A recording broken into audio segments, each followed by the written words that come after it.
All right, here we are. All right, nice long stream. Time to wrap it up. Dude, I was so sad that I DC'd yesterday.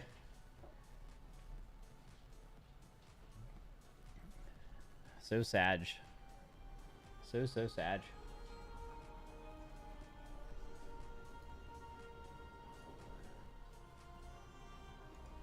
Hello.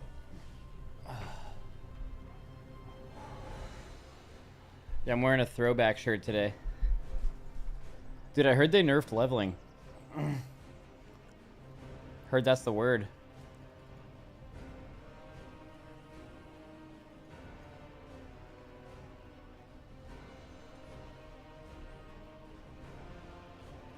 Well, well, well.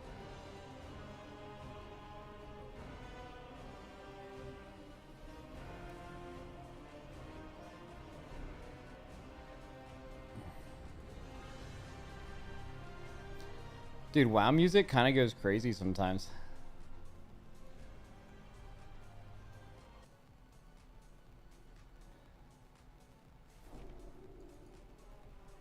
Looking sharp today? Yeah, dude, I'm wearing the throwback.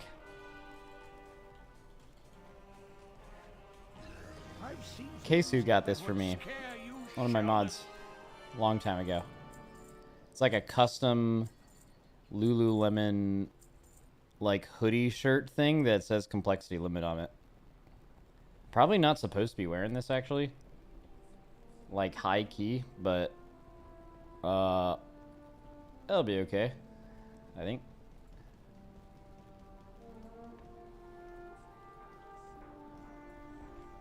Fired. I'll be okay. And I got the Star Wars hat on.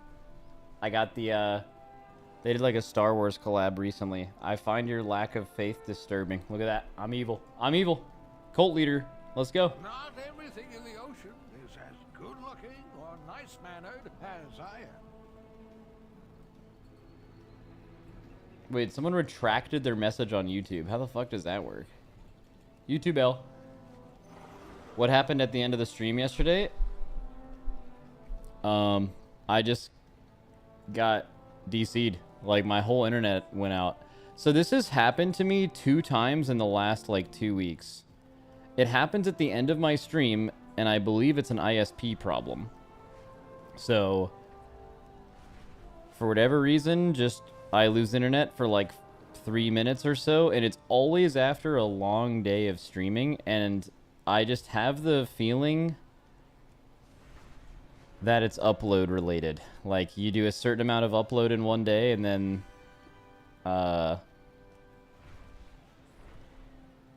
my ISP is probably like, I don't know what's happening here, so I'm going to try to make sure that it's not on accident. So here, we're just gonna disconnect real quick, and then I lose, and then what happens yesterday happens, where is I have 20k viewers and climbing and getting gifted a sub like once every 5 seconds.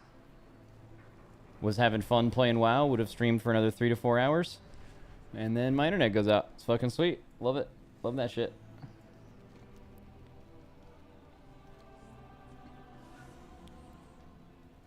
Absolutely love it. Oh, someone posted a WoW token emoji in chat. Speaking of that, I'm gonna buy a few of those motherfuckers. Wait, how do you do it? No, I want to do it the other way around. I want to pay dollars. Oh, and shop? Okay. I just need some gold, bro. I want to pay to win. How do we find it? WoW token. Oh, there we go.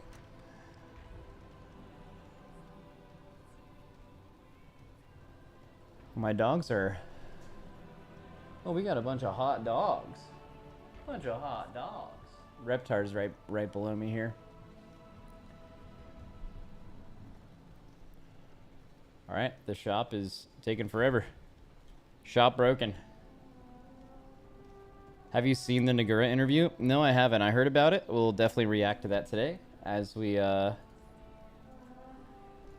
continue onwards.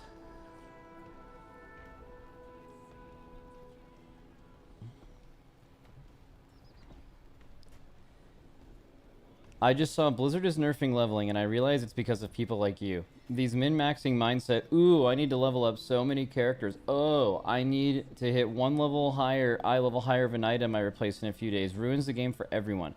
All of this, and you still hide behind a cat's face because you are afraid to face real World of Warcraft players with families and friends and kids. Wait, what does that part even mean?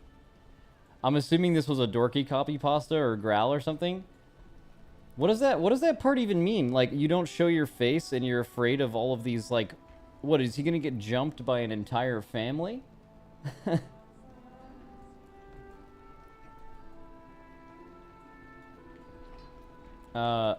We kids don't have time to do what you do, and then they nerf the game for us because of you. Damn. That's a banger copy pasta. It's one of those where it's hard to tell if someone did it as a bit or if someone unironically was mad and then typed that. It could really be both, honestly, in my experience. Step closer and don't mumble. I think he was actually mad. No, there's no way to tell. Like, first time chatter almost always is real. If it was from a sub, it's for sure like a meme. But either way, it's good. It's a good bit. We like that.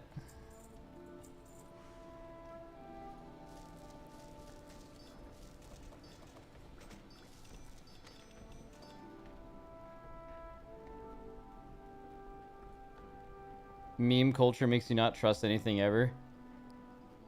Yeah, also it like promotes the worst kind of people too. Like the people that like to say things confidently wrong a lot, and then anytime they get called out on it, they just say they were memeing. Oh, sorry, just memeing, bro. So they're just never wrong. Also, speaking of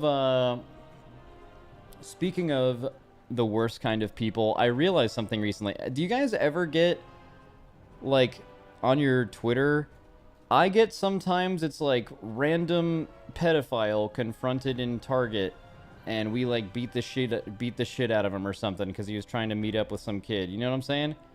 They like show up on Twitter and it's like two guys that like, I guess like psyoped it, or not psyop, but they sting operationed a pedophile or something. Boomer clickbait. Well, those things make me feel really strange because I feel like pedophiles deserve the worst that could happen to them, but also I feel like a lot of those people who do that are just really bad people who want an excuse to just beat the shit out of someone. You know what I mean? It's like, yeah, fuck pedophiles for sure, but that the people who do this are just the fucking worst. You can just tell they're the worst.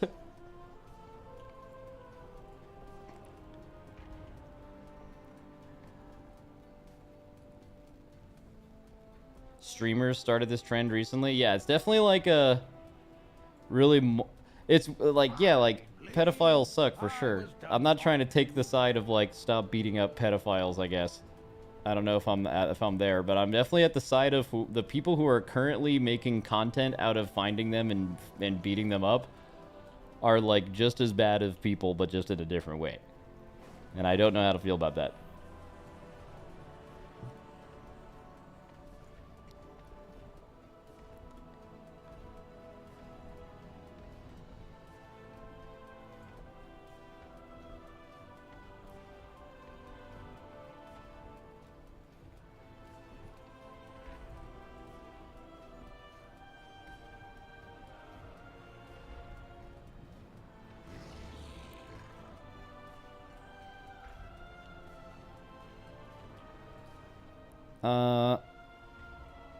So the weekly reset is today. I don't even really know what you can do, but maybe we'll fucking YOLO it and find out. I gotta react to that interview later. I heard it's pretty good, but I'm not sure yet. Oh, there we go. So we'll have to do Stone Vault at some point for some rep. Oh, wants me to do a bountiful delve. Could do one of those. Is there any in this zone? Oh yeah, that thing's bountiful as fuck right there. For the companion, do you need to donate a sub? I don't know the full rules on it, because I know people have like subbed themselves and then gifted someone else a sub and then gotten it. I don't really know the exact thing. I'm pretty sure I know at least that anonymously gifting the subs does not help you. I think if you like choose the choice to gift them anonymously, I think Twitch can't tell.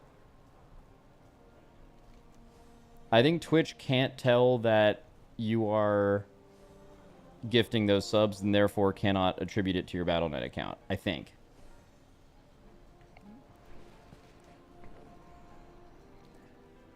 But yeah, someone in chat could maybe help you, because I heard yesterday you can like sub yourself for 2 months, like a new recurring sub. I've heard you can gift one sub and then actually sub yourself. You can obviously just gift 2 random subs and get it, right? You can also sub yourself to 2 different streamers. Oh, then you can do that too. Makes sense to me. That's probably the biggest value, right? Pick the 2 streamers you'll watch the most and then just send to 2 subs. Get no ads. The kobolds are vandalizing and pillaging Morning Rise again. Please, stop them in any way you can. They have no plans to nerf defensives? Bro, why are you spoiling the interview for me? What are you doing right now?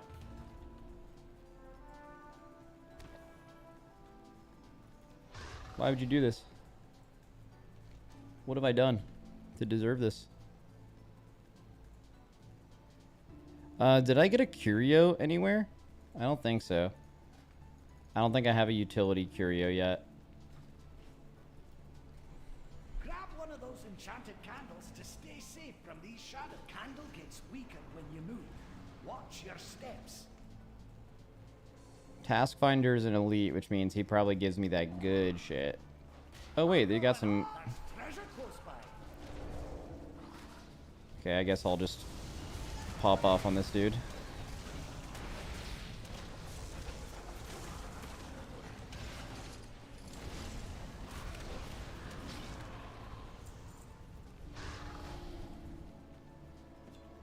That's more like it. Damn, you're still getting disconnected from Blizzard services, huh? That's still happening? And now I'm mad? Well, look at that. I'm mad too now. Fantastic.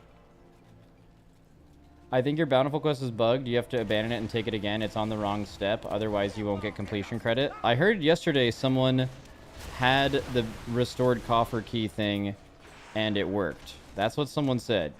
They could have been making that up. But if you know for sure, I'll definitely leave and go get it.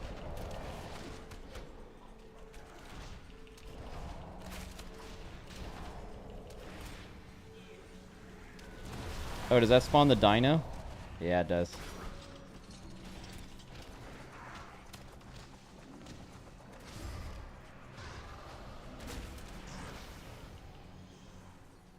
Let's have a quick sit down to recover.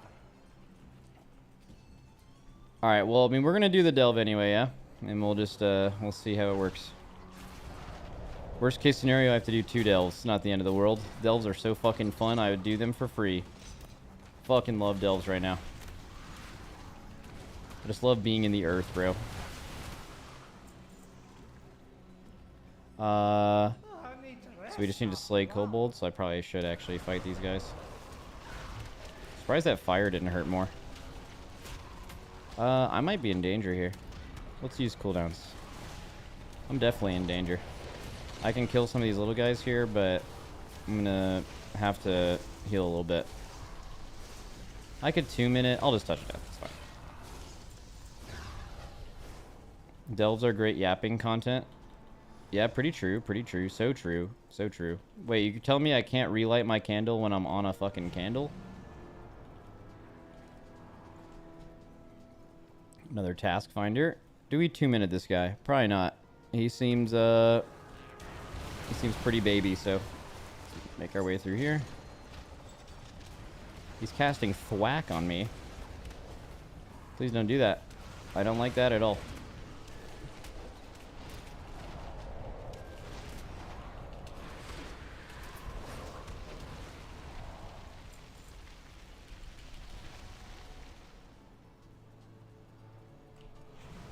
Alright, let's go huge here. I don't know why I'm going huge here. I have karma, I guess.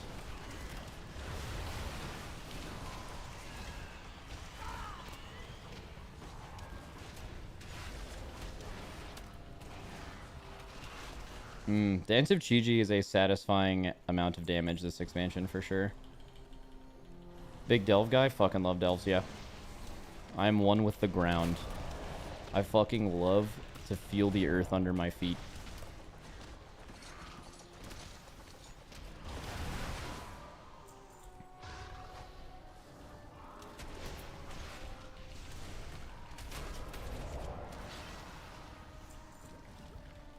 Okay.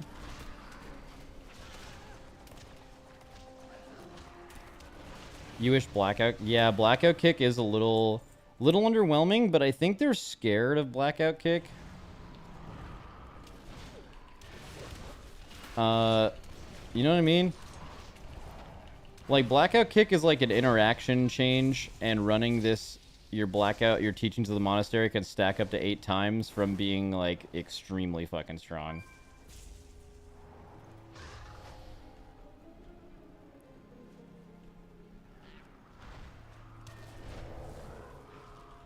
Oh, new res point. Skull face.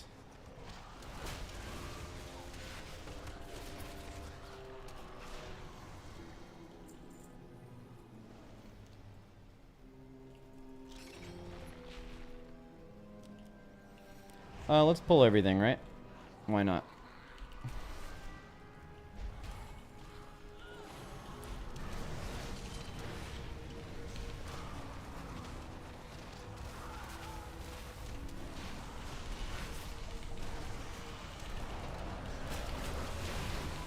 Boom. Huge dam. Absolutely massive damage. Didn't even 2 minute. Let's fucking go. I wish delves were better for leveling. True. I think they made one big mistake with delves. I don't think it's a massive mistake. Like, I don't think the correct thing to do while leveling, if it was to spam the same delve that's the fastest over and over, I think that would be a bad experience for everyone. But I do think what they should have done is they should have made either the delve quests or the first time completion. So like the first time you do any single delve that you choose. That delve should be the best experience in the game, in my opinion. Like, I think better than dungeons, better than any quest. The first time you do any of these singular delves, it is like the best way that you could efficiently get experience. But you can only do it once per delve, so it's encouraging you to see them all. It's showing off the new expansion feature. I actually don't know how that's it seems like such an obvious W for them to do that. Maybe some thoughts on why they didn't is like maybe they don't want to tire you out of delves, because like in Heroic Week, for example, you're gonna get the first time clear of Heroic, and then outside of that, delves are gonna be by far your main source of gear. So you're gonna be they're gonna be calling you Melvin in a few weeks. Anyway, so maybe you don't actually need to have it be during leveling.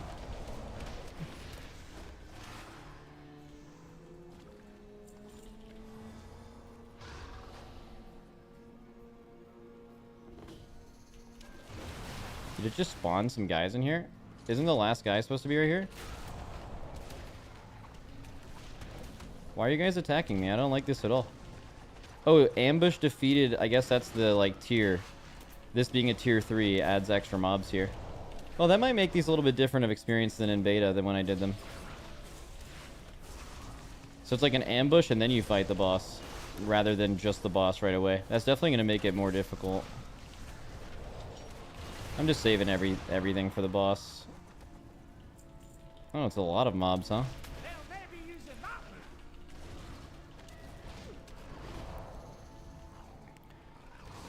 Torghast was fun as fuck. I'll fight people on this. I mean, that's obviously subjective, but I think one thing that I do think is true in Torghast is the mode would have been remembered differently, would have played out differently, would have been designed better, in my opinion, had it never had been something you had to do for power. Like, even delves, in a way, you don't have to do them for power. You're going to want to do them at the beginning of week 1, but, like, you're not going to end up doing them for, like, late patch gearing. Like, you'll be able to get everything you could get in delves by not doing delves. Like, the only way you could possibly get your legendary items was to do Torghast, right? I think that was a big mistake. I think that, made them have to nerf it. As soon as you make it to where there's no stakes, it doesn't matter what powers you get or what build you choose, you can complete it anyway, then it's like, it's just nothing content. Oh, I wasn't supposed to open that. That's fine. Did I at least get something I need? Nope. That's fucking hype. It looked purple and I wanted to open it. Question. Did I get quest credit for doing the thing? Bricked character? No, I said this yesterday. I don't mind looting bountiful delves on all of my characters because I'm in like a weird situation.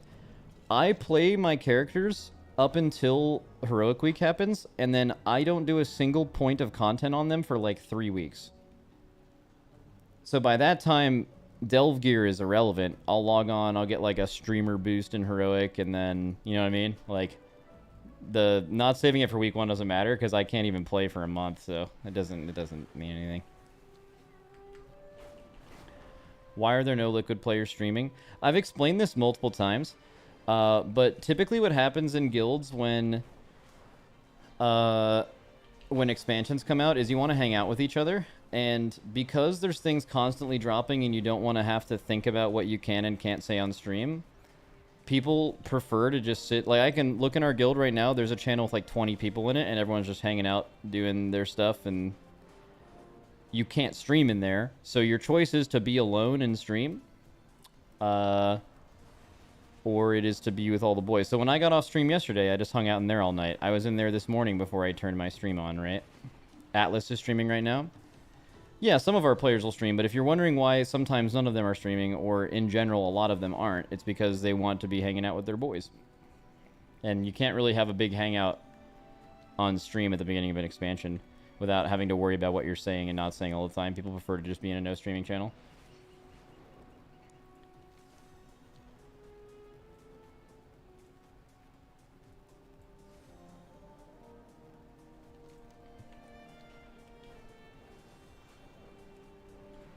No belt? Oh, yeah, they, that person... So I had a weird thing happen yesterday. I had someone crafting gear for me, and I had to recraft my belt because it crafted really low. And for whatever reason, it kept sending him the belt, but he didn't have the option to craft it. And it was the only belt I had on, so I'll grab it. Yeah, also another reason why people don't want to stream is... if you are known as a streamer in the WoW space when a new WoW expansion comes out, this is also true. Oh, gold! Yay! Love that. Order declined. Yeah, I got my gold back. I'll try to send... if anyone can recraft for me, that would be extremely fucking hype. Oh, nice. We got some gloves here. Recrafting was broken for me yesterday. If anyone wants to try it. Okay, anyways, what I was saying. So if you're a streamer that's, like, known for playing a class. Like, for me... no one comes in here to ask me about any specific class. Maybe people might ask me, like, what people, like, kind of an all classes question. What's the best of this going to be? But people know that I'm just not going to answer that by now, so I don't get drowned out by that all day. And if the few that I get, I just troll them. Equip belt? No, I'm about to send it out anyway. But, like, if you're, like, Atlas, or if you're fired up, it's not really fun to stream because, like, a lot of fun for streaming is, like, talking with your chat. But, like, in an expansion launch, you can't really talk because all it is just a bunch of people asking you what the best mage spec is. What are the best talents? What's the best build? And it's like you're not even talking to other people. They're almost using you as, like, a AI prompt or something. So it's just, like, super repetitive and not fun to listen to. You've probably noticed this. You've probably been in a few streams where the chat has looked like that. And I can tell you from a streamer's perspective, I'm so glad my chat is not like that. Because if it was, I would just never stream, ever. I'd quit streaming forever if that's what my shit looked like. I'd fucking end it.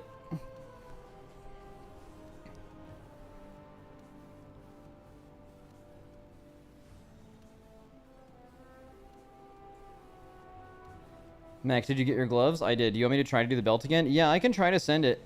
I'll send it to your guy. I don't. It was just super bugged yesterday. It sent the belt back again. I know you were saying it was bugged. The guy's right here, right? I'll try to send it to you. Let's see. See if this works. It was like white fire DH. Is that right? I think it's that. I never added a minimum quality. Maybe that bugged it. Maybe I could try adding that.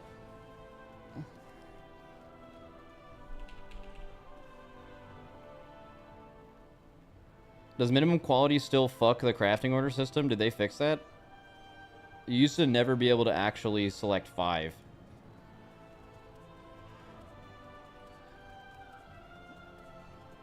Max, do you know anyone that streams Enhance? Like, specifically Enhance? Like, Enhance is their main, they only play Enhance, and they're not in a Race World First Guild, and they're willing to, like, answer questions and shit? Someone in chat probably knows. I don't think I know. I don't really know, like, a lot. I'm not a WoW Twitch enthusiast. Like, I know the people I know, the people I've played with, the people I currently play with. But, like, when I'm off stream, I literally never watch WoW streams. So, I'm, like, really, really unfamiliar with who is in the section. So, chat probably knows.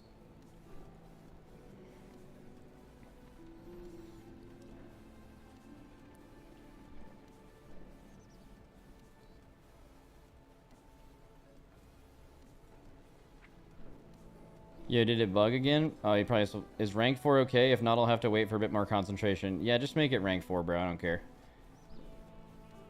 Dude, that's a... Oh, wait. I need to buy WoW tokens, bro. I'm so poor. Connecting to shop. Bro, give me a WoW token. I need to pay to win. Oh, we're good. Let's do it.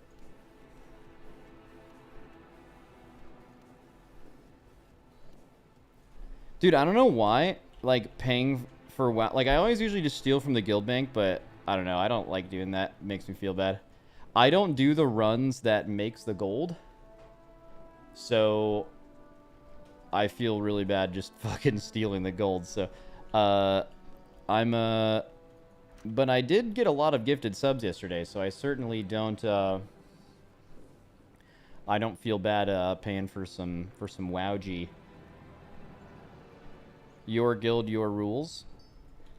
Yeah, but running a guild and not contributing to the gold intake and then also taking it could make people feel a certain way. Being the leader of something doesn't mean you treat everyone that you play with not with respect, you know? So...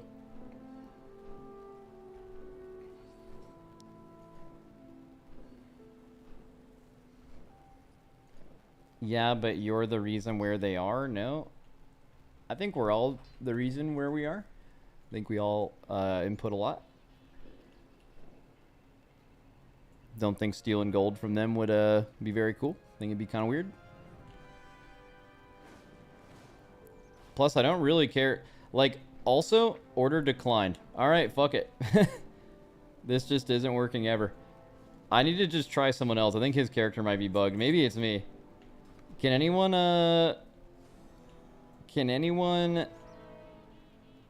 try recrafting something for me? My directive is to serve you. Belt. I would prefer rank 5 for sure, but 10k. Recrafting is 100% bugged. It doesn't work for anyone. I heard yesterday that people were recrafting just fine.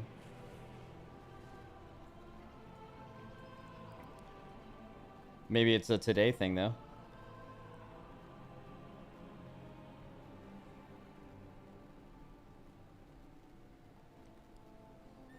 I don't even know what would be causing the issue, but... Alright, well, we don't know anyway. Let me see. Let me just type in general. Looking for... belt recraft to 5. Will tip 10k. See if there's someone in trade chat.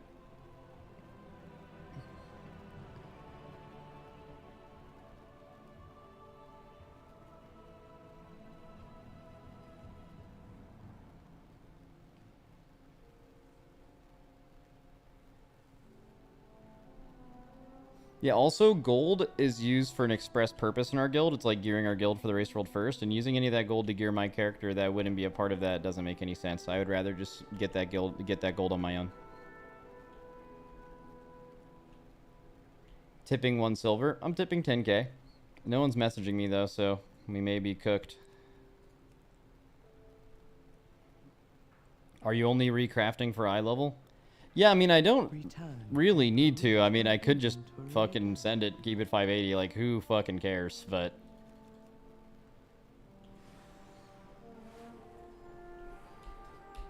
we're all guilty of RMT if Max buys a token with our money. So true. You're also intentionally not listening to audio, so you can't hear me right now, and also you're not subbed, so what are you fucking talking about? You're just saying things.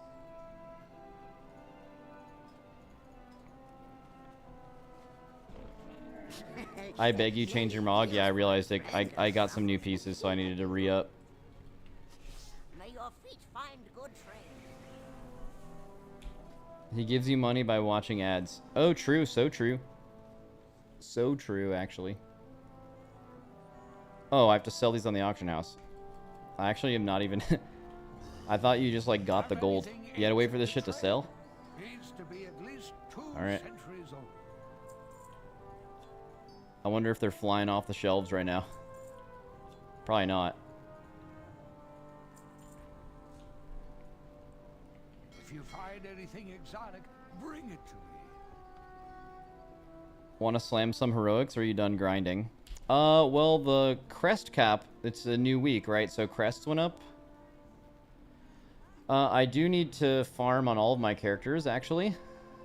I could just do some grinding.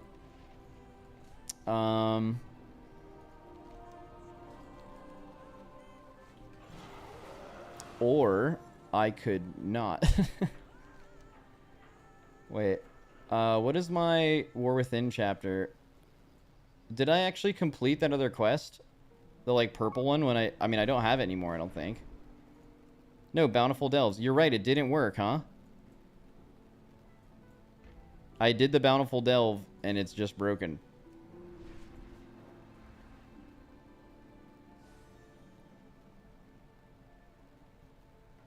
This one is to obtain a key. Yeah, someone said you were able to just do the delve and you didn't have to obtain the key. But I mean, fuck it. I'll go get a key. It's just a couple of world quests, right? Usually some of the world quests give you none here. Usually they give you some things.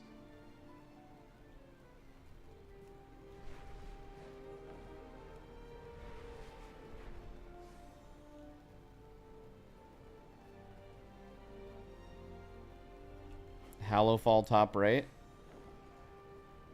I definitely don't have anything in Hallowfall. Oh, unless oh no, Radiant Cash. Or Radiant Cash will have it, right?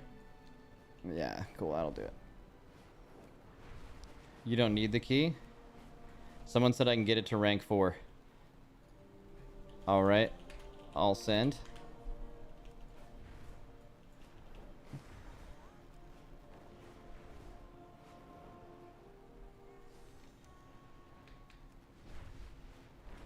Alright, let's see how this will work. Wait, I need that weak aura. Does anyone have the weak aura that shows you where everything is in town? I need that shit. Actually, I don't think I want to get it because then people will just be asking all day. And that's worse.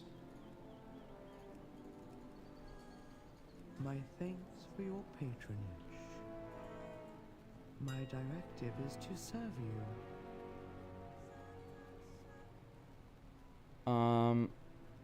Dornagal handy notes. Alright, let's try it.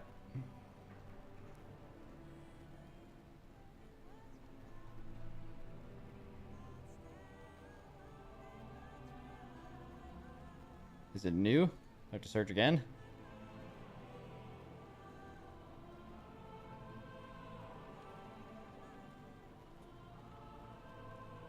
I can search for Dornegal as well, but pretty sure it's not gonna show up.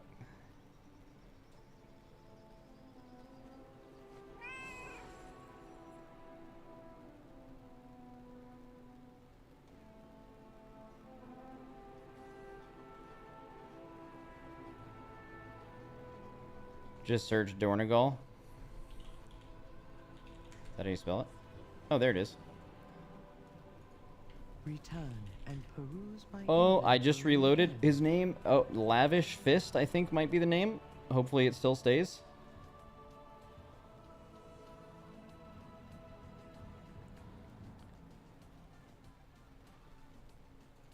Nope, his name's gone forever. Oh, there we go. Can do rank 5 if I trade you some mats. Nah, I don't want to do any of that, man. I have Just here. calibrated my prices to be reasonable. Let's see if it works. Lavish Fist. 10k. Just please make it work. I don't know. Make it happen.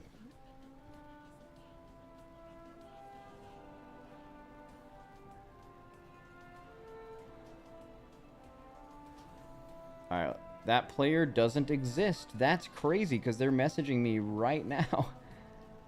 Let me just control click their name maybe. Lavish Fist. Oh, have to do the realm after the name, but it's not showing me that you're on a different realm. Oh, it's Zul'jin. Okay, whatever. Lavish Fist. Zul'jin. You must specify a recipient. I did. Okay. That player doesn't exist. You can't order cross realm. Perfect.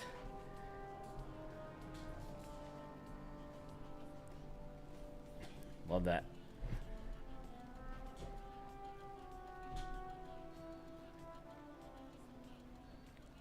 It is case sensitive. Okay, we'll try it. Even though I'm pretty sure I'm getting baited. That player does not exist. Yeah, cross realms available only inside the same guild. Beautiful. All right, I'm keeping this belt. I'm never recrafting it. I don't care. I'm not spending any more time on that. To Hellfall.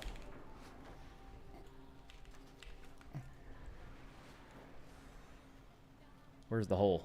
Oh, it's over there.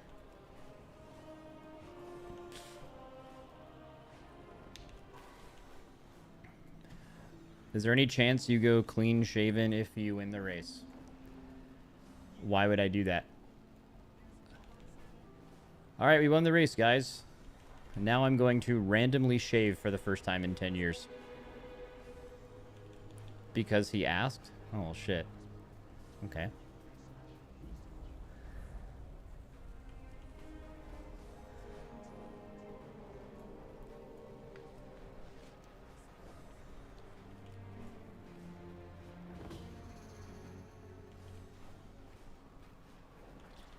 Alright, bountiful coffer keys. They're gonna make me do another delve. That would be extremely not hype. That would be very sad, actually.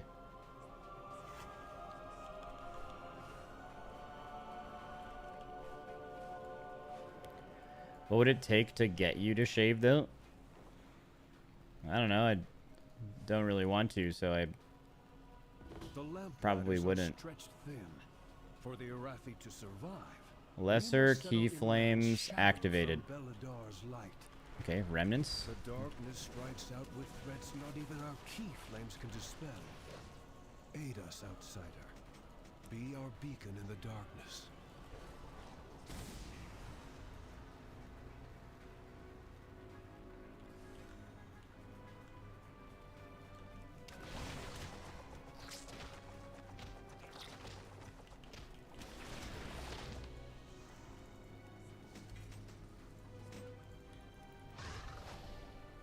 Am I... Oh, it's a bonus objective. I don't even know what I need to have. Oh, it's those little blue things. Okay. Are there any more over here? Nope.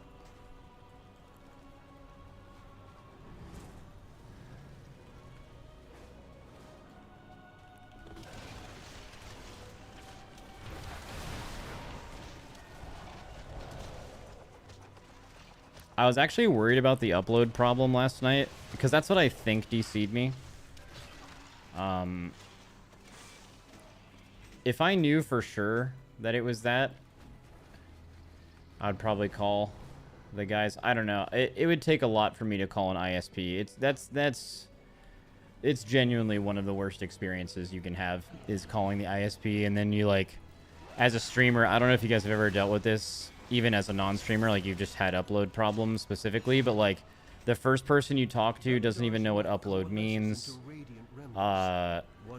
You have to like explain to them that you need to speak to someone that actually knows what they're talking about. They'll keep denying that there's any upload caps because that's what's on their flowchart, and then you finally talk to someone that knows what they're talking about begrudgingly, and they're like, oh yeah, we can turn that off, after you were just being gaslit for like an hour that the thing you were asking to have changed didn't exist. So it's pretty, I would do just about anything. Dude, maybe that's on purpose. Maybe ISPs are so unbelievably hard to deal with on purpose, so you just stop calling them. That'd be a crazy business model.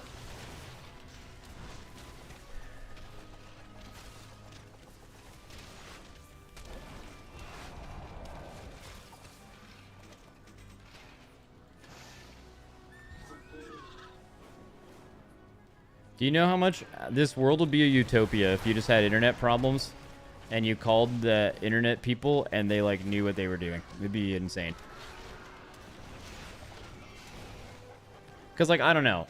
I actually looked. The last 2 times I DC'd was when I was dual streaming to YouTube and Twitch, and it was within 10 minutes of how long each stream was.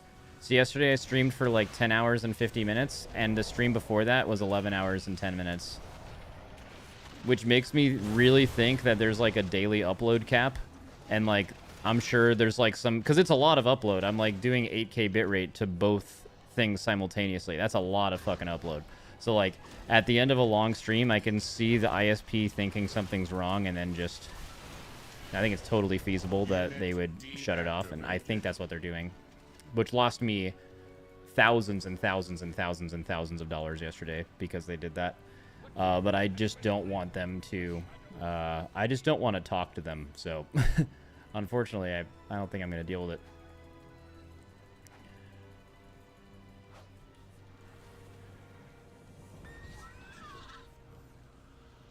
Do you not have a business connection? I do.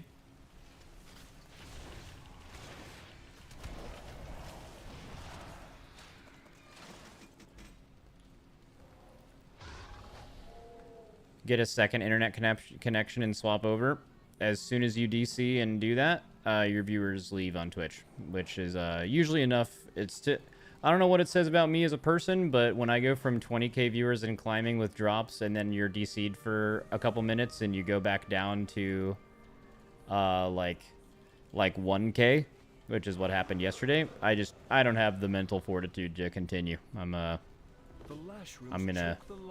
gonna for sure turn my stream off and then be sad for the rest of the day. That's the way I deal with that usually.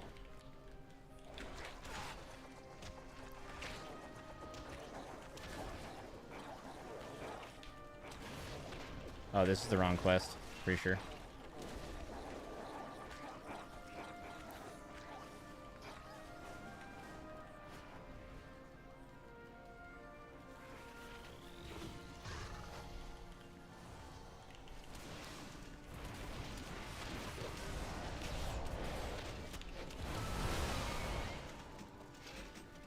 Oh my god, I'm almost there.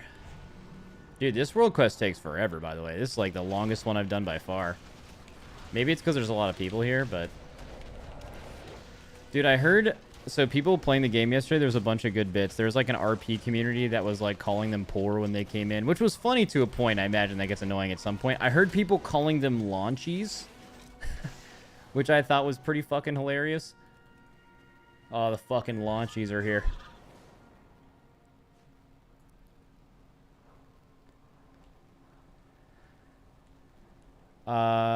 Where's the thing I can dunk all my stuff? Okay, right here.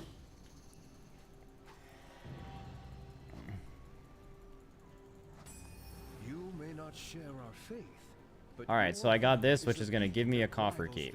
Perfect. Now I've done that. And now does it want me to do a bountiful delve? Wait, cross the Hallowfall gate into the Ringing Deeps. Oh, no wonder this is... Oh, it's going to DC me.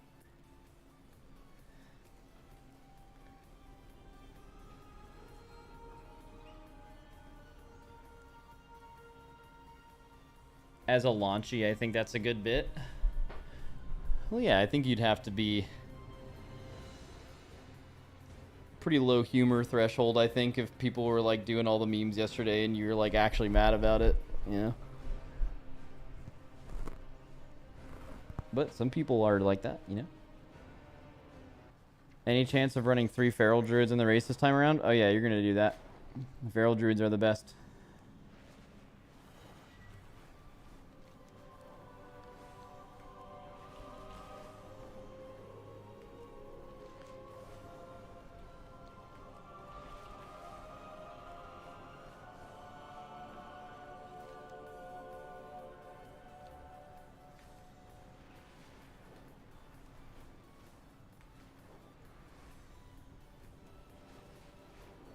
Okay, now I'm here. Now what?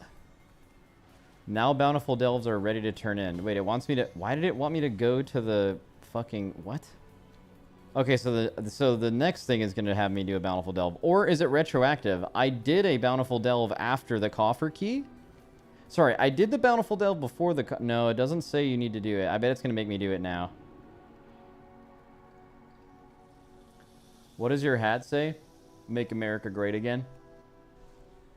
Nah, it's dude, shout out to not being able to wear red hats anymore without looking like a total dumbass, but it says, I find your lack of faith disturbing, I think. It was a hat in the most recent like Star Wars villain thing.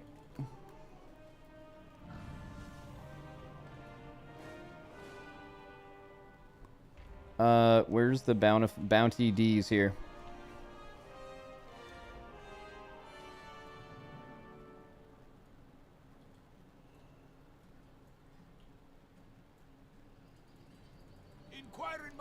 Just got to know. Oh, wait. Do I get this little mount? Does it want me to do it now? Keep your eyes on the horizon. Don't do anything I wouldn't do. Okay. Speak with Bran. I am. I'm talking with him right now. I'm still fabricating the more intricate parts, but it'll fly soon enough. Aye, good work, lad. Leave the ship outside. Best you be off on your other... What is it? Sorry for asking, but what time is the schedule for the race coming up? You gotta listen to Bran? Yeah, sorry. I'm not a good list. I should have listened, bro. Travel safe. Oh, that's my name. Do anything I wouldn't do. Yay. Travel safe. So Heroic Week comes out September 10th. That will be very exciting and very lit. And then Mythic Week comes out September 17th, and then that'll be good. And then the race will happen, and then it'll end. That's the whole timeline.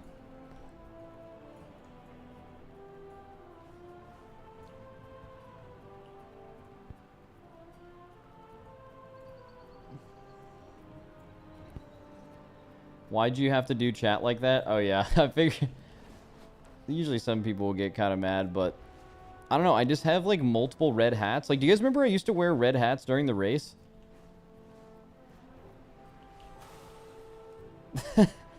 like back in like Eternal Palace. I fucking love red hats, but like, bro, it's been a fucking tough couple of years for red hats, man. Like, it's just, it says a lot, and it's I'm just trying, I just like I have a Phillies hat from my dad, man. I'm just trying not to have people make a second look, you know.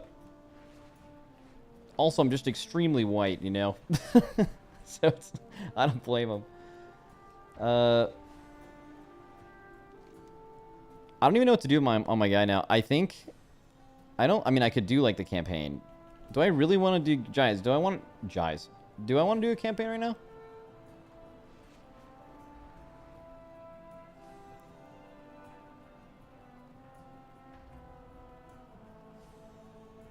Watch the Naguura interview? Ooh, that's a really good idea. Is now the time? I need to be in like a good... You know what? Let me order food and we'll do the Naguura interview during the food. That is the fucking play, chat. That is the play. The question is, what food do I want? Bro, Naguura has attitude. She mad? Let's fucking go. Shout out Naguura. Stay mad. Stay big.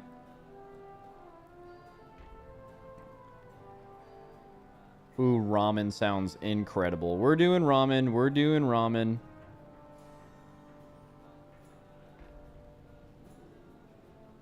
We're doing ramen, boys.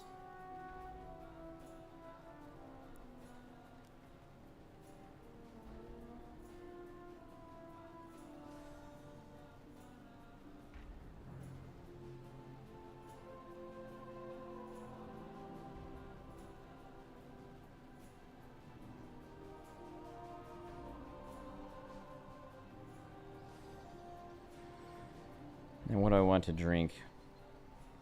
I mean, I have water at home. No drink.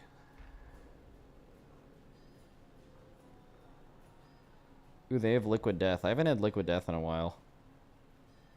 There's a new Liquid Death flavor called Dead Billionaire. What the fuck? So I like Reggie Liquid Death water, but it's just water, right? And the sparkling water, I don't like drinking sparkling water. That's a little fun fact about me. I like soda, but sparkling water I'd rather just be not sparkling. It's like you're drinking TV static, you know? And then Liquid Death, Severed Lime, Dead Billionaires, and Arnold Palmer. Oh, that sounds fucking great, actually. I'll do one of those.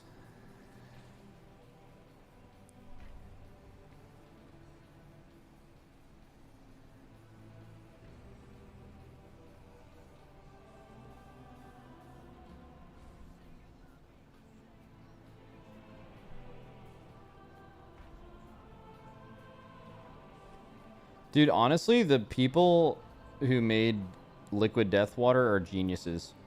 Like, how is it possible in the 2010s that someone got into the water game and, like, succeeded? Like, water's been figured out for a bit, you know? There's a bunch of companies making a lot of money just selling fucking shit that is being created by the earth, you know? They must have just had crazy marketing or something. Big water couldn't stop them. Yep. It's like we were talking about orange juice the other week. The only reason you drink that shit is because you're in the clutches of Big Pulp. Actually, orange juice is pretty good.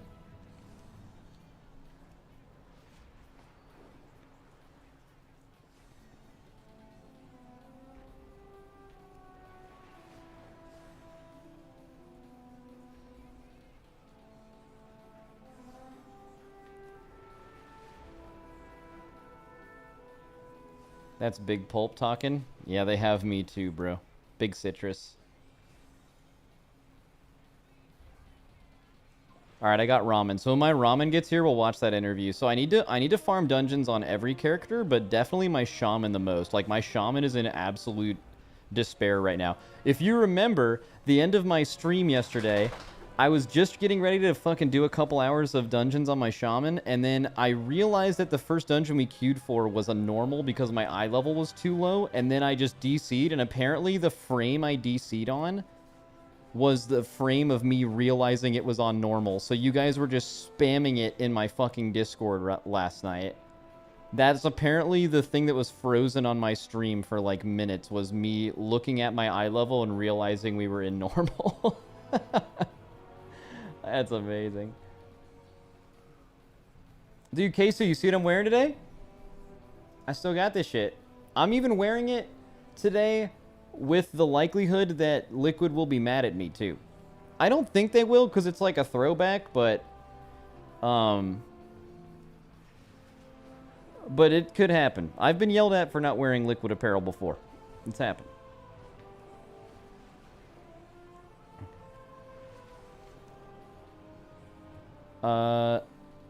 Max, have you seen the Now clip yet?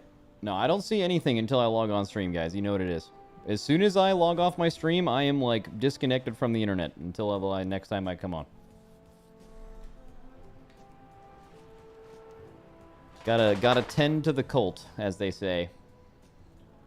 Keeping up a cult is hard work, chat. We're all part of it.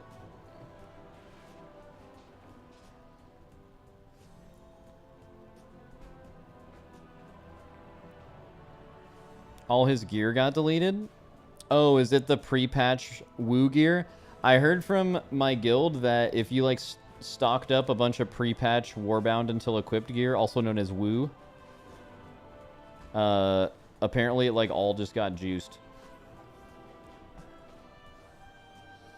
Disconnected as you hang out with the boys all night on Discord? Yeah, I'm on my phone doing other shit. I'm not on my computer.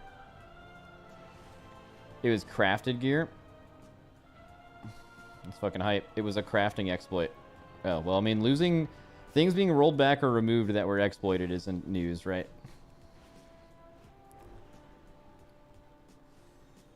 Guys, is this Delver's... Oh, let's just die. Oh, we're alive. Is this Delver's dirigible sick?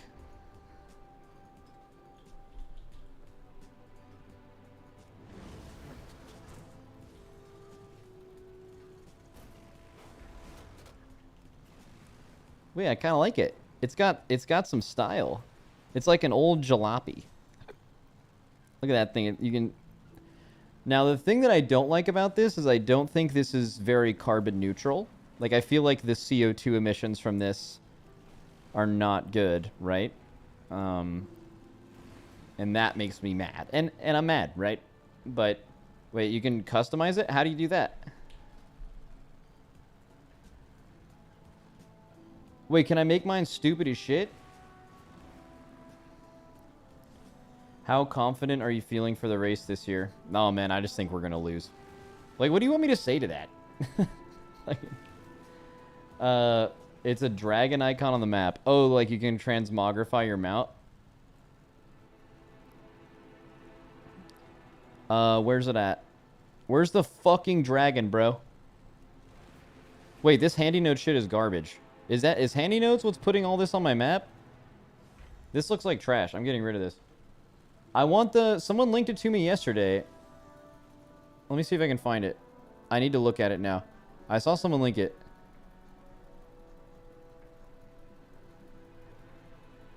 I will find. It's way nicer.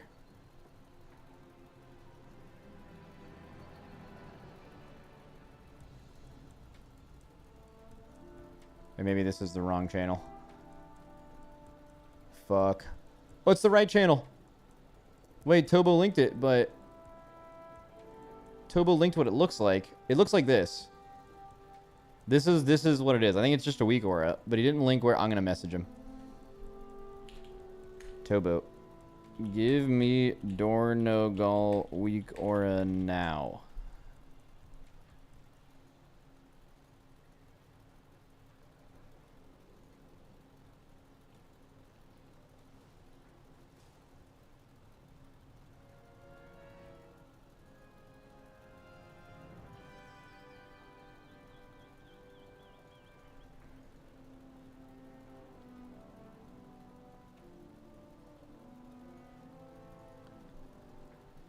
I already linked it to me.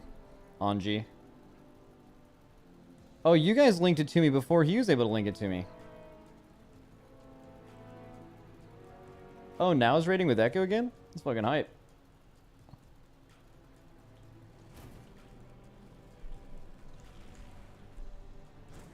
Let's fucking go.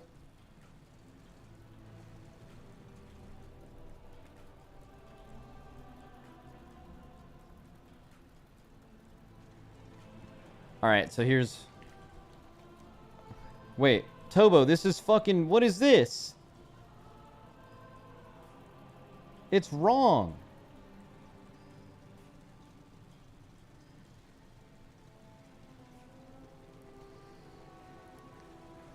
Dude. Change map size?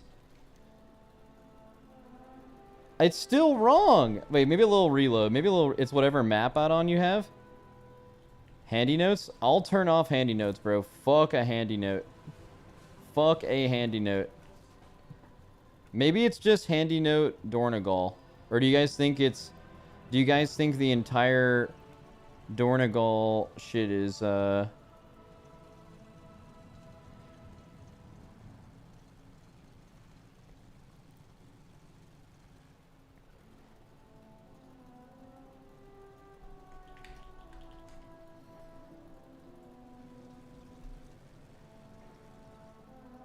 Handy notes, you're the op. Get out. Get the fuck out.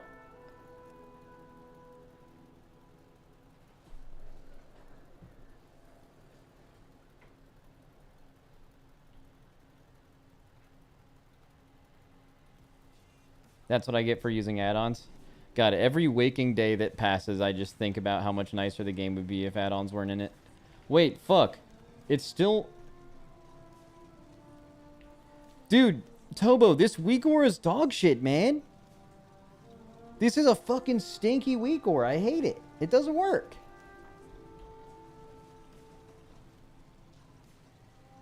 You got some map add-on, right? I don't think so. What map add-on do I have? It's just a regular fucking map. LVY?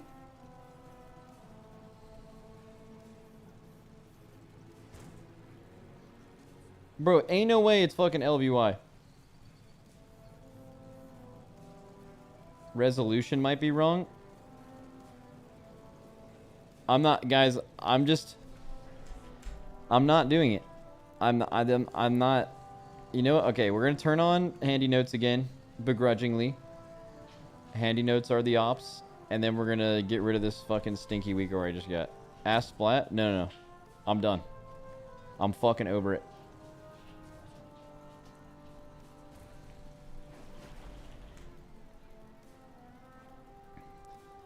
Dude, now back in Echo is hype, bro.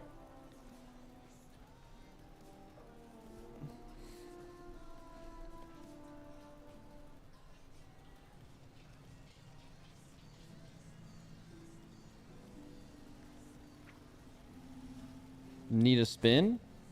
Why do I need a spin? Wait, do you guys think I need a spin?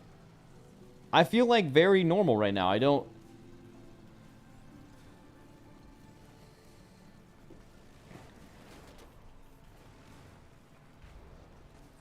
Where's the confirmation? I don't believe it.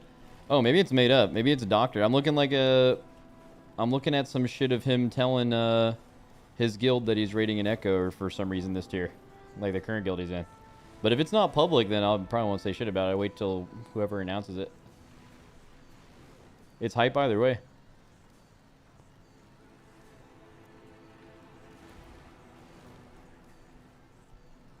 Or maybe it's wrong.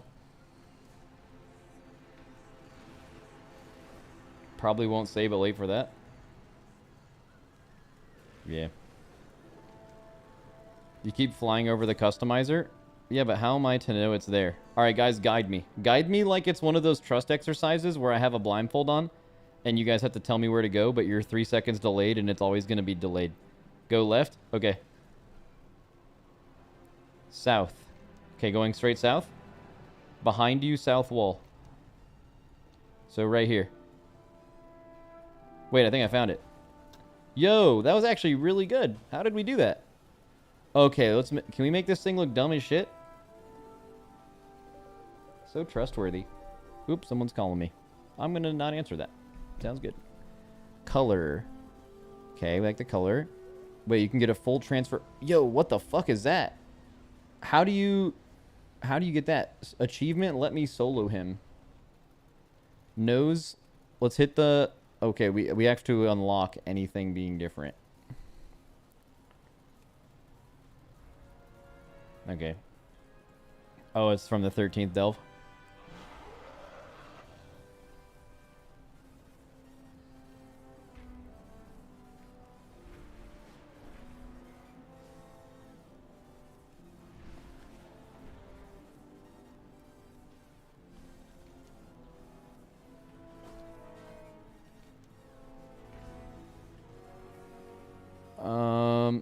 Okay. What am I doing? Oh yeah, we're waiting for my food to get here, and then I'm going to react to an interview, which will be fun. But until then, I think we need to gather some loot on the old dog form. I think dog form is a little behind right now. The rest of my characters are pretty jacked, and my shaman is extremely not jacked. Hesitating between DK and Monk for main DPS. Which one do I go? I can't help you there. I equally like my Windwalker and my Frosty K right now. I'm like hard fucking with both of them. I like it. Also, I feel like people ask me that all the time. I feel like asking a streamer what you want to play is like low-key some psycho shit. Like, how the fuck do I know what you like? You know?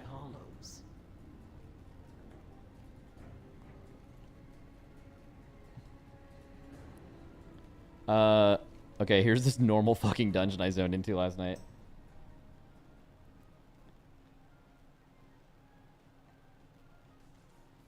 Because we're best friends IRL. So true. We're all so... Dude, I'm telling you, I'm gonna revolutionize the streamer game. Every streamer deals with, like, parasocial viewers, but I'm gonna be the first streamer to get weirdly parasocial with my viewers before they can with me. It's gonna fucking change the whole shit. Alright, I need to invite a few people to do some keys. Actually, I need to increase my eye level so I can queue for Heroic, I think. Yeah, I need 5 eye level. What's really low? I must have something really low. I gotta fix this. Okay, this has gotta be... This is an auction house angle, I think. It's just auction house angle. But the rings are too expensive. I checked yesterday. They were like fucking crazy. The rings are like hella expensive. Yeah, they're too... Dude, come on. Like, I could spend 5k for one. I mean, I have exactly 5k. Fuck it. I'll just go broke. It'll solve my problem in the meantime. It's also the worst stats ever. Love that. World Quest ring? No. Tell Reptar I said hi. Where is he? Hi, Reptar. Oh, okay, so you just think you're Reptar then. So you just think you're Reptar then. Okay.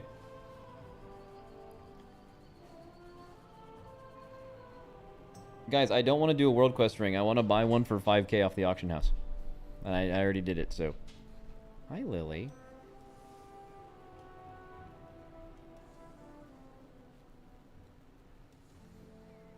Hi. Oh, yeah. Yeah, you're a dog. Does that give me... That doesn't give me enough. Guys, I'm in the mud. I'm in the mud. How am I not... Oh, I have a bad cloak, too. Let me guess. Cloaks are extremely expensive. Get a shitty trinket? I have 200 gold. Bro. Actually, wait, I can sell some stuff. I can sell some stuff. We're going up the gold fast. Wait, is this... No, it's not an upgrade. That's when I realized it was normal. I got a bunch of old mats. Max, replace the 509 ring from a World Quest. Is there a new World Quest ring today? Oh, 561 Trinky. I think that one's actually pretty decent too. It's like Puzzy B, right? Oh wait, there's a Cloak World Quest. GG. That'll do it, right? Yeah, that's what we need right there. The Cloak and Halifal will do it. What would be even better is if Halifal had one of those... Where is Hole? Oh, there we go. If Halifal also had one of those epic ones I could start unlocking. Ooh, that's true. It's actually true.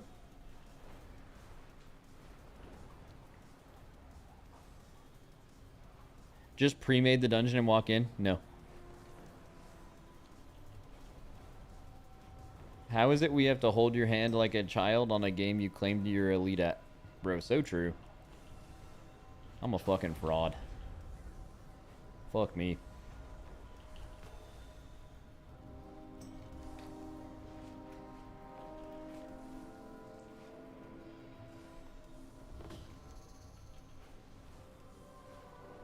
Cloak gang.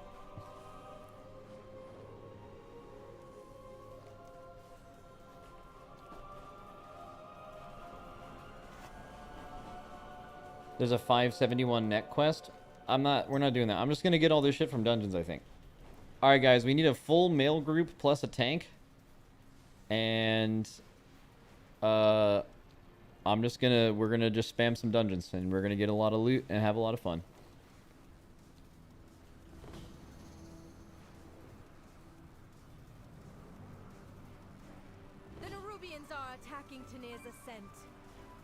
their siege weapons.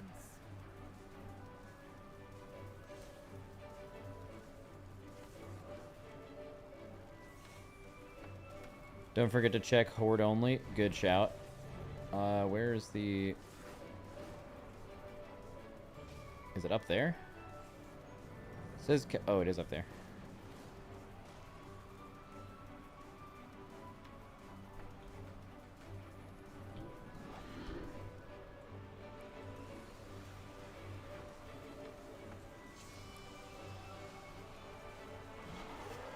Full male group. Yeah, no females. None. Only males.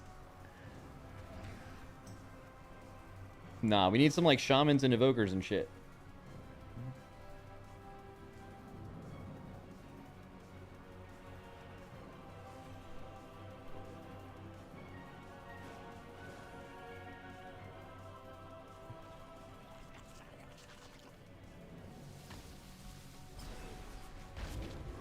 Dude, why didn't that blow him up?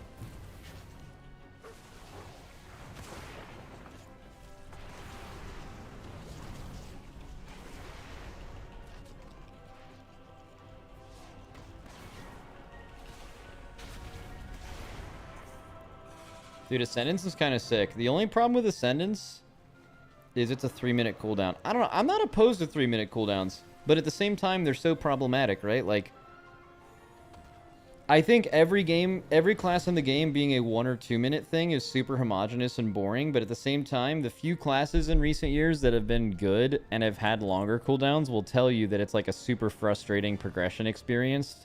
Because like every lust decision, like everything is totally based off of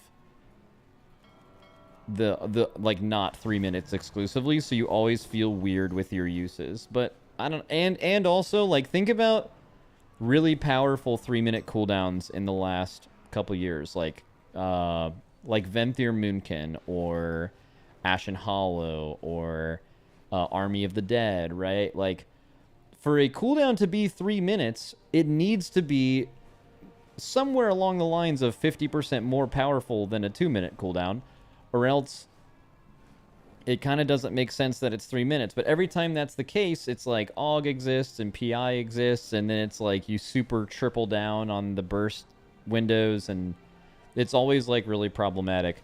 So I feel like Blizzard's design has made it not really possible to happen. I think also because there's so many strong 2 minutes that for something to truly be a 3 minute, it has to actually be so fucking strong to not feel like shit.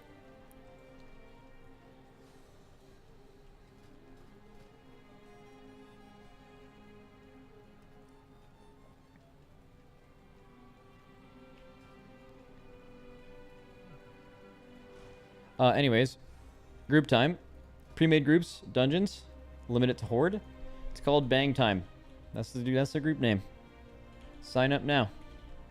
Only male. Shamans, evokers, hunters, and we also need a tank of some kind. Oh damn, these guys are fucking huge.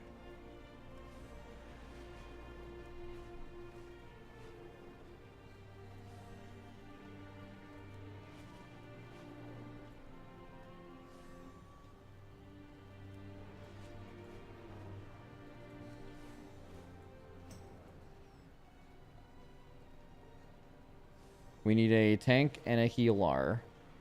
Ideally, both of which... Okay, we just need a tank. I could probably just take whoever, but...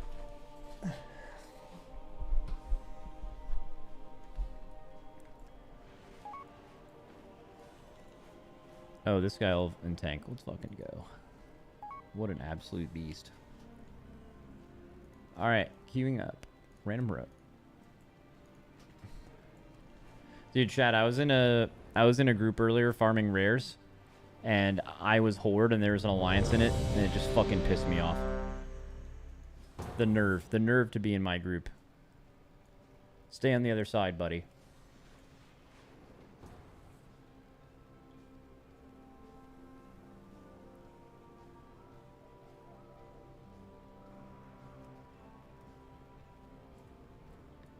What is it? All the sweats Here's a YouTube comment, by the way. YouTube L.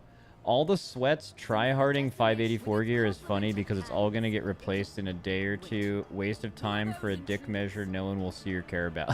Fucking love that. Dude, you know what makes me mad? When people just play games and enjoy them. Fucking hate that shit. Get out of my game. Not in my game.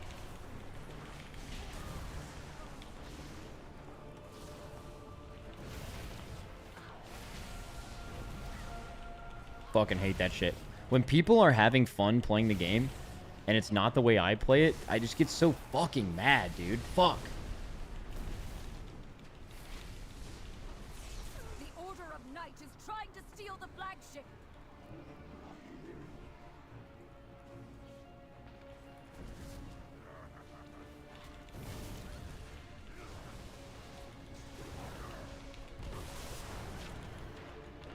I probably should have saved this for boss, yeah. Secure the deck. We need to gain control of the ship.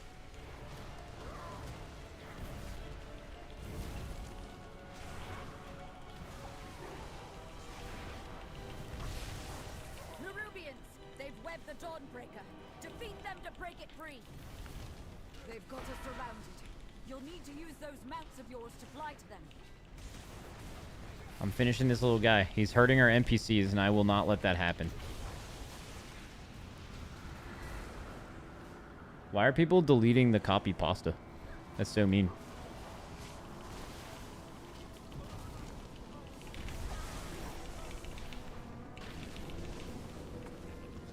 Dude, my shaman's gear is 30 eye levels lower than everyone in this group, but enhances like burst with Primrave is so insane that it doesn't even matter.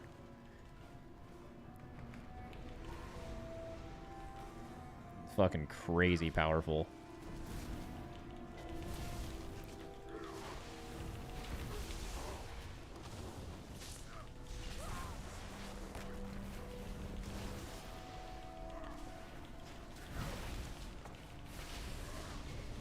Quick question, chat. Do you chain lightning it too, no Tempest?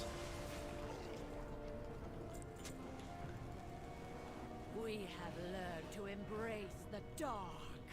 Be not afraid. Let it embrace you.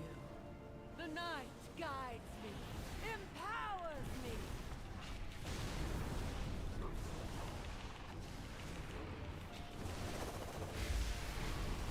The shadows bless you. Let night be a home to the shadow.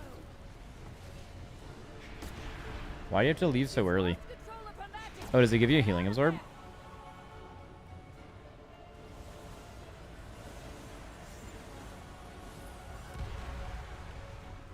The guy died. Wait, did he stay on the platform to do dam? And then he was just gonna onk? Oh no, he died in like a weird spot. Alright, never mind. L him. What is this lightning bolt proc? I don't understand this. Why does this say... Why on my UI does it say lightning bolt and it's like glowing and there's 5 seconds left? I don't even see a buff. Oh, is it Primwave? It must be Primwave.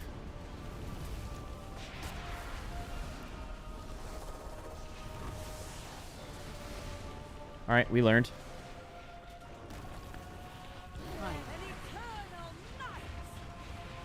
Is this thing called a proc? It's not a proc.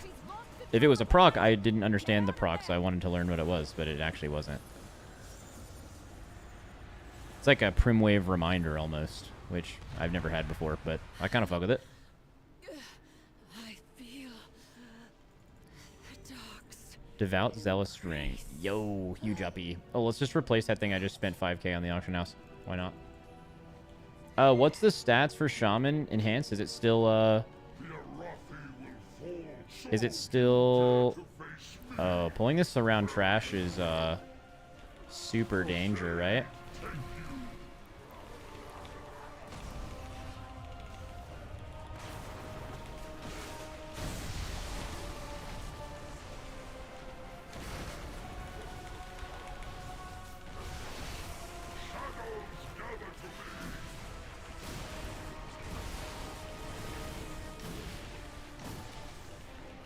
Little AG. Maybe a little AG. Wait, why is it so fucking massive? Okay, we're alive.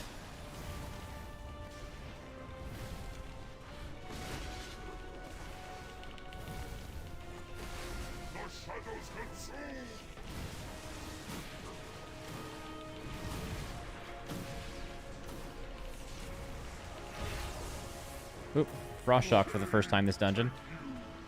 I guess it's nice to have some button to press. Why not?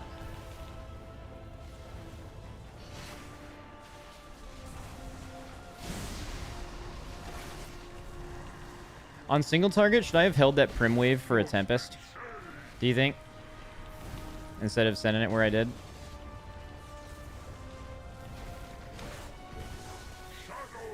You're supposed to kill mini-bosses to remove his stack of helping? Yeah, you're supposed to, but why do that when you just don't have to because it's a heroic? This guy did the right thing.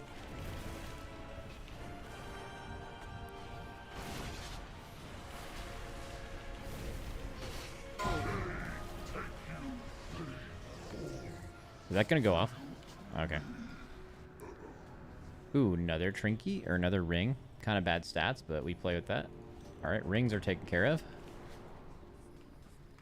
You've saved Merodar, champion. We'll drive the Do you remainder just of the lust it and go shadow balls to the wall, whatever works? Yeah, man, fuck it. You don't even need to lust it, I don't think. No! They've sent a force back up and retaken the Dawnbreaker! Oop, Tempest proc. Let's go. Big Dam. Big Dam incoming.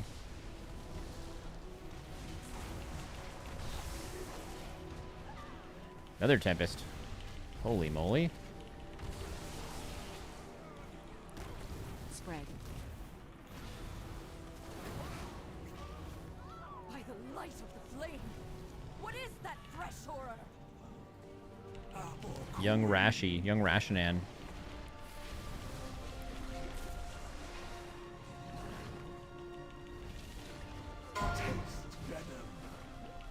Okay, don't stun me. I'm mad. Collect. So I'm holding Prim... I've held Prim Wave for 15 seconds for a Tempest. That was just probably wrong, right? I should have just sent it. Oh, of course now I get it. Fucking why not?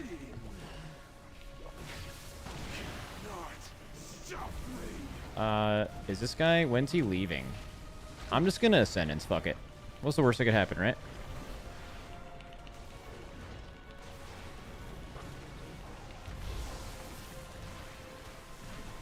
Collect.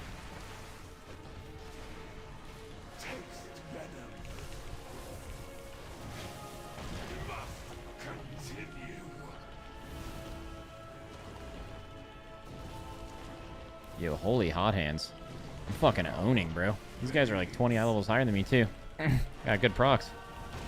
Chase that monster from the Dawnbreaker. You must pursue Type Dorkin if you're a view bot. from Let's go. Alpha. Dorkin it up. Darkness is deadly. Everyone in here is Light's fake. blessing will keep you safe. And a machine.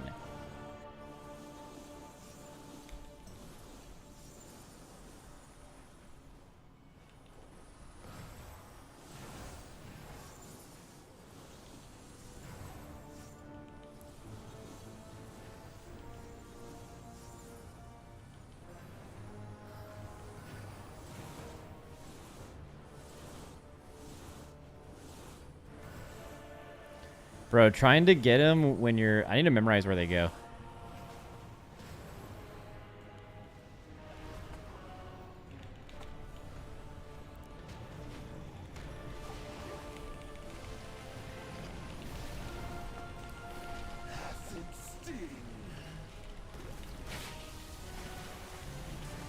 Alright. I need, like, basically everything. I don't need to start looking at loot yet. I'm fucking down bad. I need it all.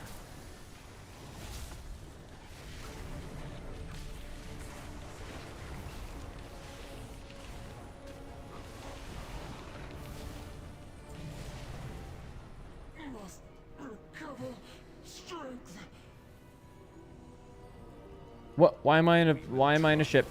We have strayed from favor. Why am I in a ship?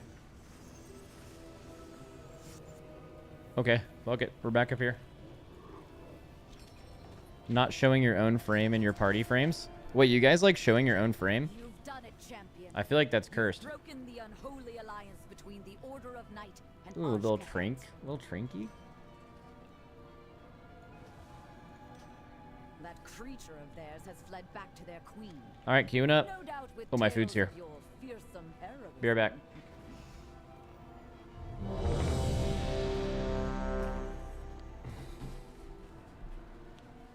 It makes me feel part of the team.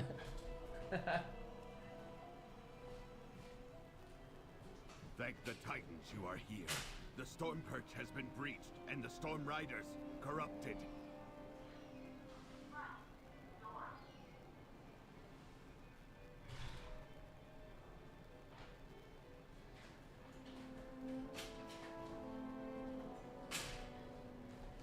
So true, so true. I'm so disconnected. I'm so disconnected from my group. I'm like a solo player down here, and the rest of them are up there. Fucking hate that. While you go to the roosts, I will distract them here. We can link up later.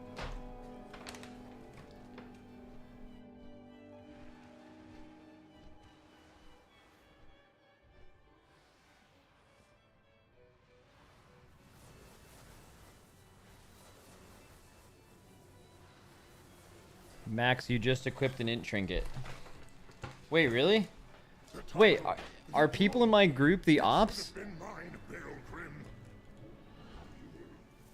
Why would you do that to me? I'm gonna fucking use it. Fuck it. Release all holy light. Wait, it's like a healer trinket. Oh, I guess it's kind of... it's like a support trinket, I guess.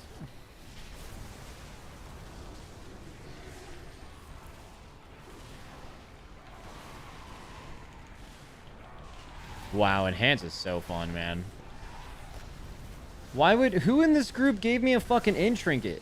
Are you trying to... are you trying to fucking say something, buddy? Oh, our healer might die. Nah, should be our... oh, no, he is dead. Sorry.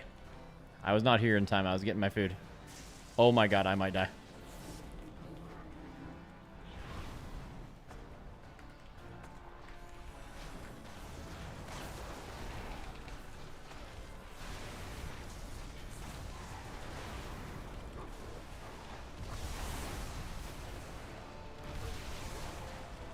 Little AG for me here.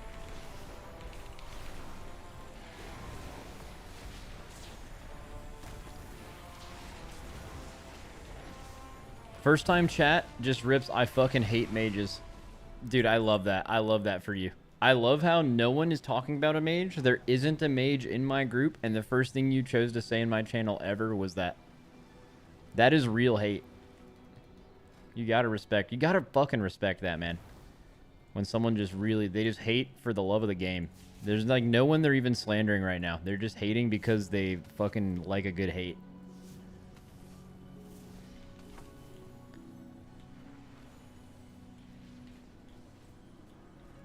Oh, tank's going massive. This might be a little danger, but it's fine.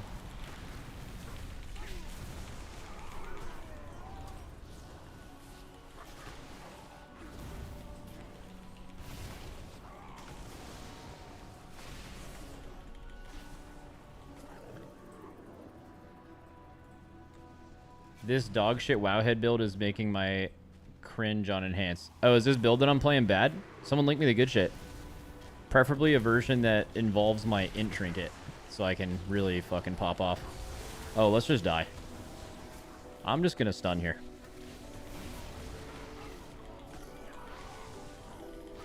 Holy fuck, this Dynasty Age is popping the fuck off. Holy shit. I should probably not put on my int trinket. Yep. Probably put that back on. The Wowhead build was made by WordUp. I will not accept any WordUp slander in this channel. WordUp is a good friend. I will fucking take you out.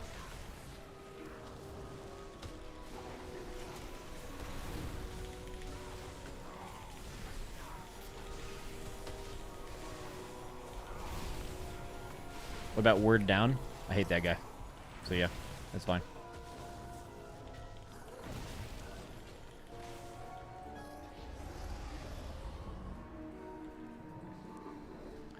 Take me out like a sniper or on a date? Fucking both, buddy. I'll give you the whole package. Don't AoE these. I'm trying to get a fat prim wave. God damn it.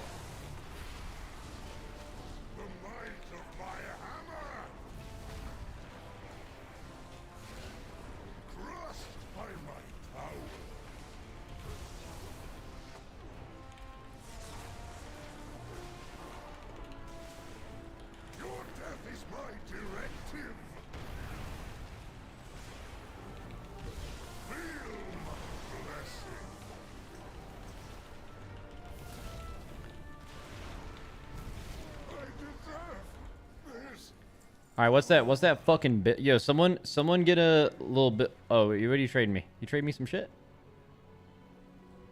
What'd you get? You got a. You're trying to trade me these booties. Ooh, yeah, I need those. Oh, they're haste mastery too. What a fucking. You're the plug. Someone get a little build. A little build I can copy.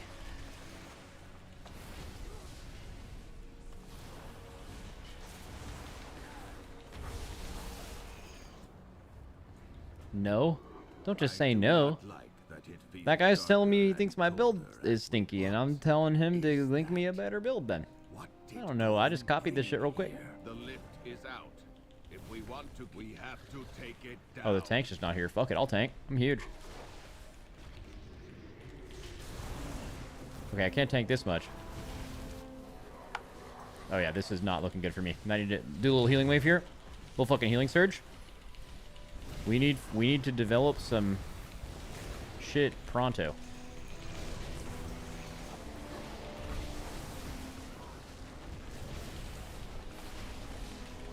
Little stun. Chaining his Chaos Nova. Earth Ellie to not die.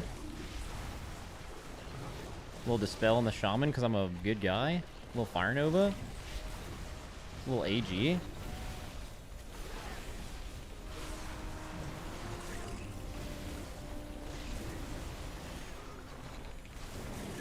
Primwave Tempest?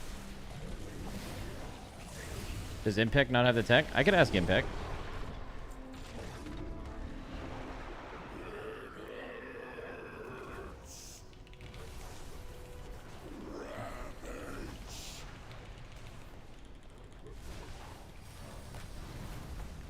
Dude, the amount of Maelstrom refund you get in this build is fucking insane.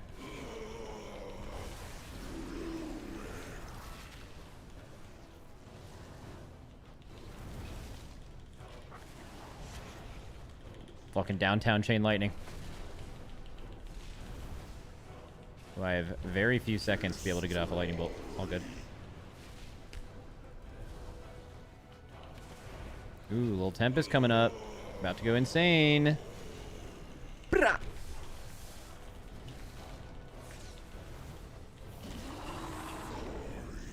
Ooh, another ring. This one is crit mastery. That has to be better than my high verse one, right? We like that for me. Also, let's put these boots on. We're going up an eye level fast. Did anyone else get some good shit? This guy got the same ring as me. Cool. All right, queuing again. I'm guessing you don't want a shield. Do not give me a shield. That will make me very mad. You should play Totemic. I won't be doing that. Totemic is not fun trash.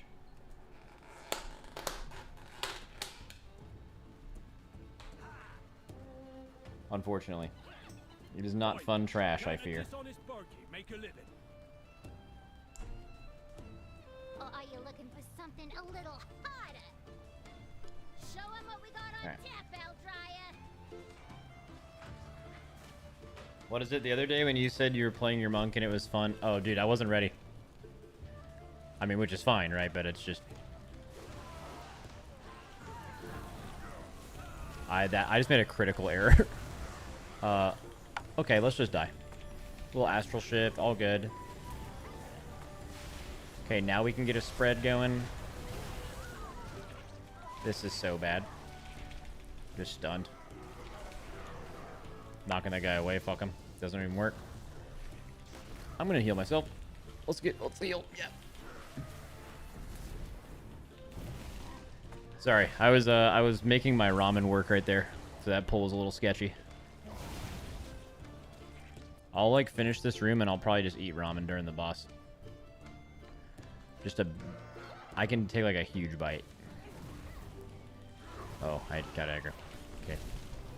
That didn't even spread. Yes, it did.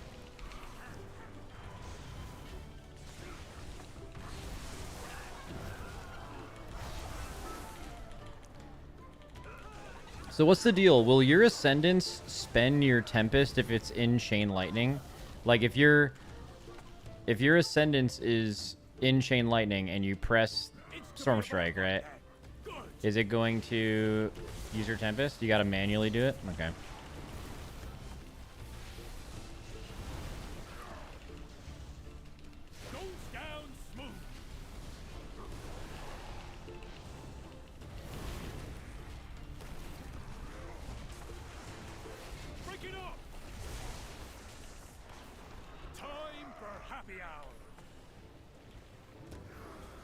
I gotta get a beer first.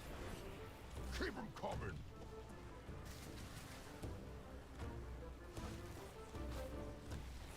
Another one. Oh my god, that was so fast. This group is fucking insane. This dungeon's so good. Yeah, this is one of my favorite dungeons they've made in a while. Break it up!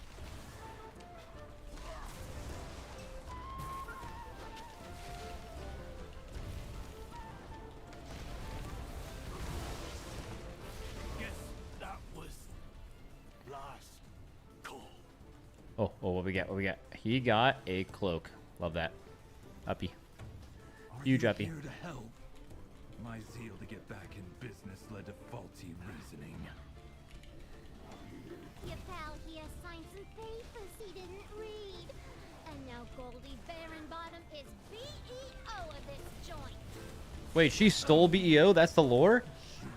What a fucking idiot. Get my meadery back, Outlander.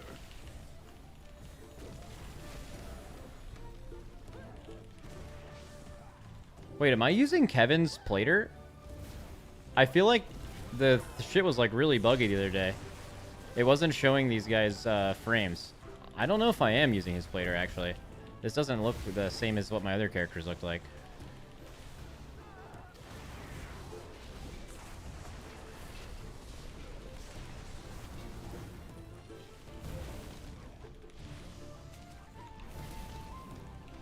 Oh, big fucking prim wave right here. Brah! Ooh. Okay, we gotta spend again. Alright, huge tempest coming up. So much damn. Holy shit. God, dude, Enhance is fucking sick. Enhance is so fucking sick. The mead will be substandard. Yeah, but there'll be more of it. More meat, more money. That's good business. Ugh. Cinderbrew was my personal directive, my passion. She's ruining everything.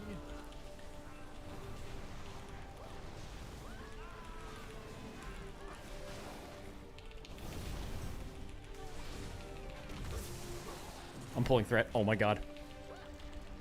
So much fucking damage I'm doing, dude. This character's a pile of garbage, too.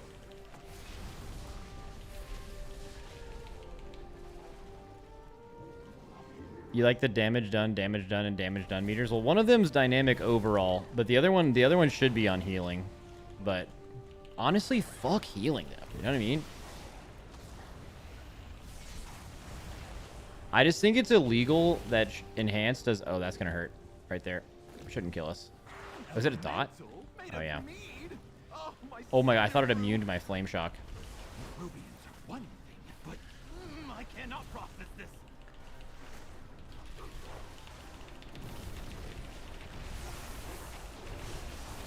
Okay. Just fucking insane resets. All good. Where are we going? Oh, that actually is pretty smart. Should I cleave these things? I'll put a little cap totem down. But we should definitely fucking prim wave them. Oh, they're dead. Oop, gloves. We like that. Those are BUEs. Ooh, is that a haste mastery neck I see? Oh my sweet googly moogly.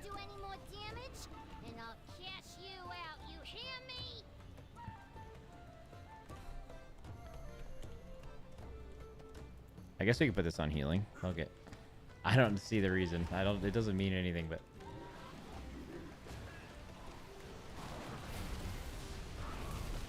Well, this is gonna hurt. And we're stunned. This is feeling real good. Feeling fucking amazing.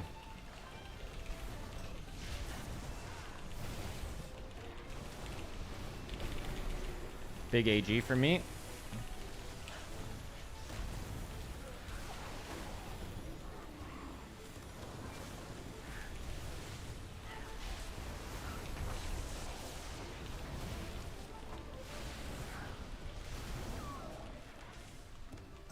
I felt bad. I'm gonna eat some ramen because of that.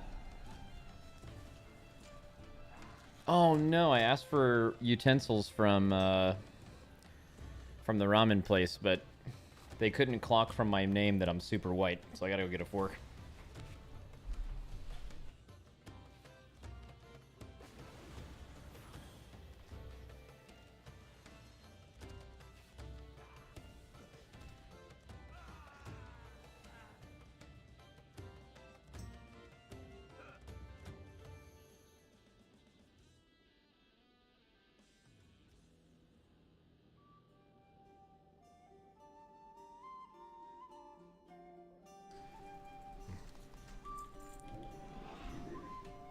I like eating with chopsticks at restaurants and shit, but if I'm trying to eat while I'm gaming, it's just more efficient with a fork for me. Again, probably a white thing. Super white guy out here. Dude, please. Please get out. Oh my god, that's so tragic. I'm just in the middle of my fucking cooldowns. This is so tragic. And the anger and frustration just makes their honey spicier. Right, Frank? Dude, she's so evil. She's taking advantage of all these bees. Makes me so mad. Don't forget the interview. Yeah, well, right now we're doing dungeons, so the interview will have to wait. I guess we could just do it later, but kind of probably could have went for more Maelstrom on that.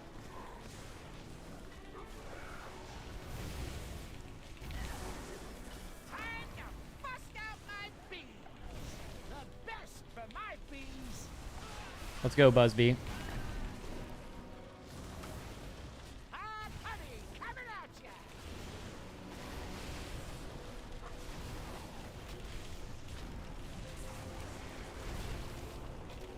Oh no, I'm not gonna get the Prim Wave. So sad.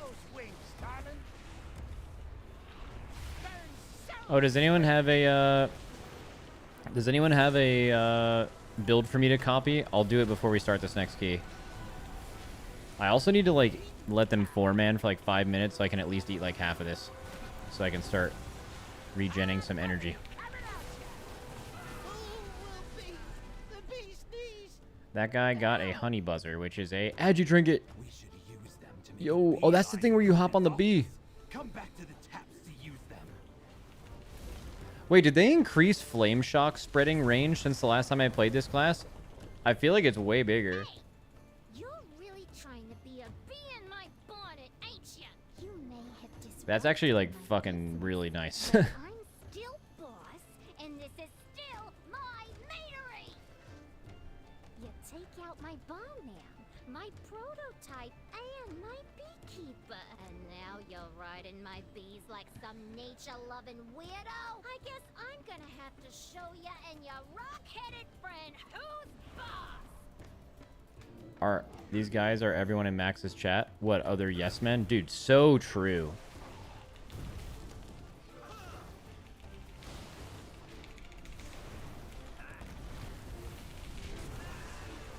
What a good enhanced pull, by the way. This is like a picture-perfect enhanced pull.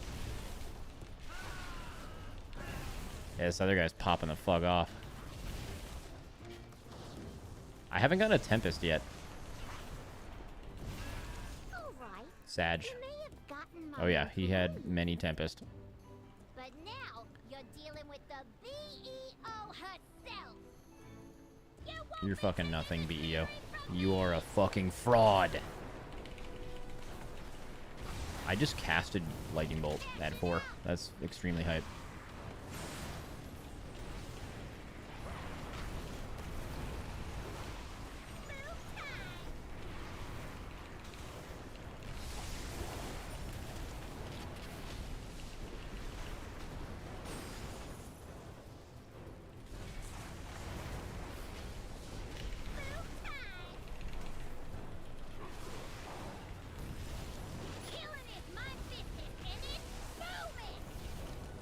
Good voice actor. She sounds kind of like that crazy girl from Borderlands. A little bit. Okay. I'm going to queue again, but I'm going to like eat for like 3 minutes. So just be aware of that when you are pulling things. Tiny Tina? Yeah, a little bit. Am I misreading that? feel like it's kind of similar. Grave error listening to Goldie.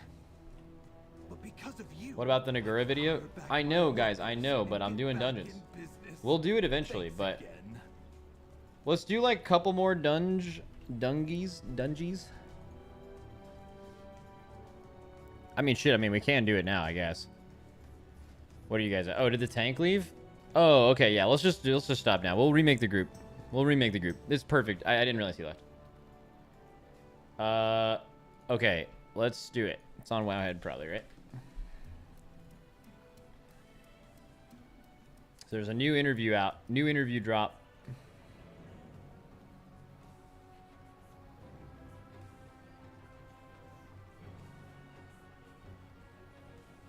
Where the fuck is it? Was it yesterday? Did I miss it? I had to have missed it. Unless they just didn't do a post about it. Oh, no post. Okay. YouTube. Naguura.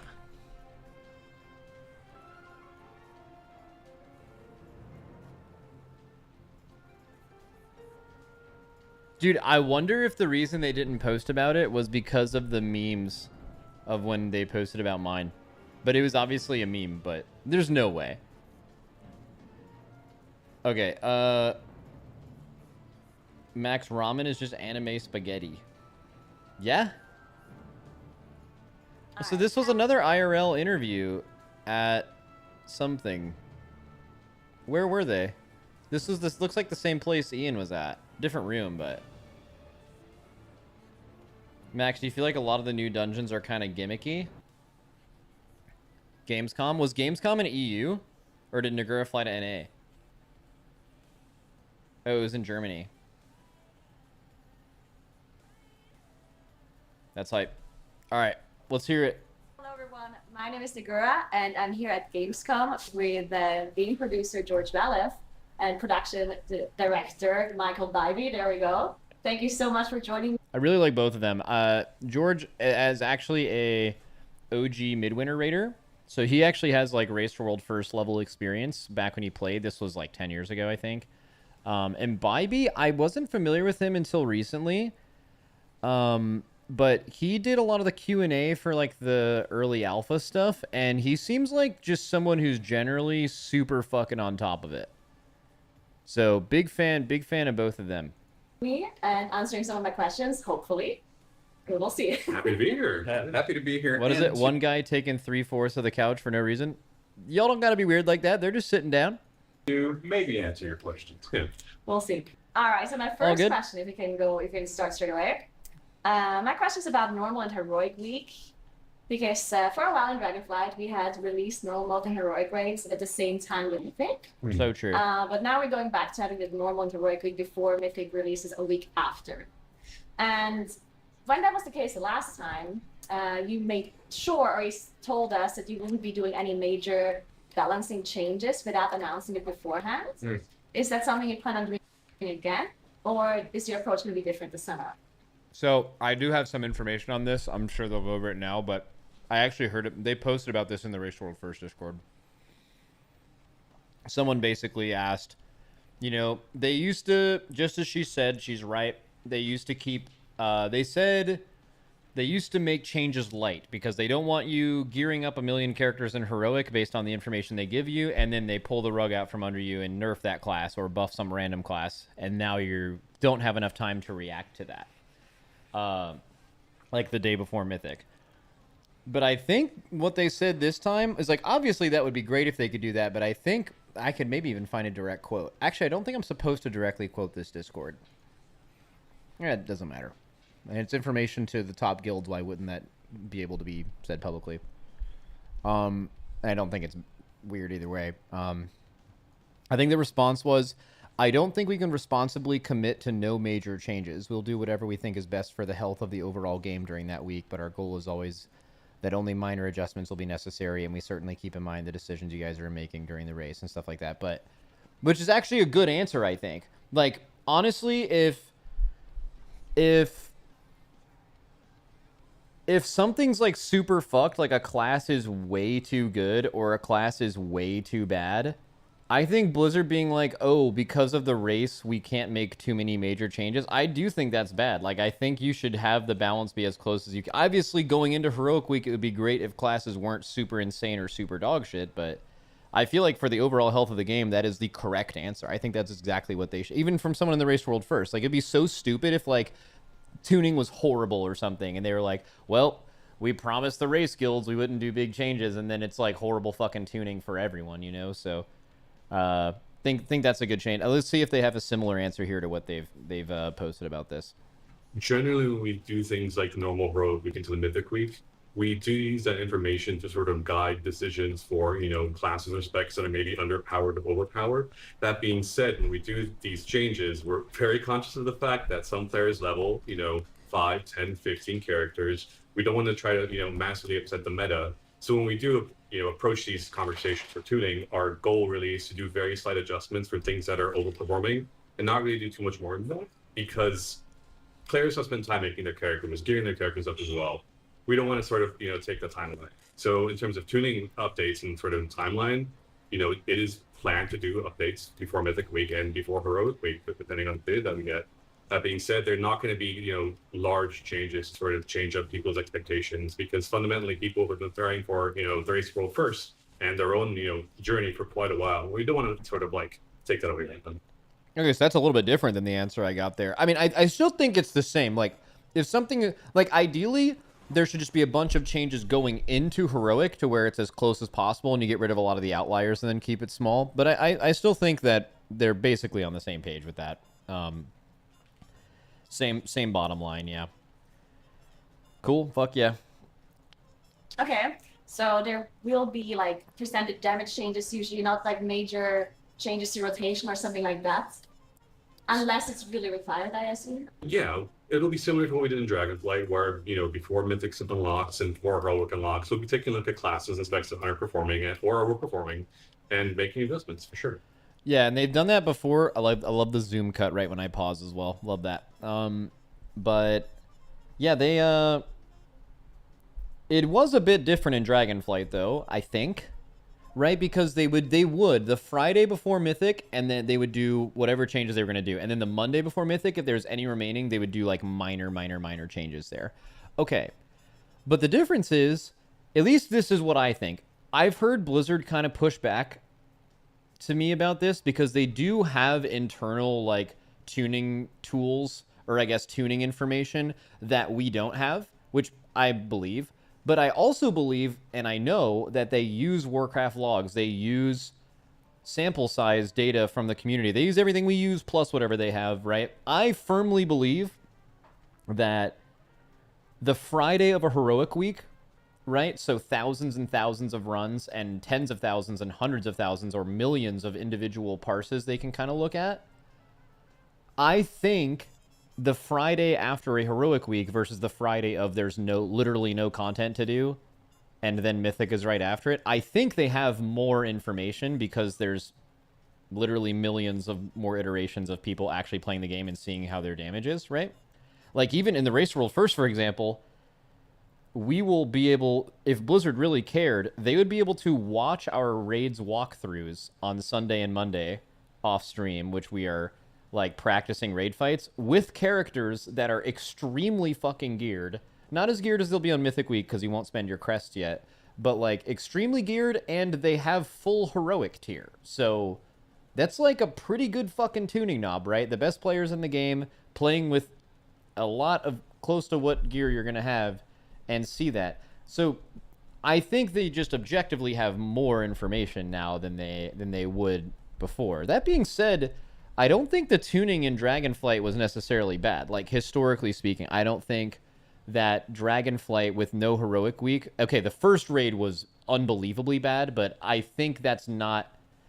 That was like the first raid with class inspectories, so maybe... It wasn't like that for the rest of the expansion, so I think Season 1 maybe gets a little bit of a... Not a pass, but like it's understood why that happened. But this expansion...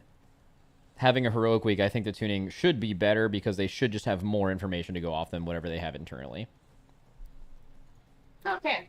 All right. Sounds interesting. Another question that has been something on my mind for a long time And I'm not sure if you can say anything to it, but basically my understanding of the way Mythic works currently, the Mythic rating, the difficulty, to me it seems like that the skill gap between the World First guilds and like an average Mythic guild is grown so large that I feel like they're playing different games almost, right? True. And I can see how that causes lots of issues when it comes to tuning and the bosses and the difficulty itself. Do you think that is a problem? Do you like, is that something you think about? Is it something that you think is okay, or that this is something that you want to tackle, or what is your stance on that? Interesting question. It's a good question. They answered that, or I think who was interviewed? It was Ian, right? That was interviewed by Marcellian online. We reacted to that like yesterday or 2 days ago, something like that.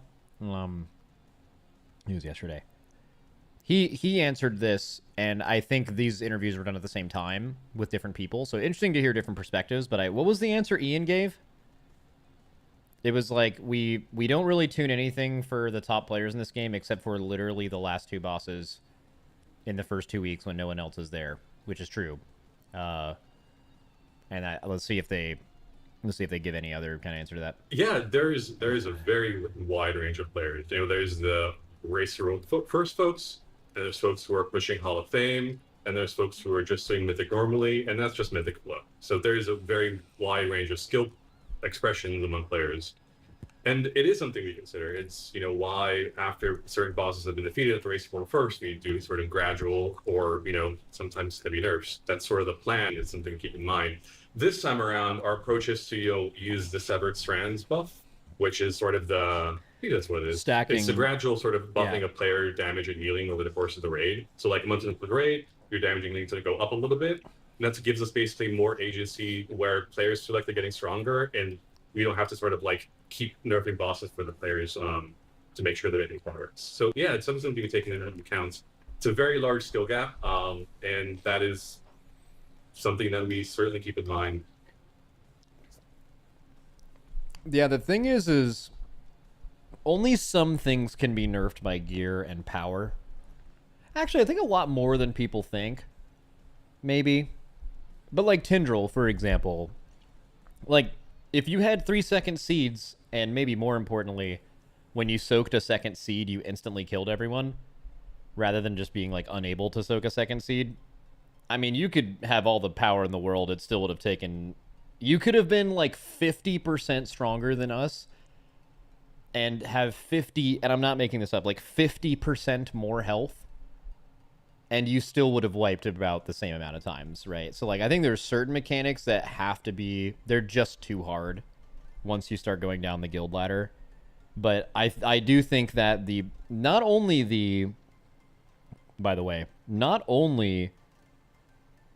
the stacking raid buff, but I think the fact that your eye level compared to ours, not exactly, but the difference between those should be 8 eye levels more in this expansion, or this patch specifically. That's a fucking huge amount of power alone before even you get to the other shit. Like the eye level that you guys kill this boss at compared to us will be 8 higher than it was in Amir Drasil. That's a massive difference just with the upgrade path. Also, the stacking buff on top of that scales, right? So they'll blast. Also, it kind of depends on the raid. Like, not every raid has a Tindril type thing. Like, you can go back for the last couple of expansions, and like certain bosses would be made hella fucking easy. Like Rygalon. Rygalon was a really, really fucking hard and great second to last boss. But Rygalon with a stacking buff and gear would get smoked by every guild. It was pretty much only difficult because of checks, right? There was not a lot of mechanically difficult things about that boss at all, actually. So I think like, it depends on the second to last boss. Tindril is kind of like a historic example of scaling power buffs not probably helping you that much there. But I think for the normal WoW raid, a lot of the issues that people in the community have right now, and I do think it's a big problem, is, hey, you're making these things for, even though the Race World First is streamed to hundreds of thousands, it is actually like 100 people in the race doing it. Like, I could see like how many people had to suffer through a boss like Tindril just because you're making this game for these people for this amount of time. Or not nerfing it fast enough or whatever. I think most of those problems are actually being directly addressed in this expansion, and I think that problem will be significantly less. That being said, the current version of Silken Court I think will murder people kind of similar to Tindral. Actually, I don't think that's true.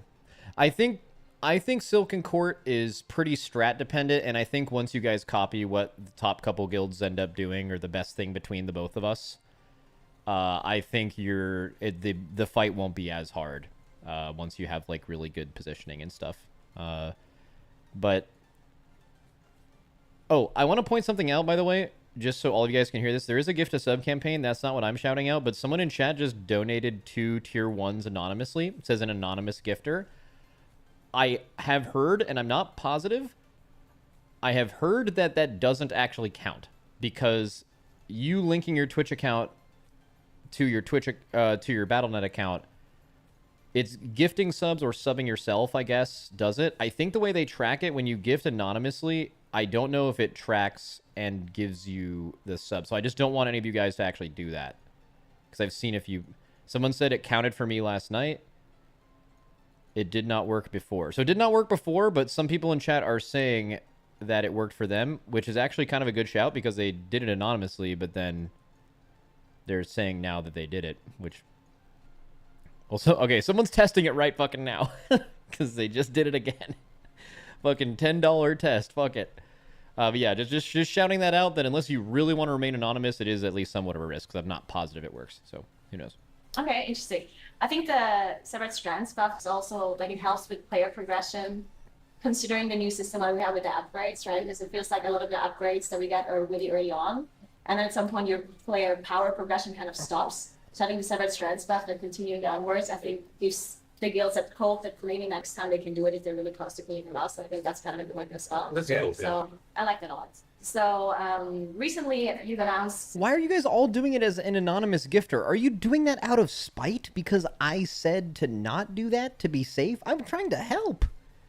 It's like you're doing it like as a bit. Like, haha, I said not to do this. I'm gonna fucking do it. Or you apply changes to Mythic Plus disorder. It's such a weird bit to commit to. So basically they're not gonna be as strong anymore as they were in Dragonflight, where you just use loads and loads of AoE disrupts and stuns to stop the casts from happening. Sure. And now the lockdown that happens on these casts is going to be a lot shorter. Yeah. Which means that interrupts are going to be more important in return, right?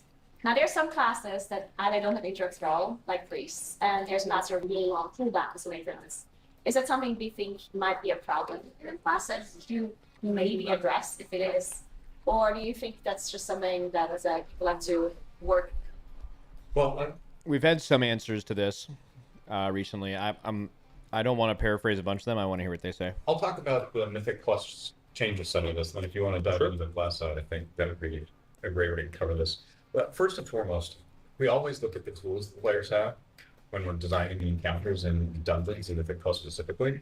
And the changes you're talking about, where it stops no longer completely interrupt the cast and then it just goes off again. Really, it's not just about emphasizing kicks. It's about emphasizing deliberate play and strategy in the way that you pull the dungeon and the way that you choose to engage in certain facts and mobs. So it's about giving players more choices, or basically making them have to make more interesting choices or have to grapple with that in the same way.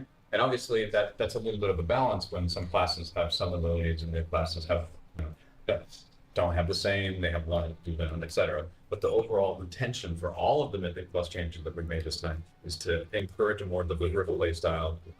It basically slow down the, like, we're gonna Zerg every single pack, AE it all up, burn it down, and then move on to the next thing. And actually, some of those abilities, you should have to choose. No, I want to grapple with this versus this, and I'm not going to pull that back because I know we don't have a stop for that, or we don't have a kick for that quite yet.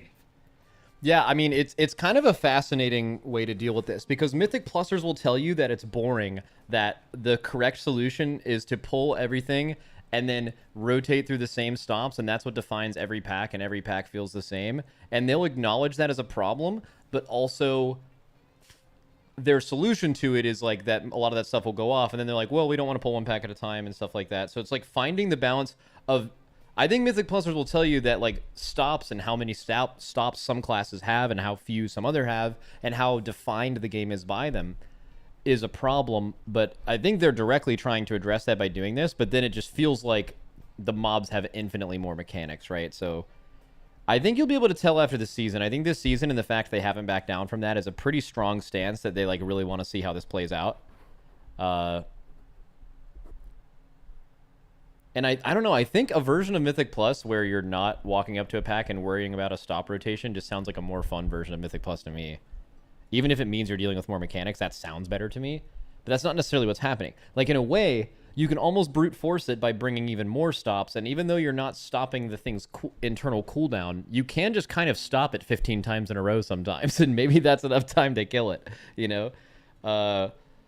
And the other change they're making is they're putting power back in interrupts. And I think that's actually good. I don't know if the way they're doing it is correct, but I think the idea that you put more power back in the actual spells that interrupt casts, like literal interrupts, kicks, things like that.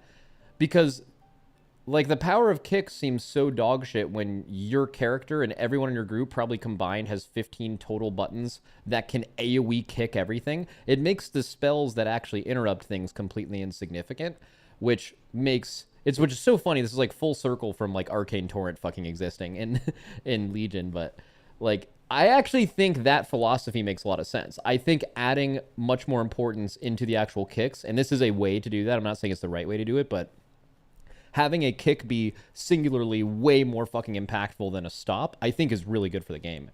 But I don't know if they're going to... I think it's going to take some time in this season. I'm really interested in a lot of things in the upcoming Mythic Plus. Probably won't go into it because maybe they ask about it. Because, like, high Mythic Plus... yeah, okay. I think they maybe get into it later. Sorry, I just wanted to have a follow-up question to that, if that's okay. So you're saying that... And this is something that I've seen in the changes as well, that it looks like you're trying to stop players from doing bigger pulls and just surging everything down, as you say, just AoE stopping it. To me, it feels like that is what I like doing them. Like, I like doing these big pulls and pressing my big AoE buttons, seeing like big numbers. Like, I think a lot of players really do enjoy that. And whenever I think there's changes that are being applied to the game that stop me from doing that, especially in a forceful way, because if it's just more difficult to do it, then I know, okay, we just have to play better to execute that big. Yeah. But if there's something that really completely stops you from doing that, like certain auras that have AoE damage reduction, stuff like that, then I feel like, okay, no matter what I do, I can't do this big pull. Sure. And is this something that you're aware that people like these big pulls and you're still trying to stop that? Totally. And like, I enjoy that as well. A lot of people do, but if you follow the through line, if the progression of gameplay is bigger and bigger pulls, and all you're doing is, hey, I'm basically trying to pull as much of the dungeon as I possibly can, and then burn it down and move on to the next one and do that. It forces a specific group on. It forces all of the interesting mechanics that might actually make the one dungeon different from another dungeon starts to like get sort of rubbed fucking down. Facts. So that everything starts to feel the same. Running different Mythic Plus dungeons. You see what I'm talking about? Bro, I've only heard this guy in like maybe 3 or 4 interviews, and that's my entire relation with him. But he is constantly fucking speaking the truth. That's all I'm saying. Very, very repetitive. And then ultimately in the long run, it means that some players don't have the option to participate if they don't want to play one of the classes that are specifically required to do that. So like thinking about Demon Hunter Tank in the last seasons that were like, in order to do what you were talking about, you had to absolutely have a Demon Hunter Tank in your group. You had to have certain classes and those kinds of things. And so this is like, it's the challenge with game design is always like, okay, can we not turn it back all the way so that we're absolutely forcing you to play like that, but can we dial the knob back a little bit and then see how it goes, get feedback, see if it's like, oh no, nobody likes this, we've gone too far, okay, let's turn the knob back a little bit more, and then see. And I think really... Which is why they're like super doubling down on making sure that they try that this season, and I think that's the right thing to do. I think the reason behind that he just said, and all the reasoning they've given for these changes are problems that need to be solved. This is a solution they think they have. They don't always get that right? Private auras still exist as the worst possible solution to the weak aura issue, but like, you know, they could end up doing it, and he's saying, hey, we'll try it out, and you know what, if it totally fails, we'll look at it from a different angle. But I actually respect them actually trying it instead of just immediately reverting to people complaining, which you want to listen to your community, but we're wrong a lot. And we're averse to change. And sometimes change can be good, and you don't know it yet because it's just different, and you don't like it being different. And I respect them sticking to this. Players are still going to be doing a lot of this, and it'll be maybe slightly smaller goals than what they've been in the past, or with some of the tank debuffs that have happened. Like, you might have to be a little bit more careful, and then we'll see how progression goes throughout the entire expansion. One more follow-up question. Sure. Priests. Oh, priest getting interrupted. I mean, it's Michael mentioned. Really, Facts. our goal is facts, such facts actually. Like, if you're gonna put all the power back in the into interrupts, how are you gonna make it so there's exactly 2 specs in the entire game that don't have one? It needs to be said. Try to give players the tools that they have to basically succeed in different environments. Priest getting interrupts, I can't speak to whether that is or isn't happening. Over the course of Dragonflight, we saw a lot of class changes. A lot of things are on sort of the menu. Hero talents are another part of the game that we're going to be looking, very closely at. We've added a lot of crowd patrol hero talents. We're going to be looking at them, making sure that they're going in the right direction, that they're tuned properly. So I think players can expect a lot of class updates and spec updates, and honestly, even hero talent updates going into more within. But specifics for things like priest getting interrupts, can't really talk. Okay. And other classes getting shorter interrupts? The solar beam is still 1 minute, right? Yes. Yeah. I mean, but it's an AoE silence, right? So there. Oh, she's like, bam, bro, this body language is crazy. She's like, she's not saying a word here, but she's hitting him with the strong, don't give me any of that shit. Look at this. Look at this. It's an AoE silence, right? Look at this. Look at this. There. Come on, what the fuck are you talking about? That's what she said. Let's fucking go, Naguura. That's true. Stay big. No current plans on changing Solar Beam for now, at least not for launch. Okay. I had to check. Haha, laughing, but not fucking happy. Alright, then I Remember was that. wondering about when it comes to class balancing. We've seen a lot of class balancing, or usually we see a lot of class balancing at the start of patches and the start of expansions that are more focused on grids, right? On single target damage profiles, and to make sure that everyone's kind of in line, everyone is valuable. What is it? Bybee feels like he knows his stuff and explains it well. I don't know why I paused the video to read that, because we just talked about this, but yeah, I mean, you can tell a lot of times, but he's not someone who feels like he has to talk all the time. He takes his time, he thinks, he addresses your points in the order you brought them up, and he just fucking speaks the truth. He's very... I've never worked with this guy once. I did not meet him when I was at Blizzard, when I went and saw, like, the WoW setup, but he just strikes me as someone that definitely knows what the fuck they're doing. At the start of patches and the start of expansions that are more focused on grids, right? On single target damage profiles, and to make sure that everyone's kind of in line, everyone is valuable. But when it comes to a class, I think balancing a class in particular when it comes to damage profiles is something that has to be for the whole season, right? And if changes only happen at the start of a season and not too many changes happen later, it feels like, oh, the meta has evolved like 2 months in, and now this is like something that everyone plays, and all the other classes are kind of being left wherever they are, and they're not being buffed or nerfed as much. Mm-hmm. Is that something that you want to maybe do differently in the War Within? What seemed to happen in Dragonflight is there was unquestionably more dungeon tuning and class tuning in Season 1. And I said this at the time, and I believe this is true. There was actually more tuning in Season 1 than I think there has been in entire expansions before, like in the last 10 years. It was insane. And what was the result? It was inarguably the most balanced the game has ever been in Raid and Mythic Plus. It stayed pretty balanced in Raid the whole expansion, but in Mythic Plus it was crazy. There was like, you could invite like 13 or 14 different specs to the highest keys. That's never been true. And that was really fucking good. What is also true is they stopped tuning as much.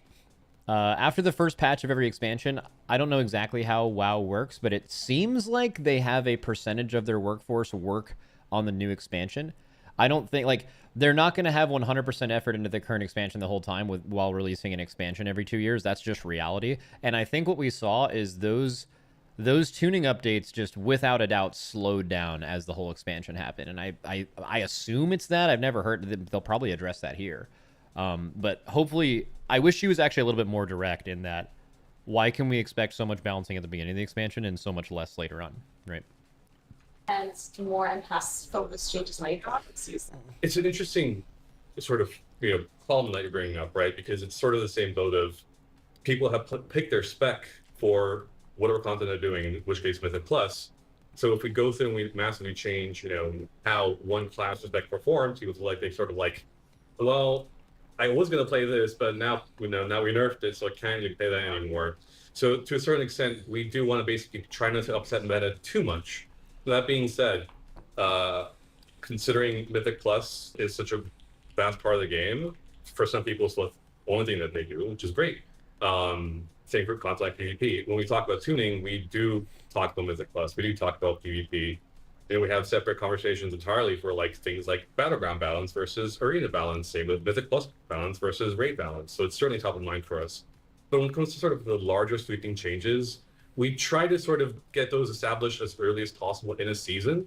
That way, if players are trying to push for their title, 2 or 3 months in, they don't feel like we just like pull the rug out. So that's sort of our thinking there. Okay. One thing that I noticed when it comes to class, like, I agree that changing classes halfway through, like, people are going to be disappointed, but class is something that's, like, the rank 1 type, for example, happens at the end of the season. So even if you change something mid-season, I feel like people technically do have enough time to, maybe play another character or focus on something else if they wanted to. But I guess the problem is, which did happen in the past, when a strong class got nerfed, all of a sudden the score that people were able to achieve with a certain class is not achieved. Exactly, yeah. That is a huge problem. So, I mean, I see the issues, but I just, I wish classes would be balanced more in class. For sure. Everyone agrees with that. Oh, what does he say to that? It's just, a very large design challenge at the end of the day, especially with, hero talents now. We're not doubling specs, but we almost kind of are. And then you apply that to not just Mythic Plus, but content like Delves, because a ton of players are going to be playing Delves. Delves is going to be a huge part of the game. So we have to take that into account. It's just a lot of variables. Yeah, but you don't have to. Yeah, that's true, but absolutely no. As long as delves are completable, absolutely no one is going to be mad that like other people can do delves slightly faster than them, right? As long because it's solo content. As long as you're able to complete it. I mean, you don't want your class to be dog shit, right? But like no one's going to be like, "Oh man, I bet delves are so fucking crazy for that class," right? Totally different. Because if you think about why do people care about Mythic Plus, right? Why is Mythic Plus balance so important? It's because when your class isn't good, you don't get invited. Your, in quotes, queue times are like either infinite or very, very fucking long, right? That never exists in Delves. So I think the idea that like things need to be tuned for Delves at the same level of Mythic Plus is like absolutely crazy. Like that's just not true. But I mean, I don't know. Delves are kind of like a Mythic Plus dungeon. I feel like if Mythic Plus balance is probably 95% true of Delve balance. Not quite, but like it's fine, maybe defensively actually, like their defensive options are pretty important, but they're not timed, so it doesn't matter. I don't know. Mythic Plus is certainly one of them though. I think one thing that we are trying to accomplish a little bit differently this time around though, when we talk about War Within, is making sure that season over season the quote-unquote meta feels a little bit different at least, because I think in the past that's been places where we can move on. Okay, here's another question about Delves that I did not submit first. Can I still ask you? Let's just talk about Delves. We may not have an amazing answer for you. I am one with the earth, by the way. Since we're speaking about class balancing, let's fucking go. I was wondering, because of course you can do Delves by yourself, and it's probably incredibly difficult to make sure that each and every spec can do the Delves, like, so there's balance between one another, right? So a tank has the same, like... this is a good question. This is a really good question. Like, I don't know this right now, but I imagine that like the difficulty of a delve feels totally different whether you're a tank, healer, or DPS, right?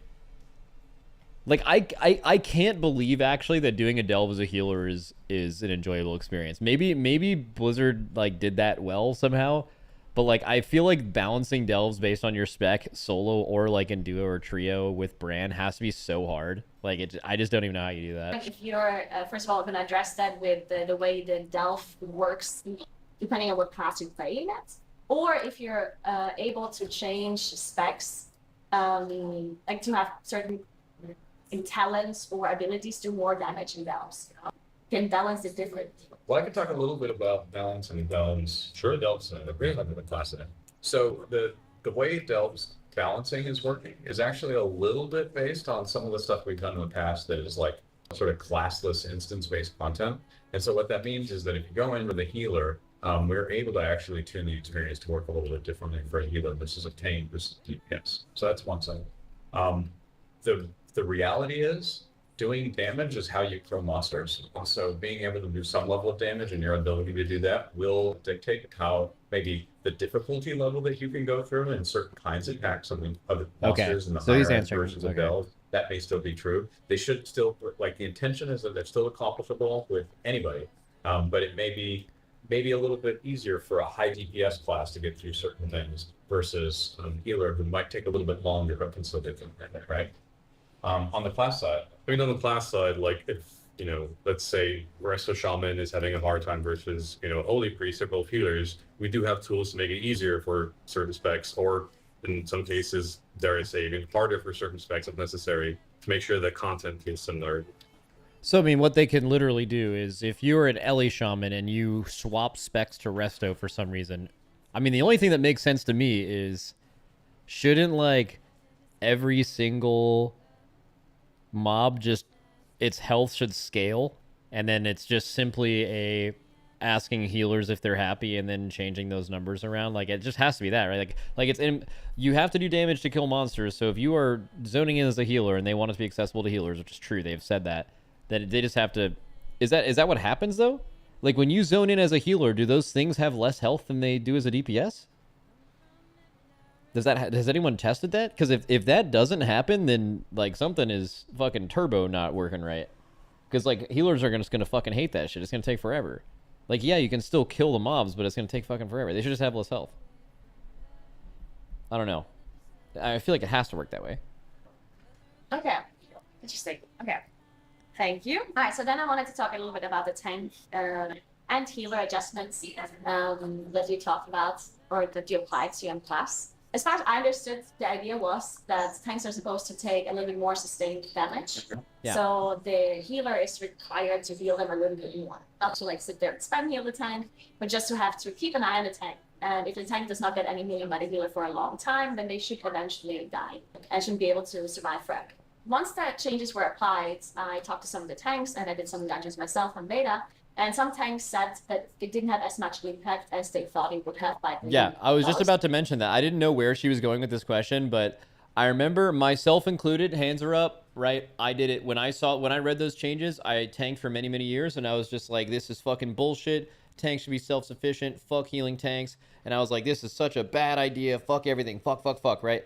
But it turns out that I have not heard a tank say they thought the changes were dog shit. Like you're basically, the self-sufficient tanks are still able to do it. It's just a little closer. And the classes that are not built to be self-sufficient require a little more, but reduce a little bit more damage, which is actually how it should be, right? So I think, from what I can tell, again, I should not be the arbiter of, like, the community's feeling on this.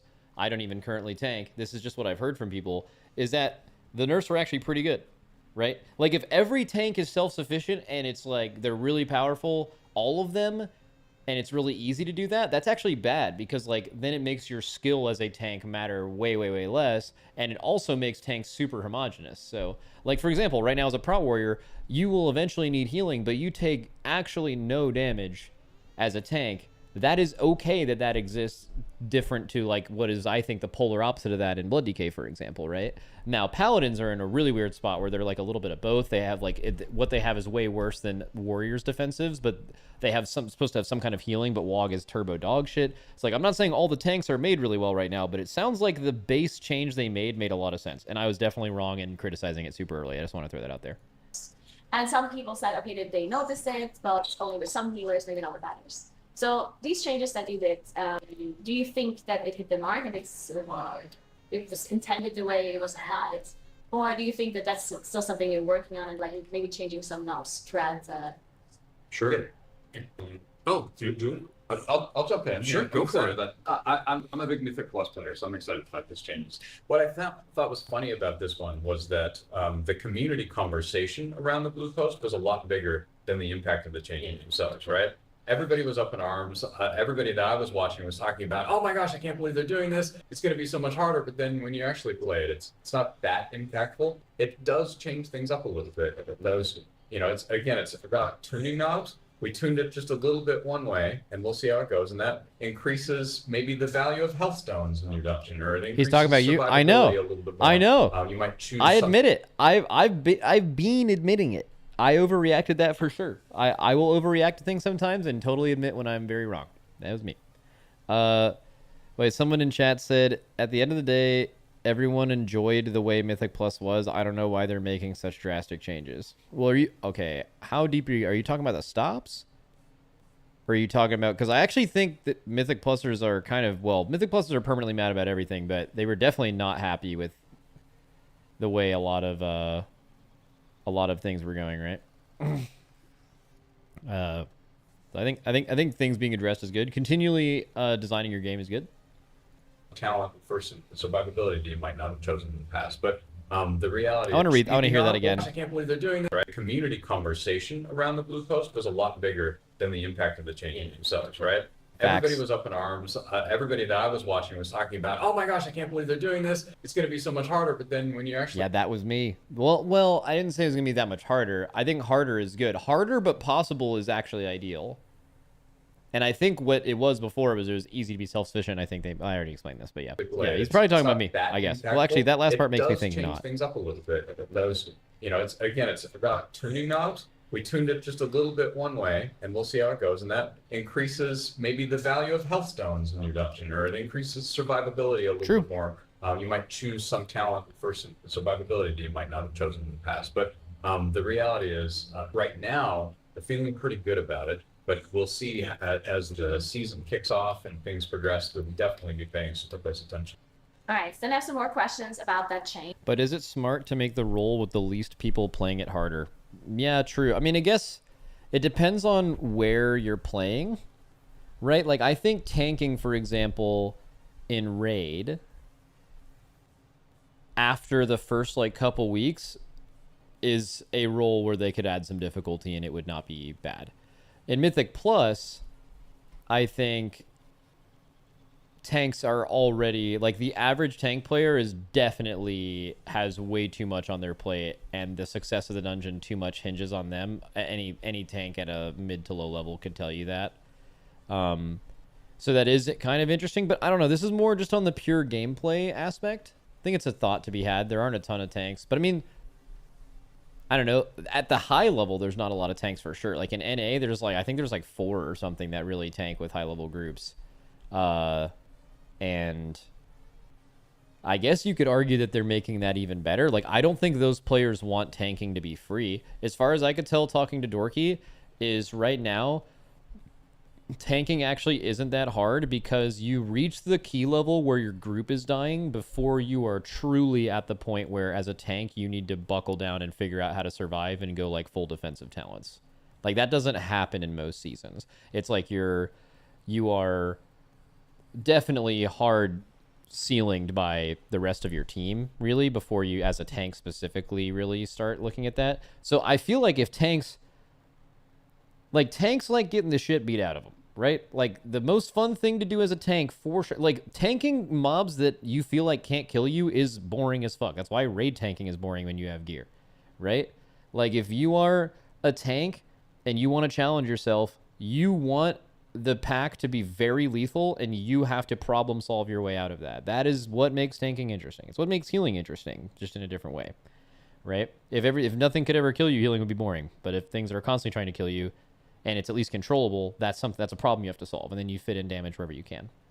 So I think for the higher level tank players, that the changes were actually probably good. It'll also separate them from other players. But lower level, I think you're right. Yeah, it could be a bad reaction. And because you also mentioned that change might reduce... What is it? As a Blood DK, I love being unkillable. Yeah, but you wouldn't love being unkillable if it was easy, right? What's fun as a Blood DK is by playing really well and making really good decisions and really greeting death strikes. You have fun by dancing around that. At least all the players that I play with feel that way. Right? If it was just the buttons you press didn't matter on DK and you automatically lived through anything, that's not true. But let's just say that was true. All of you would have less... I will say most of you. There's some moles maybe, but most people are... not want to do that. You want to as a monk, right? As a monk, then you're really getting shit on. You want to really ride high stagger and get really value purifies, and you can see the reward and the payoff for the decision to be a little bit greedy sometimes, right? And then you can also get punished for that, and then that's something a way you can get better. I don't think the whole I think the whole like everyone wants it to be easy thing. This is the whole mole people conversation, right? The difference between a casual and a mole person. Is there's a lot of casuals that play games casually that do enjoy being challenged as a way that video games are fun for them, right? Becoming group-like damage, because that was something that in Dragonfly was a big problem in my communities, that the survivability of the group was incredibly important, and it was like the main thing that was holding you back usually, and not necessarily the damage they were doing. And that's something that I personally didn't enjoy, and I think I got a lot of feedback from other people as well that said they would rather like make sure that the damage is something that they can optimize, and that's holding them back, rather than just dying. Wait, what is it? As someone who isn't a tank, I want tanking to be easy so more people will play it. See, but that thing is like, you're like, I don't care if this thing is not fun. I just want to like have more groups be available, which makes sense if you're just thinking at your own pace. But I actually don't know if that's true. Like if tanking was just an objective, it was just a joke at all levels. It was just twice as easy to survive all the time. You're thinking that that would increase the amount of people doing it. And I don't know if that's actually true. Like for example, people are more often to want to DPS through farm because they can at least feel something. Bro, if you're a tank or a healer in a guild, you know this feeling of how boring farm is because you're not challenged. It is infinitely less fun for you, and you are more likely to want to post at a raid because of it. That is a fact, right? Something being easy, if they would just make tanking a total fucking joke, I actually don't think that would make more people do it. I think there is an issue with you know, certain groups or certain levels, especially like running out of tanks, and the tanks feeling like there's too much pressure on them. And if you were to just make living easy, maybe it would just be all the other things. I think it's really like the homework aspect. It's about having to know the routes and everything where you feel like you're letting people down. The actual gameplay of playing your class having no stakes to it and just seeming to be solved before you even play it. This isn't really how the game is, but just using that in an argument, like I don't think that would make more people want to do it at all. Not having any defensive left, and they just can't do anything about it.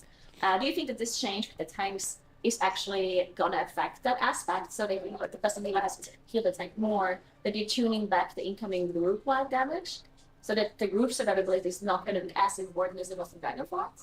Dude, sorry, I went on such a long rant there that I didn't listen to any of that. Sorry, I'm gonna rewind it. A big problem in my communities, that the survivability of the group was incredibly important, and it was like the main thing that was holding you back usually, and not necessarily the damage they were doing. And that's something that I personally didn't enjoy, and I think I got a lot of feedback from other people as well that said they would rather like make sure that the damage is something that they can optimize, and that's holding them back, rather than just dying to a boss without having any defenses left, and they just can't do anything about it. Do you think that this change with the tanks is actually going to affect that aspect? So they the person maybe has to heal the tank more, that you're tuning back the incoming group-wide damage, so that the group survivability is not going to be as important as it was in Dragonfly? That's the intent. But it interesting. Okay, that actually makes a lot of fucking sense.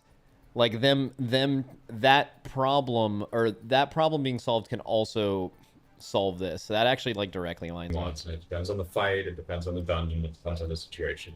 The goal is not to make it more complex, but to change where the complexity is. So you're focusing a little bit more on the tank. You're focusing a little bit less. That's a really good interview. But you're still going to have to focus on keeping your buff. Yeah. People are will have to use their defensives at appropriate times and just be careful that way. And that will still continue to be a part of it. Okay. And if this change is not going to affect that group survivability as much as you wanted it to, do you still consider nerfing the defensives of damage dealers across the board to kind of fix the whole situation of the incoming do I do a little mini rant? Tuned so highly because the damage dealers have so many defenses available to them. Yeah. This might be a good class. I probably don't need to do it. You guys have heard this a million times. I think one of the biggest problems in the game right now is the amount of defensives and the potency of defensives makes it almost an impossibility for them to create challenging situations that try to kill your character that are not just preemptive, you must have popped a defensive already one-shots or else you're definitely dead. That's kind of the only way to kill you. They can't, like, the old days of your health linearly going down and eventually your peripheral vision's like, oh, my health is going down, I might need to make a decision. You know how that doesn't happen anymore? It's because there's just twice as many fucking defensives in the game. for most classes. It's not true for every class. If you're a class with less defensives and you're like all up in arms, like obviously this is about the whole game, not specifically about you. But I just it's not a surprise that everything in Dragonflight was like your whole raid is going to die instantly and then one healer pops a cooldown and everyone's healed. The times the game has been like this, and it has existed before Dragonflight, is just so much worse than the Shadowlands BFA style of the way your raid takes damage. But dungeons, raids, everything, it's less fun to heal. It's less fun to heal where all of your heals instantly top people when you pop cooldowns, and then if you don't have a cooldown up, everyone's instantly dead. Like having it be more nuanced than that, where your actual base kit does more healing, but it's like you're slowly filling up health bars and health bars are slowly going down, so there's constant decision making rather than just instantly lay on handsing everyone with every spell, right? I think personally, everything that I just said is an obvious problem, but I just think personally that the amount of defensives and the potency of defensives in this game, and the fact that versatility exists, by the way, why the fuck is that a stat in PvE, that all of that contributes to them having to do this. It's a cause and effect, right? If they want to do, let's just say Blizzard fully understood this and they wanted to make very linear damage intake similar to how it used to be. I could show you 5 clips right now from old bosses and explain exactly what I mean, but I think you have heard this before. They could do that. You know what would happen? The game would be easy as fuck because there are just too many answers to that. And when you have too many answers to that, you have to do more. You have to make that hit of damage do 80% of your health instead of 40.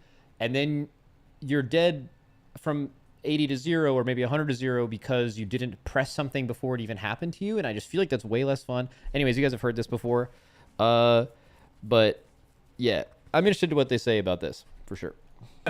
It's a little bit of an arms race, right? Like we buff player defensives by things like hero talents, so raid damage used to go up, so healers have more to do.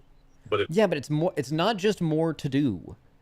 It is the type and the way your damage is received is, right, like if this is your health bar, right, this is your health bar here, and the level at which your health bar goes up and down, I guess this is a really shitty way to do this, but let's just say this is a line. You have currently at 90% health, right, and as I am selecting this bar going up and down is your current HP. How the game used to be was like the entire raid would just be like going down a little bit. A healer would pop a cooldown. Okay, we're sustaining. We're going up a little bit. Now it's like mechanic happens, boom, down to here. Fucking one healer pops a cooldown all the way up. And it's so spiky and dog shit because of the amount of ways you can mitigate damage in this game, right? It's not just the healers have more to do. It's that the way that everyone interacts with the damage you take is just less fun and actually like makes you just having to proactively think about the damage you take is just way less fun than reacting to it happening to you in real time. Even in hard content. This has existed in super hard content for a long time the other way. Players don't hit those defensives in some groups. You know, not everyone's playing at the highest Keystone level here if they're having a bad time. That is definitely something we talked about quite a bit in terms of actually adjusting players' defensives for content like Mythic Plus. It's difficult because then we're adjusting defensives for players that are only doing delves or only doing world content. There's a lot of people to consider, and also raids. I don't think for now we go so far as to be hitting players' defensives. But like Michael said, this is just the very beginning. There's a lot of knobs that we need to tune still, and we'll be tuning going into Season 1 of The War Within. So, time will tell. But as of right now, we have no plans to sort of hit player defensives. As we learned earlier, when I complained about the tank changes, I can definitely, like everyone else, be super wrong, but I actually don't think that the way that the damage you take in this game will change until they address defensives across the entire game. That's all I have to say. Okay. They clearly said that might be the case, and we deal with that later, and we're not doing it now. But that's just how I feel about it. I'm going to keep asking the question. Asked last time as well. Sure. All right, then one more question about this, about M+ in general. Sure. Dude, you gifted 10 subs instead of 2. You don't get 5 pets, big dog. What are you doing? I wanted to know, because in my opinion, there's 2 things that can hold you back in the present. For you, like, to time it or not time it. Like 2 major things. Number 1 would be survivability. Like, you're just stuck on a boss and you can't pull it. Wait, I want to hear this from the beginning. About M+ in general. Sure. Okay. I wanted to know, because in my opinion, there's 2 things that can hold you back in the present. For you, like, to time it or not time it. Like 2 major things. Number 1 would be survivability. Like, you're just stuck on a boss and you can't pull it because the ability just shuts you and you're running out of defensives. Yeah. Mm-hmm. Or manage to do the whole dungeon, but you're running out of time. So you basically we're not efficient enough, didn't do enough damage. So in a scenario where a team has like the best comm possible for this dungeon, for this situation, and has near perfect gameplay, what would you think is like the ideal scenario? Like what would be holding this group back on like the highest skill level it can do? Okay, so I think what she's getting at, this is kind of like the conversation that people have had the whole expansion where you never feel like you have to like really ball out in a key and like time something super crazy. It's kind of like you just need to stay alive and you time it. I think she's kind of getting at that. She's saying like, what do you want to be the challenge? Like right now it's basically, can we live? And then if that's it, there's no more challenge. You just successfully live and then you time it if you're among the average skill level of the people doing high keys, right? People want to be challenged on time. The only issue with time is based on your current gear level, with how infinite scaling works, is there's just going to be a key level that exists with the gear your group has where you are able to time that key. And then the next key is going to be 2 minutes harder than that. And let's say you're able to perfectly time one key. The difficulty is the timer. You have to play perfect. Cool. No deaths. And you have to own. Cool. All right. Well, the next key, if that's the case, will probably be impossible. Maybe you can innovate a little bit, but most likely impossible. And the key before that will be easy. It's really, really hard to make it based on time without like changing the way Mythic Plus works in general, because like there really is truly like one per dungeon. There's like one key level that your group would truly struggle with the time with until you get more gear or you have less gear.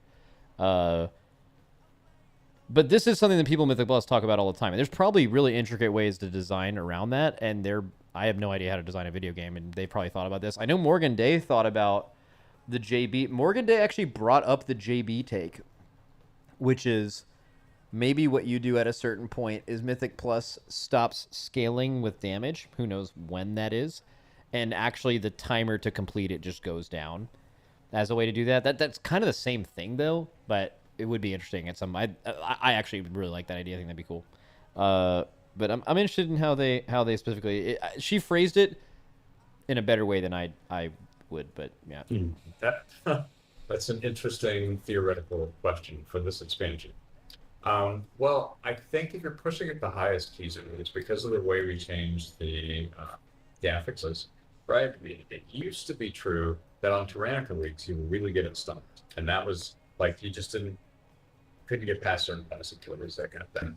Theoretically now, every week will be the same. It'll feel the same, so you'll be pushing. It'll be more about throughput. You will probably for certain bosses and certain abilities, you start going to run into like, this is the thing that is always killing me at a certain level. But I think more broadly speaking, it's going to be okay. I would go that route too. In the War Within world, I think my gut says it's going to be more like raiding, where you're going to want to continue doing content over and over until you master it, and then you're going to want to figure out like, oh, I'm going to save like my 2-minute cooldown for this pack, my 3-minute cooldown for this pack, but that didn't work out. So next time I'll do that, I'm going to move that. That's kind of how Mythic Plus already is, right? Like that's how you tackle a key in Mythic Plus. Is like you probably always do what you always do, and then you like look back on it and you're like, okay, we just need more CDs for this pack, and we can maybe, you know what I'm saying, like that's already a progression cycle that exists. And optimizing like player damage and healer damage and tank damage is going to be a big part of it. That's my. Yeah, it didn't really answer anything. That's fine. I personally always think that's more fun to like, if you ran out of time at the end, or you like talk to, I love doing that actually. Do this differently, use your cooldowns differently, try to make this pool more efficient. I feel like that's more fun than to just survive an ability one. Yeah, you totally. Like have so many options to survive. Nobody likes getting stomped and not being able to do anything. Alright, then I have another question about hero talents. So the hero talent trees, of course, are completely new in the War Within, and there's some hero talent trees that are either. For this interview, did she like put all of her questions on this little thing, so she's like reading it off like a little game show? I like the vibe. I like the fucking vibe of the card. Incredibly like flashy looking and really like satisfying. And there's some hero talent trees that change are boring as fuck and don't change your gameplay at all. Yeah. A lot in that regard. And then there's other hero talent trees that are maybe not as satisfying, maybe like passive talents don't impact your rotation as much, and others that are maybe not like visually as interesting as others. Is that something that you're aware of and that you? What did you say in chat? I wonder if we'll ever have like a skill check in game to see what percentage of players are good or not so good. What do you mean? That exists in like every game mode. What do you mean, like a binary pass fail? Like show up and take this test. You failed. You're fucking bad. You know, like what are you fucking talking about? Or like working on improving throughout your war with it, or did you like? Are you not planning on doing any major changes in the hero talents? What a weird question. Good question. Hero talents are here to stay. They're not going anywhere. The moment that we sort of launch, they're part of your class and spec. They're evergreen. They're called not going parses. Way after war with them. Dude, we're gonna treat them like how we you can treat find someone with classes and insane specs, parses and that's if dog Dragon shit at plays the game. anything to show for it. We've done Doesn't mean anything. a lot of redesigns, a lot of updates for specs and classes over that expansion. So in terms of updates for hero talents, stuff like that, certainly on the docket. In terms of visuals, we definitely have a goal of making sure that they feel visually distinct from each other. Some will naturally be more flashy. I think it's hard to be flashier than summoning 4 Horsemen of the Apocalypse on like a 3-minute cooldown. True, it's kind of hard to true, top so that. true. Yes. So true. Like so many things. Like the theme of some of them is so strong that like it would genuinely be impossible for like 90% of classes in this game to ever have the theme of their hero talent be as cool as Rider of the Apocalypse. It's impossible. Like you can't do it. It is impossible to do. There could never be something in the class that you could even make up that would be that good, right? That is true.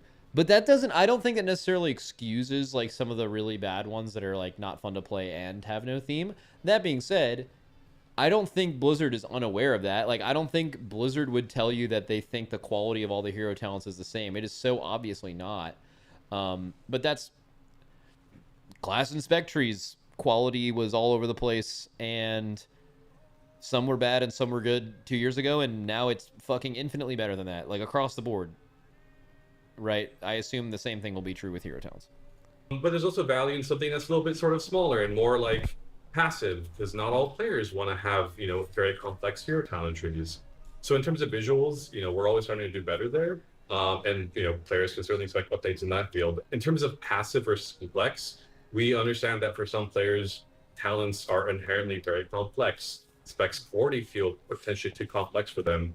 So for some hero talents, we opted to make them a little bit simpler, a little bit more passive, because players essentially need to pick one or the other. So some trees will be more passive, some will be more complex. The last thing we wanted to do is have players feel like they need to sort of like, oh, every single hero talent tree gives me a new button or change something dramatically. That's not really a goal of ours.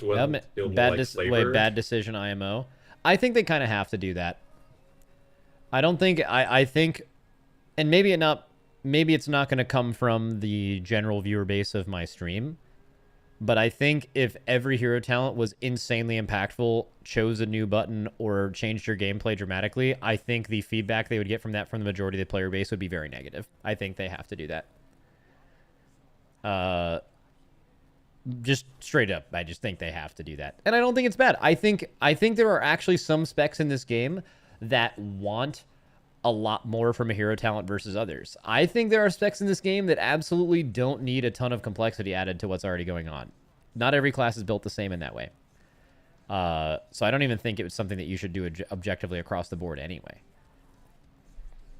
Not to mention, you can make things that are passive that are really, really sick by having those passive things matter a lot and have it be something you pay attention to.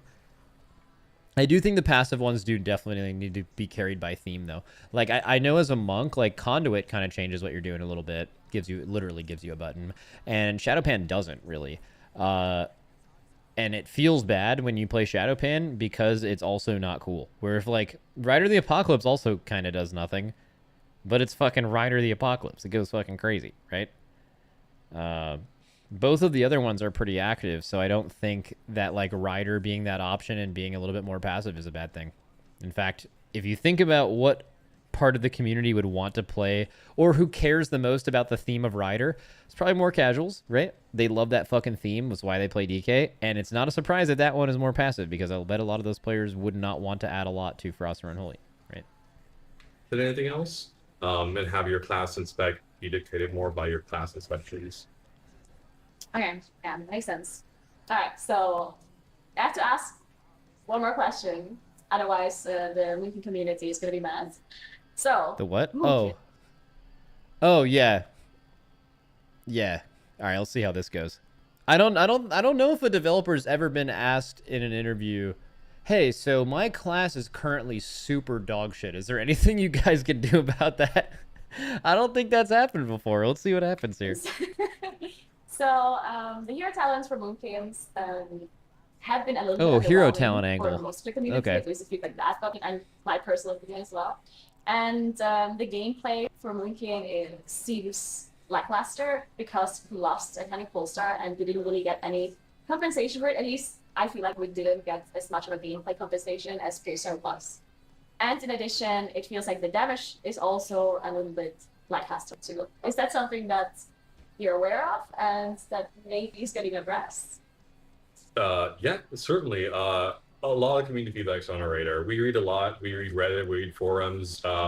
Honestly, if someone makes a TikTok about class tuning, I'm probably going to watch it at some point. It's going to show up on my For You page. So yeah, we're aware of people's sort of complaints and feedback, whether that's positive or negative. I'm going to start from the middle of that question. In terms of sort of numerical updates to hero talents or Moonkin in general, we're still planning to do, like I mentioned previously, there will be tuning passes going into Season 1 of the War Within, and there'll be tuning passes into the War Within for Season 1. So all that stuff is on the table, not just for Moonkin, but for essentially any hero talent or class of spec. I mean, they have no other way to answer that. Like, there's nothing you can do. When you get hit with a, yo, my shit sucks, what's going on with that? You're going to be like, yeah, game design, you know? There's no other, there's no way to say as good as possible. In terms of hero talent updates or redesigns, can't really talk too much about that at this point. We're happy with how they're going for launch. That being said, we are discussing future updates for Moonkin down the line, not for launch, but for a future patch, and we're looking to sort of address a lot of the pain points that the community brought up for sure. All right, that was really good to see. I love that answer. Thank you. Then I have 2 more bonus questions. Oh boy. Oh, let's fucking go. So you mentioned that you really Oh, do they're like not even listed. The thing is called bonus questions. This is gonna be a fucking surprise. Spiders. The last time. Wait, what did you say? So you mentioned that you really do like spiders. The last time. Spiders? Oh, he did talk about that, Do I you? think. And I was wondering if you had a really interesting, cool fact about spiders that you could share with us. That's a fascinating. That's all of you. Yeah, totally. Well, I guess, man, which to choose? I think actually the one that I share that I like the most is so I have spider. Oh, that goes hard as fuck. Look at that. This one on the top was actually a spider that I had God in the damn, office. he is not faking that shit. Was a tarantula that folks in the office knew about. Some people were uncomfortable with it, so I brought it home. And unfortunately, she passed away during the pandemic. This one is one I found camping with my son, and it has, it's hard to see, but it has all its babies at the bottom. And then this bottom one was another one that when people at the office learned that I like spiders, they brought more spiders to me, which is why I now have more spiders at my desk that are sort of on display. And that was... Dude, that goes hard. Dude, he must have just thrown a tantrum when they put arachnophobia mode in the game. the biggest one. That is very, very... So hopefully that's a cool fact. Dude, I'm a spider ally, by the way. I have a bunch of spiders in my backyard during the summer. They're never there during the day, but at night, like, they, like, have their little webs out and shit. And I didn't know what to do with that. I'm the first-time homeowner, so I'm like, I don't know what you do. What do you do with spiders in your backyard? And I Googled it, and they were like, don't do anything. Spiders are good. They get rid of, like, all the little insects and shit. And I was like, all right. So me and the spiders are cool. I have not killed any of those dudes. They're just out there fucking doing spider stuff, and that's cool. But that is very cool.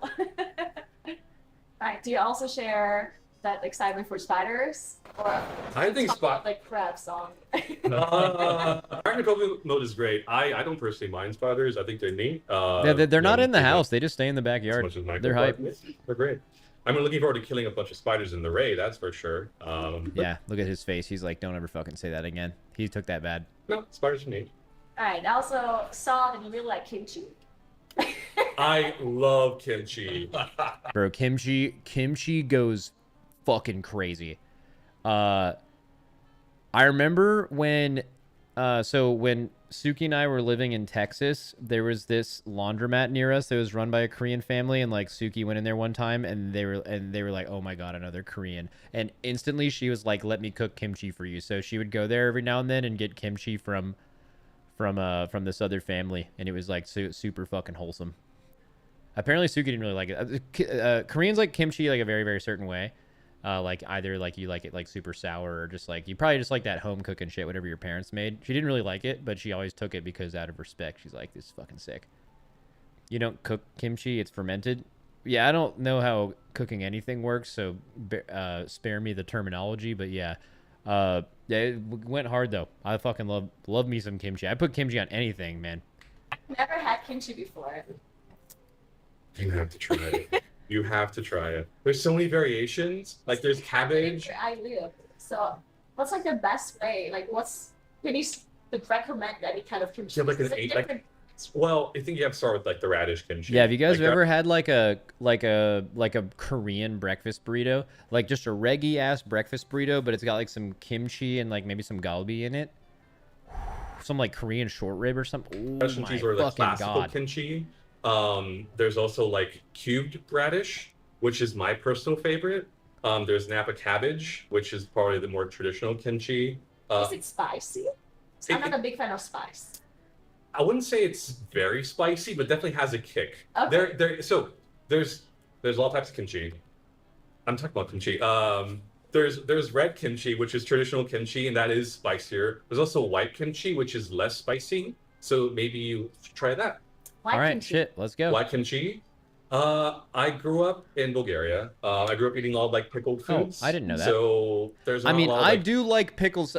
What is the #1 pickled thing? Okay, I think it might be pickled red onions. I've never had something with pickled red onions on it, and it was bad. Pickled red onions go crazy. Or just maybe pickled jalapenos. Well, yeah, I mean, most people's interaction with jalapenos is eating them pickled. But yeah, I mean, pickled jalapenos go crazy. Equivalent Super foods good. to that here. There's like pickled vegetables, and that's hardly the same thing. And pickles are the #1 pickled thing. Do you guys know that Sang eats pickles just straight out of the jar, and he eats them long ways like corn? I just really like the taste of kimchi. It reminds me of home. Okay, really cool. Yeah. Okay, I'm gonna try it. You should. Yeah, it's great. All right, thank you so much for Thank you so much. questions. I appreciate that a lot. Yeah, of course. Pleasure meeting you. All right. That's it. Thank you so much. Thank you. Wow, such a nice little ending screen. All right, that was great. Naguura's a really good interviewer. Wait, there's another one. There's a Tally and Evitel. Honestly, I can skim this, but I'm going to guess that they're asking a bunch of questions that I don't care about. Let's skim. Early access launch. Ooh, I actually kind of want to listen to that. How the role of WoW game director is different now than 8 years ago. Oh, I really want to listen to that, too. Wait, what the fuck? Chris Metzen and how WoW is made differently. Nah, I don't care about that as much. That's probably story related. Warband, alts, and follower dungeons don't care. How Blizzard decides Zalateth. No, who cares? Delve progress. Shift to more solo content, War Within. That's maybe interesting. Returning players, War Within. Did it work? What does that mean? War Within 2025 content roadmap. They're not going to answer that. Warband currency transfer. What makes what makes a great WoW expansion? Player versus game director. Okay, I definitely want to listen to like 3 things here. I know, not watching. So fucking loud. Okay, let's back it up. Yeah, the mics from here were pretty tough. Uncharacteristically. From afar, how does it feel being here today? Not at the headquarters, but watching from afar. How has it gone? First off, it's amazing being here in Cologne at Gamescom. I've missed, being in Europe. I look forward to coming back a whole bunch. But yeah, coming out here, I'm not gonna lie, being out here while early access kicked off was mildly stressful, but only mildly, and that's just because I'm slightly neurotic at times. The game's I know the team has everything well under control. Things are in great hands on the design side, engineering, otherwise, and yeah, it's I think been an exciting first day. He needs to shave that. All right, guys, let's stop talking about his hair. Who fucking cares? But let's post some pics in the chat before we're talking about other people's appearance. How about that? early access. Let's get some and picks. looking Actually, I forward mean, to, don't like, do that 2.5 because I don't days care. from But like, now basically, what I'm saying is shut the fuck up. doing the global release. Was there a part of you that was a little bit disappointed when everyone in your team was like, "No, go to Cologne, it'll be fine. We'll do the launch"? No, actually. No, I mean, I think genuinely, right? It's like, I mean, kidding aside, I think that's like, it's humbling and exciting to feel like there's just, you know, mutual trust and an awesome team that has grown. What is it? I'm bald and fat. I was just bonding, dude. Sorry. Guys, we don't have to bond by slandering other people's appearance. There's better ways to do this.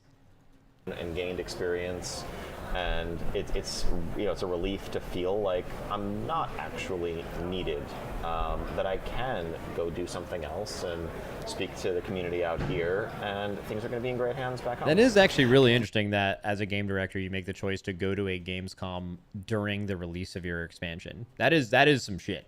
Maybe Blizzard knew, I mean, something that maybe I didn't know last week was how little of the player base was actually going to play early access, right? It was clearly a fucking fraction of the amount of people that were going to play WoW. You saw that yesterday. But I don't... They must have known that. I mean, they have that information, right? So maybe if you knew how few people were playing it, you knew you didn't have to be around. Kind of makes sense. You've been game director since we started making content a very long time ago now. And 8 years. You know, a lot has gone on in the game and in the team over those years. How would you say that the role, the job of game director is different now than it was when you first started? I mean, I think the team has grown, the variety of her offerings have grown, the breadth of World of Warcraft has grown. A bunch of launchies yesterday. 6 years ago, That's such you a were funny World of term. Warcraft subscriber, what you got access to and what I was in charge of was a game called Battle for Azeroth. Today, if you're a World of Warcraft subscriber, you could be playing now the, you know, soon to be the War Within. You could be playing Cataclysm Classic. You could be playing Season of Discovery. You could be playing Era or Hardcore. A month ago, you could Or have been fucking playing Remix. Plunderstorm, bring it back. 4 months ago, you could have been playing Plunderstorm. Yeah, Who knows facts, what else? facts. And you know, I think the team has grown in support of those initiatives. And technically, I am the game director of all of that. But in practice, that has meant kind of taking a step back, empowering kind of, I mean, new generation sounds silly, but like, you know, a new group of leaders to make decisions, drive World of Warcraft's future. Why is this guy still in Blizzard? Ian's absolutely clueless. You're a fucking idiot. I have talked to Ian multiple times, off stream, on stream. This guy knows what the fuck he's talking about. He is someone just like you. I bet all like the super fucking elitist weirdos that play this game, that's never the people at the top, but it's always like a little below that act like this. He's actually one of you, by the way. He's not some random fucking suit trying to sell expansions, bro. This guy was in this shit. He literally got this job from like neurotically posting information about this game on the internet. Like this guy, I have an extremely high opinion of him in general. I just think he's one of the smartest people I've ever talked to and heard talk about the game. And fucking random idiots in chat just showing up, first time message, slandering someone else. Dude, it's so fucking miserable, man. You don't even know what you're talking about. You're just saying shit. You're just like, I don't know. And, you know, I think the role has changed in that I'm a bit less hands-on than I once was. I don't go into the tool and get to make things anymore, which I miss at times. But overall, you know, it's an incredible team, and I'm just humbled and just excited to be able to help guide them. That links really well with another question, actually. We were watching a really good interview with Scott Johnson and Chris Metzen the other day. Yes. Really exciting to see that all going on. But one of the things that he said that really struck with me was when he came back, he was taken aback and surprised with how collaborative, and I think the word he used was democratized, the creative process was on Team 2 now. Is that true? Have you noticed that? And what do you think the kind of the fulcrum for that was? When did that change really happen? I mean, I think it's I would say it's a mix. What culture is it where slurping ramen or soup or whatever you're eating or drinking is like a good thing? Is it Japan? Most of you are saying Japan. I mean, I don't know. There's like a 30% chance every time someone types some shit in chat it's made up, but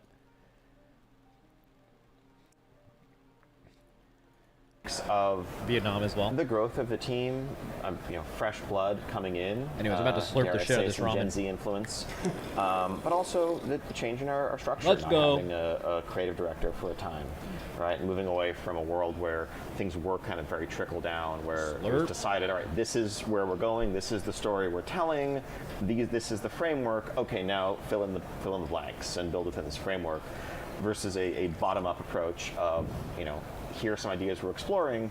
What are you excited by? What are the stories you want to tell? And I think the latter approach has, I think there's a lot of earnestness and a very direct expression of individual developers' passion in the work. But something that I think a shortcoming of it is potentially the lack of, it's harder to have like real coordination and very purposeful integration of all of it, because it's coming from different directions and different places. And I would say, I think Dragonflight reflects that to an extent, right? The story of Dragonflight is, obviously there is the overarching plot, but it's also a place full of countless vignettes and charming cultures, but it's more like this is a place that is. We're gonna go here, and there's a lot of variety. All right, I just realized I was like slurping at the first part of this. I don't even remember what the question was, but he's kind of spitting though. Is there anything else I care about here? I like the beginning of this. I didn't think I was going to listen to this whole interview anyway, but let me see. Returning players to War Within, did it work? Let me see how that was even phrased. Escape, and all of those approaches are equally valid. We want to make sure that they all feel at home. I notice a lot of the marketing around WoW in Dragonflight and going into this expansion as well is very clearly kind of focused on players that don't play the game anymore and coming back. Sure. Has that worked? Like for your numbers and stuff? Because I know, anecdotally, we've seen it. Yeah. No, it hasn't worked. But is that something that you're able just to kind of fucking sucks out here? Like, what do you think he's gonna say? See the fruits of at all? Yeah, I think there are countless players who return to World of Warcraft who have been away for a little time, who've been away for a long time. I think expansions are major events that bring them back, and we try to make sure. Yeah, there's nothing. He's not going to do anything here. What makes WoW a great expansion? Player versus game director. Let me see how this is going. Let me see how he starts it, because this actually could be pretty insightful. You've obviously been a passionate player of the game before you kind of worked on Team 2, and now kind of being in charge of the entire thing. What makes a classic, brilliant, perfect WoW expansion for you, Ian Hazakostas, as a player? Yeah. And is that different from what you class as a great expansion for as game director? That's okay. Fucking fantastic question. All right, let's fucking get it. I mean, that's very challenging, because I think I stopped being able. I mean, sadly, perhaps I stopped being able to view expansions solely through the eyes of a player once I was on the development team. Yeah, I mean, how can you? I joined just before Wrath came out, so I did a little bit of work on it at the tail end, and then of course did a lot of work on its patches. But at launch, those are the two that I kind of experienced going in fresh. Between them, for me, Burning Crusade is kind of peerless, just because there was not a mold yet. There was not a template for what an expansion should be. It was, after spending 2 years and many, many, many hours in Eastern Kingdoms and Kalimdor, suddenly going through the Dark Portal, and the possibilities are limitless, and you're on an alien world, and I'm, all sorts of new creatures, huge gear upgrades, flight, like it was transformative. Whereas every expansion afterwards, I think there have been certain expectations, like, okay, I'm going to get 10 levels, there's going to be X new dungeons, like, and so it's exciting, but it wasn't the unknown as a player.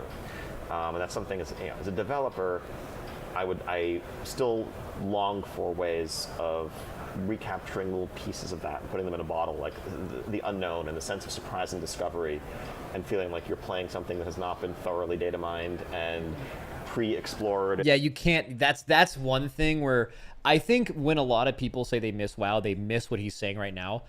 I don't think it is a fault of Warcraft that is gone. I just think the world and gaming and access to the internet and everything has changed. I don't think it is possible to go back to that. Impossible. Even for like a brand new game, right?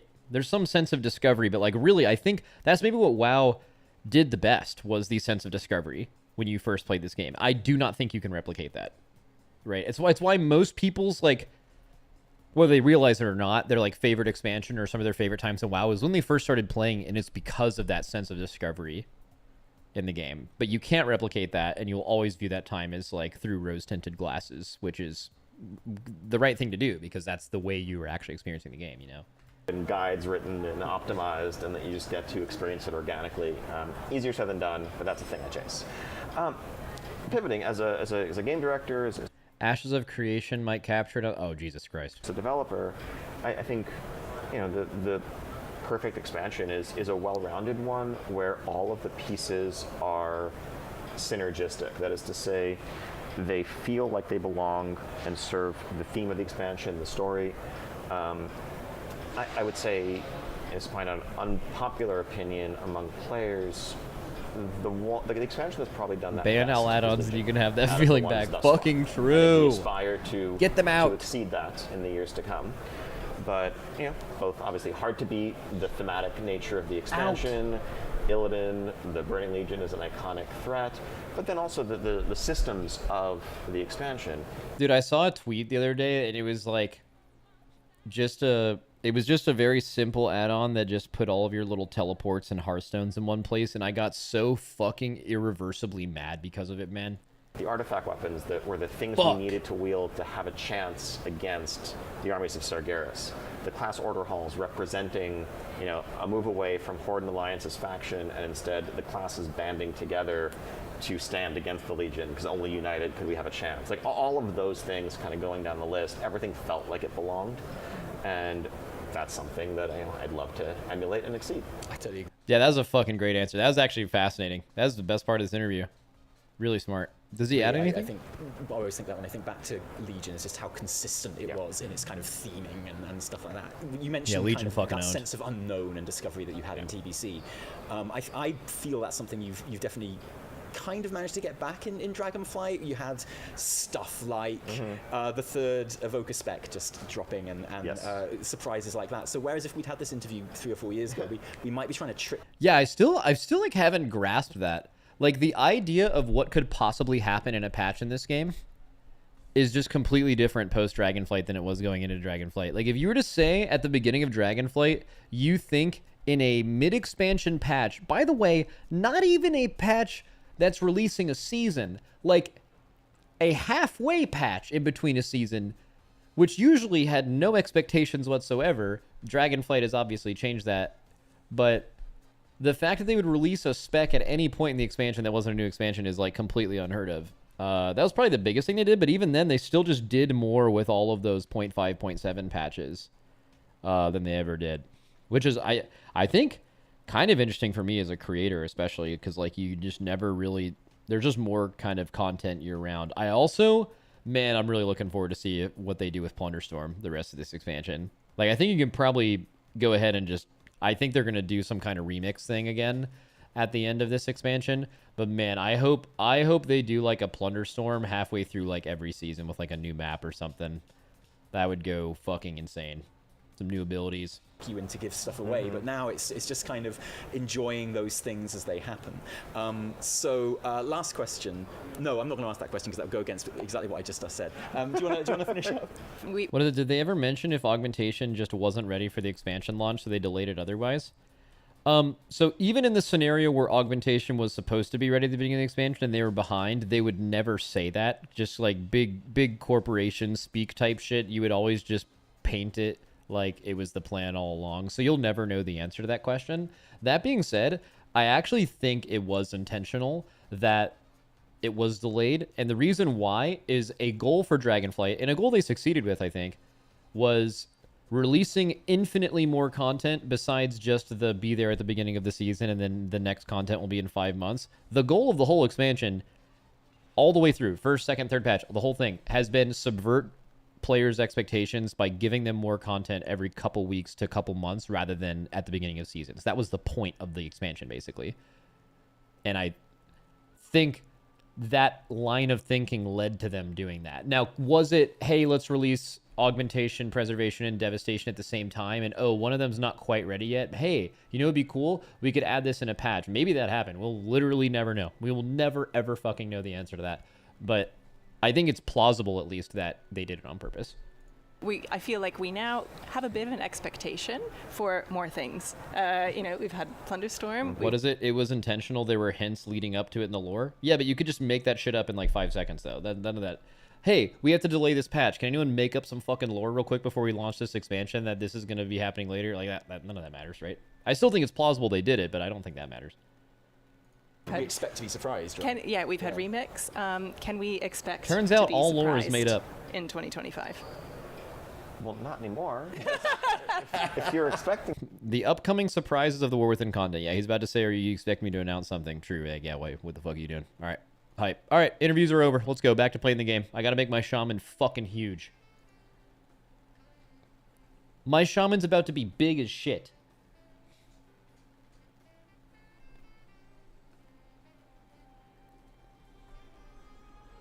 Biss? No, bass. Big as shit.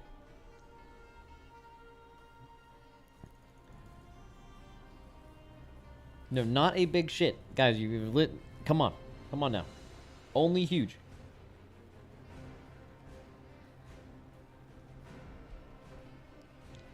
Bro, if they announced... If I knew when Plunderstorm 2 or whatever the fuck the next one of those things is called, or even, honestly, just them... 0 changes, just slamming Plunderstorm again. Like, you just log into Plunderstorm right now. I would fucking mark off my fucking schedule. I'd be there. I would take days off to grind that shit. Oh, dude, we have the bee trinket. The bee trinket goes crazy. I probably need to separately bind this, though.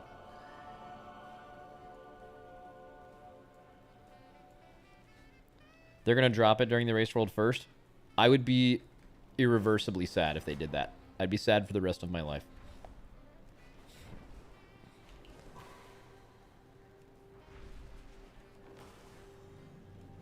All right, Plunder Pete. What are you saying that negatively? Like, oh, look at this Plunder Paul over here. I kind of like that. You know what? I bet you're a launchy, buddy. How was the quest? Yes. How were the quests yesterday, big dog?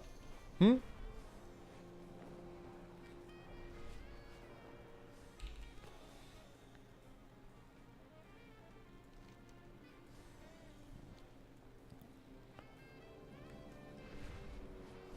Fucking launchies is so stupid. Oh my god, what a fucking dumb word.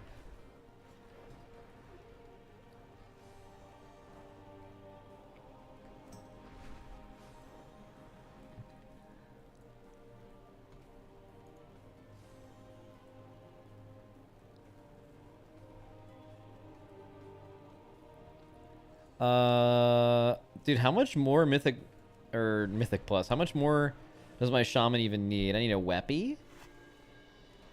Need a weppy, but I could craft a couple weppies, right? I don't have enough. Oh, we have to just... I mean, we just have to grind crests. So how do Harbinger crests work? Do you get 10 of these per dungeon? Do you get 10 of these per boss? Can't be per boss. We did like 4 dungeons, so it has to be 10 per dungeon, right? Just fly around and grab orbs. You get 2 per. Wait, what? That thing?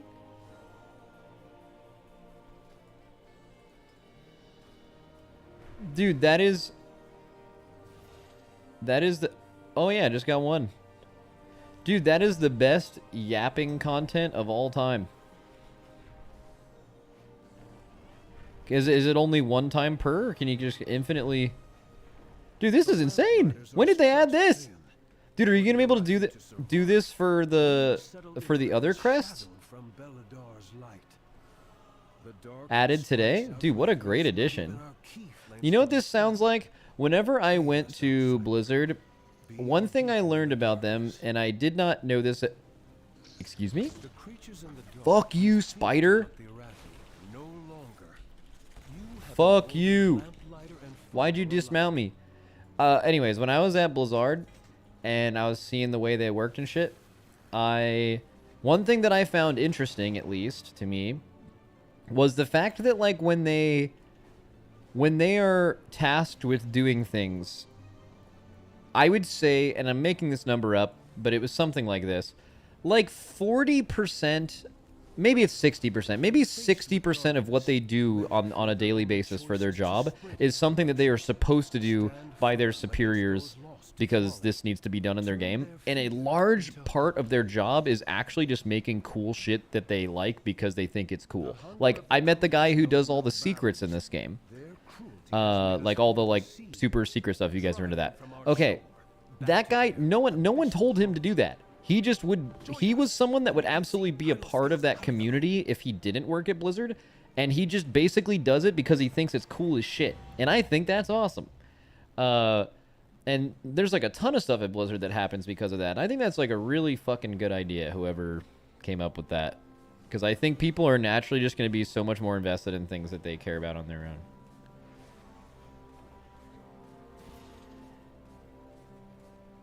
Did you hate the toy guy who hates toys? What are you talking about? But you don't care about the lore? No, I don't give a fuck about it. I don't even give a fuck about secrets. But I don't know, you kind of don't have to.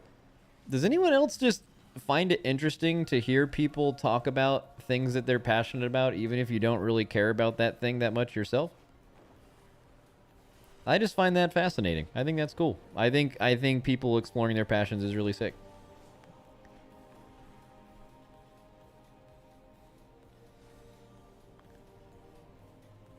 Toy hater? What are you... Dude, you guys are on one today. I swear, y'all are in a mood. Y'all are in an absolute mood right now. I called you guys launchies one time and you're just unhinged. You just can't even handle it. Yo, where are the rest of these orbs? I'm running out of orbs. Oh my god, I found new ones. Dude, this is so sick. I'm never doing dungeons ever again. I was only doing them for crests, really. I can just craft.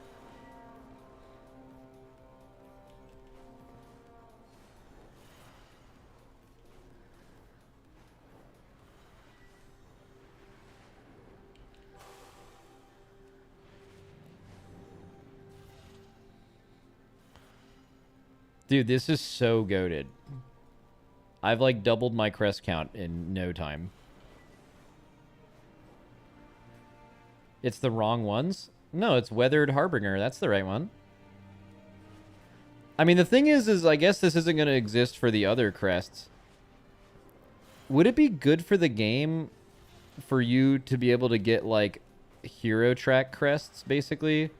From this? Probably not. Probably makes sense to do content to do that. I mean, at least aspect. Hell no. Yeah, but it's good for this shit at the beginning. That's balls? It's for what? Or you said that balls, it's for what? Like, when you hit max level, you're able to get 180 Weathered Harbinger crests. What's interesting about these crests is these are going to be turbo irrelevant once the actual season starts. So you can kind of just spend them however the fuck you want. You can use it to upgrade the gear you have now. Or you can use it to craft 590 pieces, which will cost a little bit more gold. I think the best use of these is to craft 590 pieces, right? Actually, yeah, I think it is. I think it's the most efficient eye level for the crest, but it costs gold. It's not?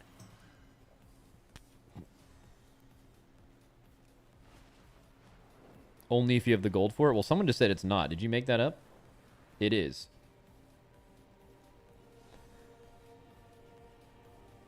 Dude, I wish I just made shit up on the stream as much as you guys make up in chat. How about that? How about we just do that for a change? I'll just fucking make everything up and see how you guys like it.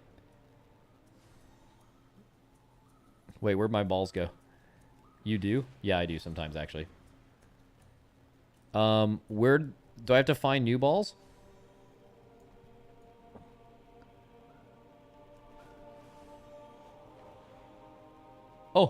Oh my god. I found the absolute gold mine of these things. Come on, straight up. Oh. Wait, didn't I see more? Didn't it go straight up?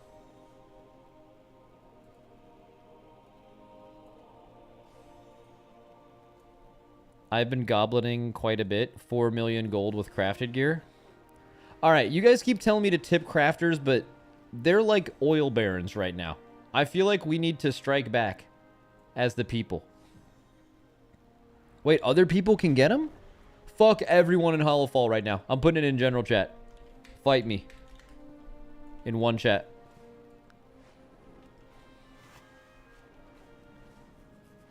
Wait, is the crafting cartel still real? I know it was real at the beginning of Dragonflight. So what it was like certain crafters would band together on a server and they would just make it so you would only get certain...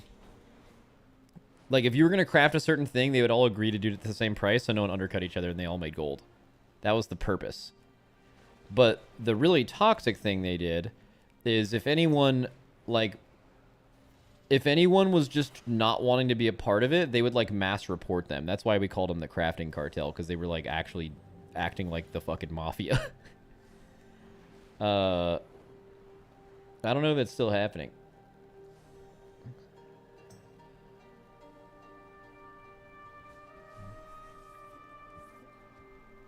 No, you took him out? You did yourself? What a valiant champion. Are these in every zone? Maybe Hallowfall's just bricked. There's just too many people doing it in Hallowfall.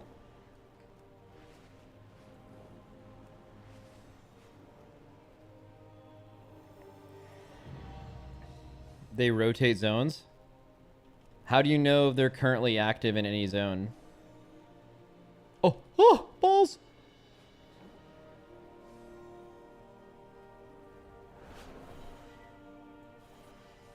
You know if they are there. Well, I mean, I keep seeing them in Hallowfalls. Does that... I mean, okay, did you just lie when you said they rotate zones? Because they rotate zones means they're only active in one zone at a time, and then that rotates. But I think what you meant is they're kind of constantly spawning everywhere.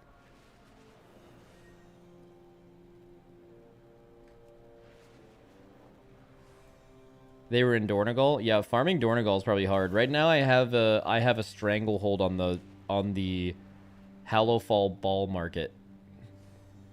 What a sentence that was. Someone, who the fuck just... You! Up! Up! Hey! Don't fucking run from me. You're not even 80! You fucking launchy! Stealing my balls! Oh my god!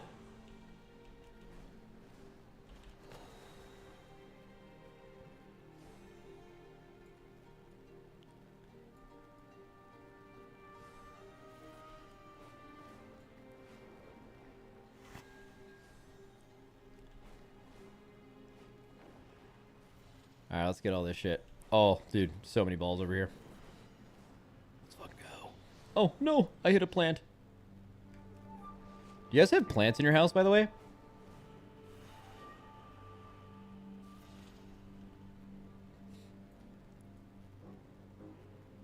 I wish, but no. What do you mean you wish? You can just go get them. It's not like they're endangered.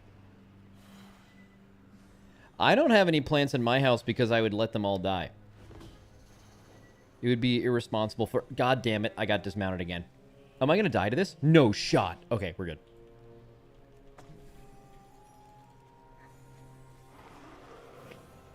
Your dogs would eat them? My dogs eat a lot of stuff they're not supposed to. But I don't think they would eat plants. I don't think.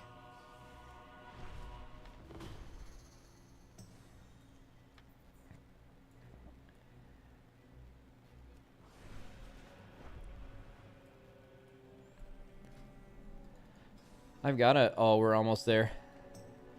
Oh, wait, I need a way to farm Valor Stones, actually. What's the hype Valor Stone upgrade idea?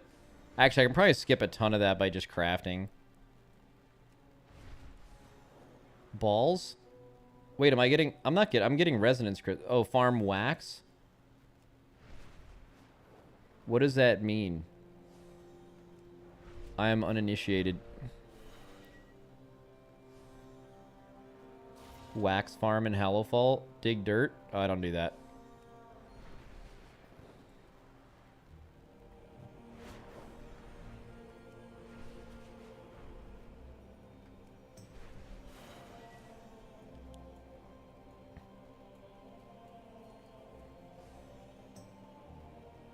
It's the dirt pile treasures and turn them into the rat. Probably heroics. I don't want to farm heroics. I realize you guys are giving me answers to my question, and I'm responding with I don't wanna. And that's not ideal. But it's what it is.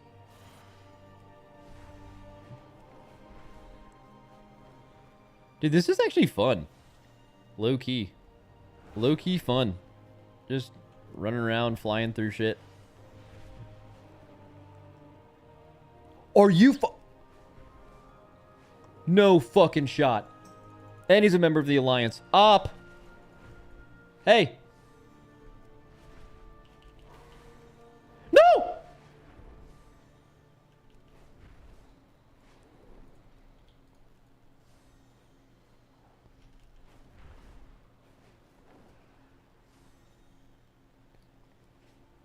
All right. I'm out of dragon riding juice. I got to go somewhere else. He's better than me. I don't know what to do. He's just not acknowledging me and getting them all in my face. I don't like it.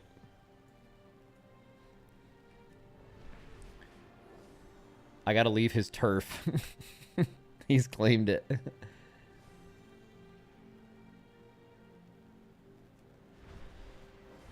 If you get gold on dragon races around the zone, you get like 95 to 150 resonant crystals per variant.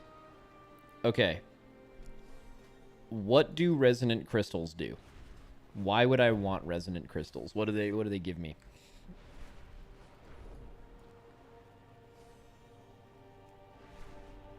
Buy rep gear? Oh, that's great. I don't do renown. So I can just skip that. Oh my god, there's so many balls up here. Please tell me this is my fucking turf, bro.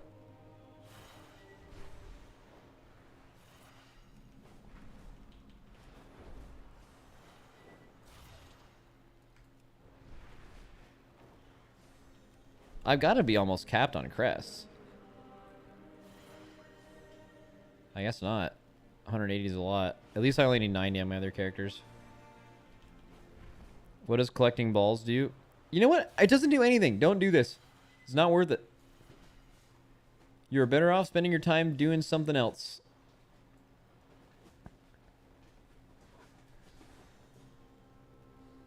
Wow, that was so value, actually. Oh, yo? Oh, I missed one. That's fine.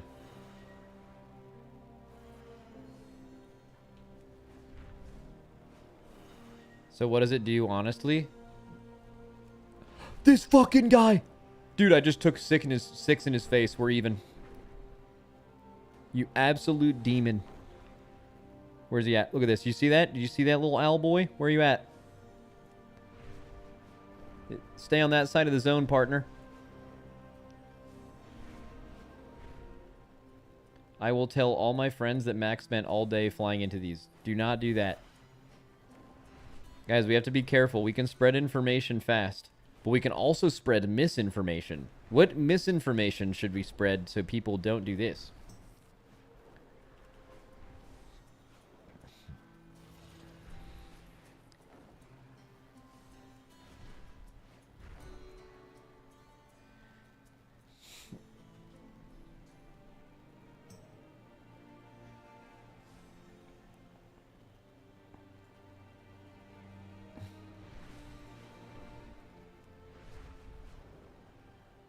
Alright.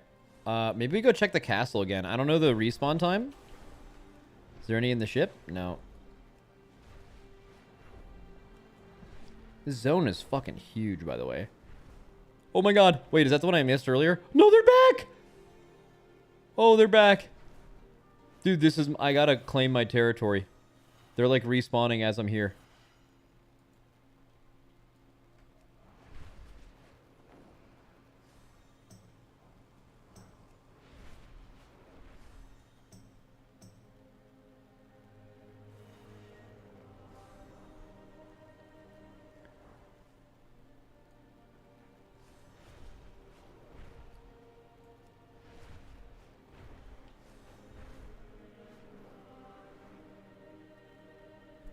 Gotta be close to done. 15 more. So that's like 7 balls on average, probably. I bet you get slightly more than 2 per on average. I see a bunch of 2s, bunch of 1s, and then a 3 every now and then. So I'd bet the average is slightly above 2. This zone is beautiful. Yeah, I think this is like one of the prettiest zones they've ever made. All right, we can maybe go down and see if the column spawned. Oh, found one.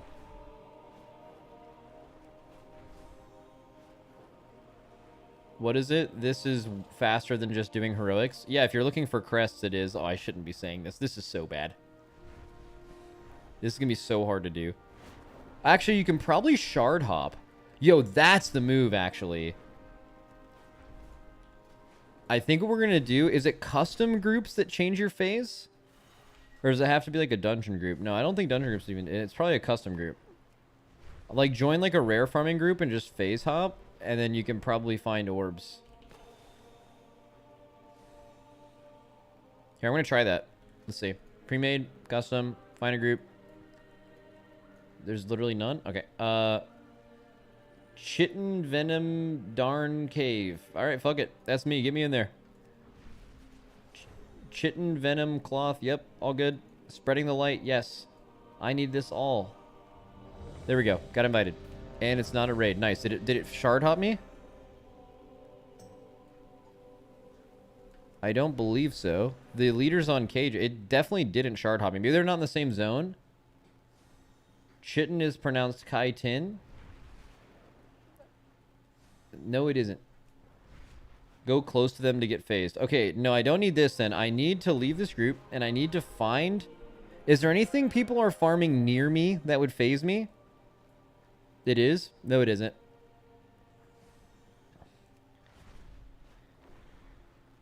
Let's spread misinformation, guys. It's pronounced shitten. The CH is like a SH.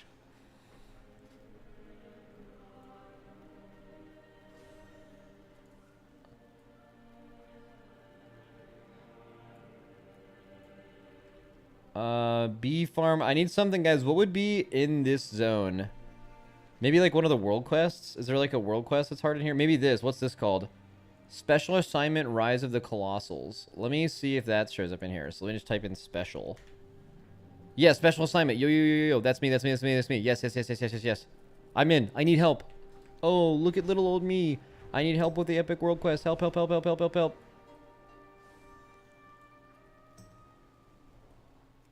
Just go war mode.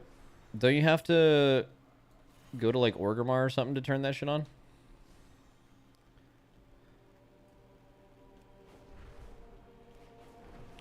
Hey Max, glad to see new people picking up the game. If you need any help figuring out the game, let me know. What the fuck? Is that a bit?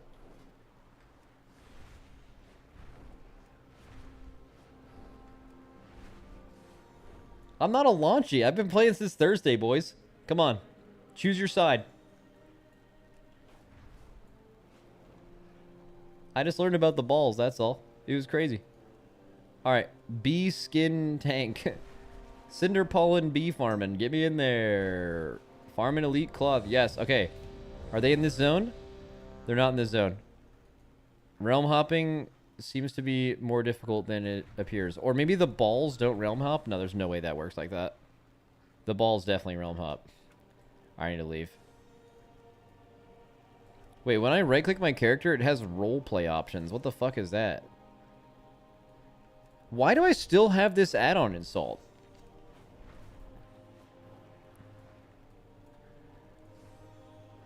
You have total RP? Bro, that was a hell of a stream. We went to Goldshire on Moonguard one day, and someone in chat was like, bro, you don't even know the half of it. Download this add-on, and I couldn't even show my screen. I couldn't even show my fucking screen. It was so fucking raunchy.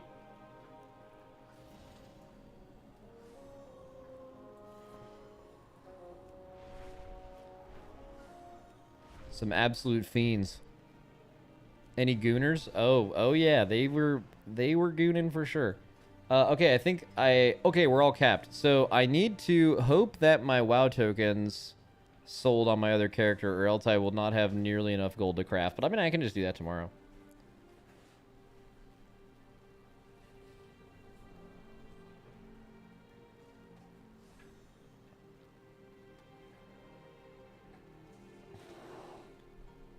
I'm being attacked. Do they kill me before I can log out? I don't think so. Get mad. Did I buy it on my monk? I think I did.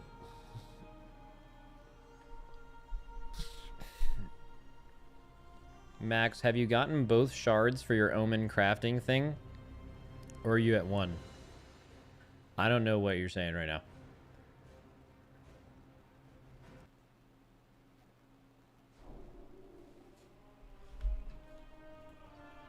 Oh, auction house. I have mail from the auction house. Please don't be bait. Please don't be bait. Please be pay to win. Oh, they're actually selling. That is beautiful information. Okay, now I can craft for sure. Let me put this all in my war bank. Okay, guys. Guys, I'm going to tell you something, but you can't laugh at me no matter what I say. All right? Does everyone agree?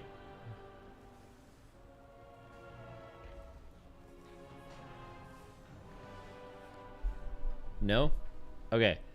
Where the fuck do you get this quest where you can, like, the war bank quest? You guys were all like, oh, everyone did it, but, like, I don't have it, so where the fuck is it at? Where do you fucking have the war bank shit? Tanaris? It's in Gadget Sand? How the fuck was I supposed to find that on my own? Oh, wait, maybe Adventure Guide tells me. That would be sick, actually.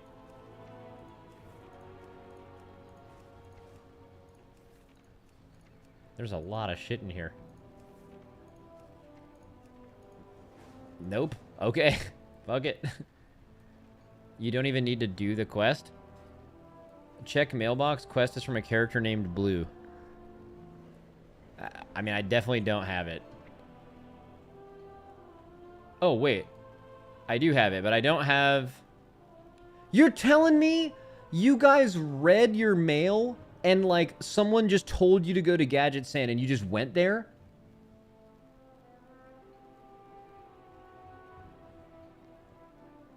Spellbook?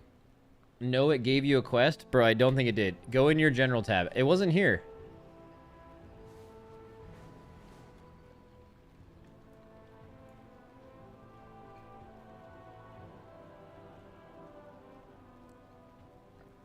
It's not here, bro. It's in your quest under Warband. Oh! There it is. How sweet. Wait. Warbanding together. Okay, we'll go this way. Oh my god, he's illiterate. Okay. We're going to org, baby. We're gonna make our Warband insane.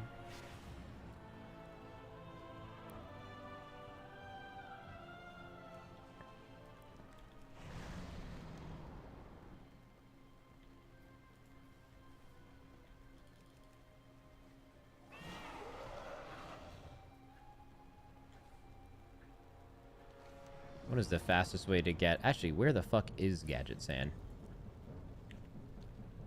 Now that I'm thinking about it. It's gotta be, what, south of this, gotta be some shit down here? Cavern's a time portal? Or this portal? Or no, Cavern's at Oldham, probably, right?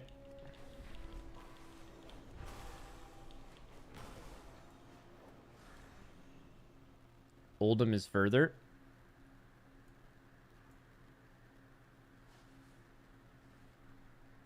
I'm doing it. You're mad. Stay mad.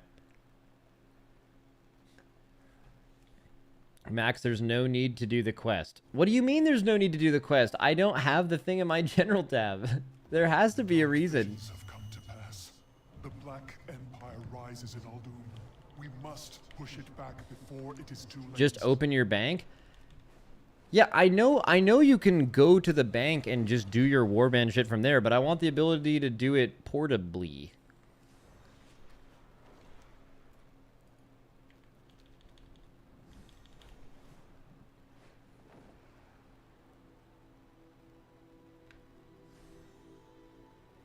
Wait, you can do it portably? Excuse the fuck out of me? Oh, well, looky here! We've got some launchies. Y'all are fucking illiterate too! Y'all were calling me fucking illiterate for like 5 minutes and y'all didn't even know what the fuck I was talking about. It's not really worth it has a huge cooldown. Bro, I'm only touching the warband every now and then.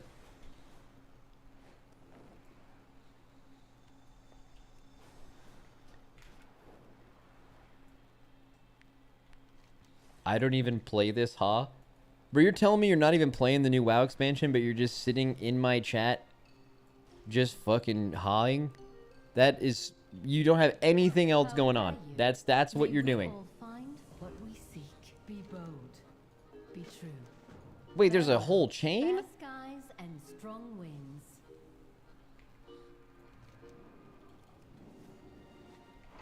Oh my god. How long is it? It's 2 quests? Alright, that's hype. We can do that.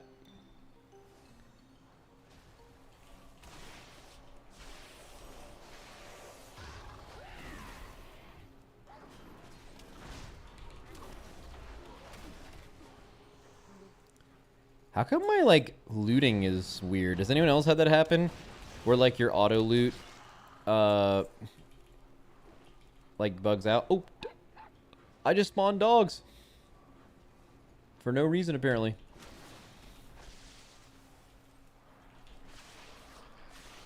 It's just lag? Yeah, probably.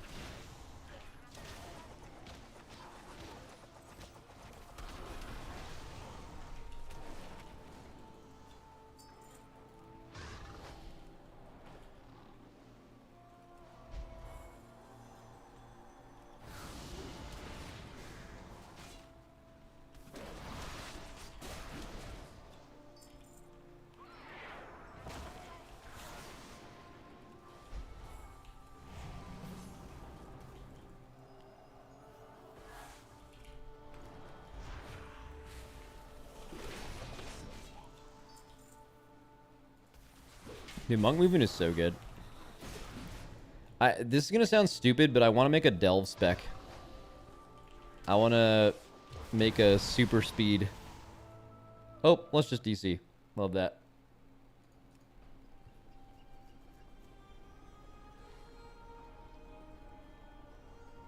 Max, so what new stuff is coming up next week? I don't know the answer to that, actually. I'm sure some questing shit. The main shit is 2 weeks from now. That's the big sauce.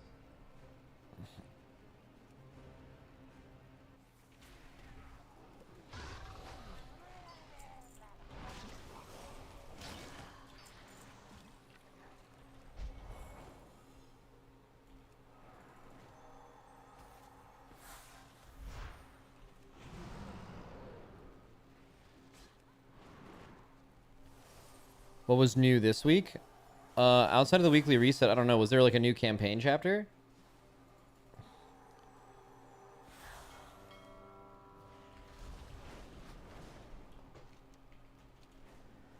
Heroics? Well, that was yesterday. I'm talking today, like the reset. Until next time, it is a world of wonders. Transpositional signal recombobulation activated. What a bunch of words.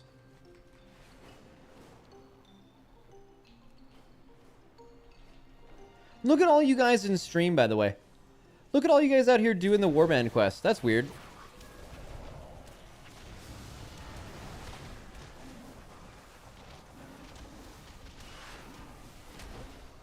It's really weird, actually.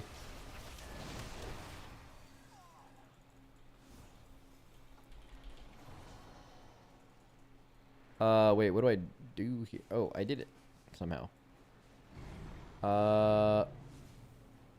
Where turn in? Oh, right there. Hello. Hello, Blue. The sky's cold. Let me In unity, find strength. spawn my warband, please. So when you get a big pink quest in this expansion, what does that mean? Like, blue is the weekly one, right?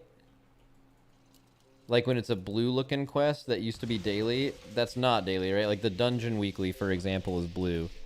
Pink is hella important. So pink is like, do that right now. It unlocks something. Okay, I fuck with that.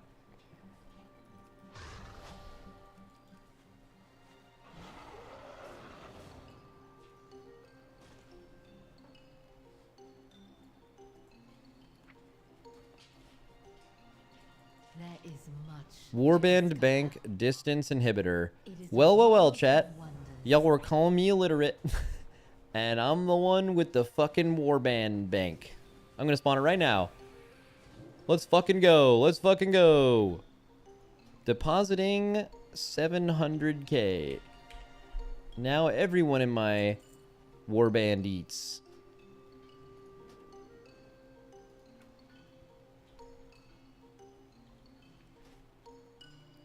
Minus 2 hours CD. I'll just log on another character, buddy. I'm done here. Max, check poll. Are you doing the Warbound quest? 43% of you said no, I'm not a launchy. 3% said yes. And 56% of you said I'm a dog, which has no relation to any of this. Why did you want me to check that? I didn't learn anything from that.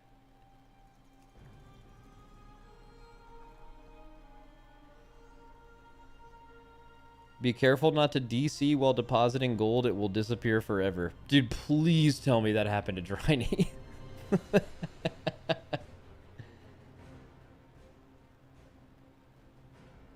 I need that to be true.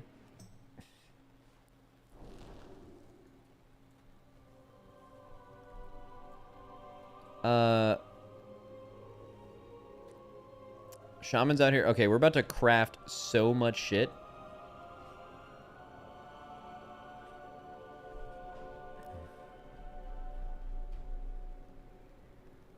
The bank CD is across all tunes, idiot. Wait, is it? Oh my god, is that true? Made it up. You made it up. You hard made it up. Real makeup. I'm not even going to use the cooldown just in case I want to get weird later. I'm going to go to the bank. Oh, I definitely remember where that is, by the way. I bet it's right here. I think I do remember it. Give me my money. Like that shitty TikTok trend. Calibrated my prices to be reasonable. Withdraw. Give me like a nice clean 200. Oh, I feel like I almost DC'd right there.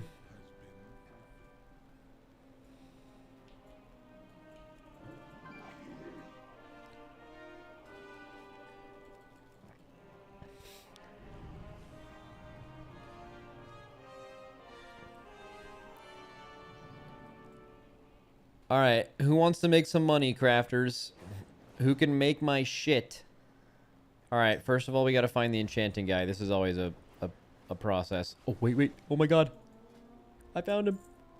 That was so easy.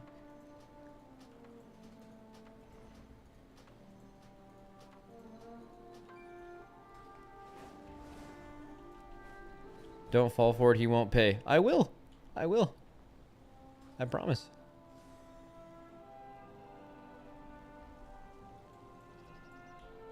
Alright, we need to figure out what we're actually crafting. So we craft 2 weapons for sure. 2 weapons, pants, belt, gloves.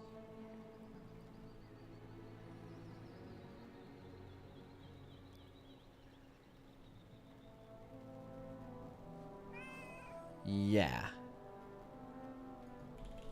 So I do the crests.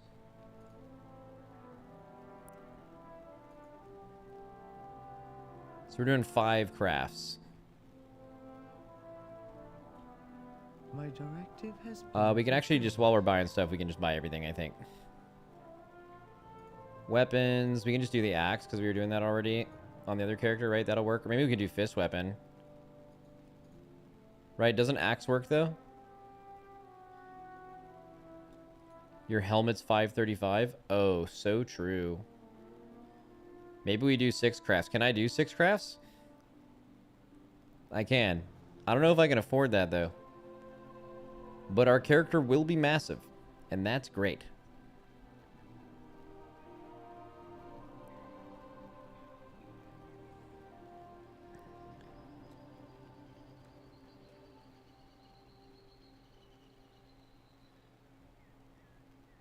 I feel like more people are likely to be able to make an axe. I'm totally making that up, but it seems right.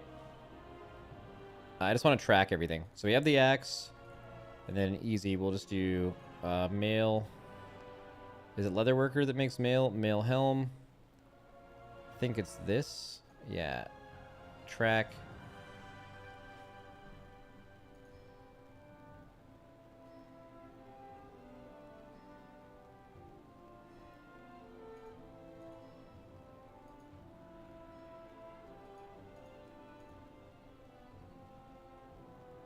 Pants.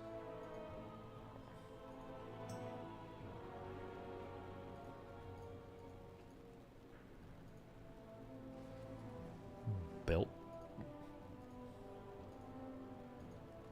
Perfect. All right, let's buy everything. Question: are they still ridiculously expensive to get missives? Oh, let me turn the filter on. Quick shout, I learned this yesterday, but in the auction house, you can click current expansion only filter, and it's very goated. Missives are dumb. Dude, I mean, that's so stupid.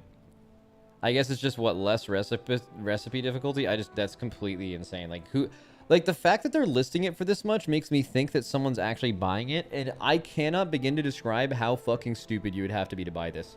Spending 100k to get your preferred stats on a max eye level crafted piece on something you are guaranteed to replace before any content is relevant. That's insane. That is an insane thought.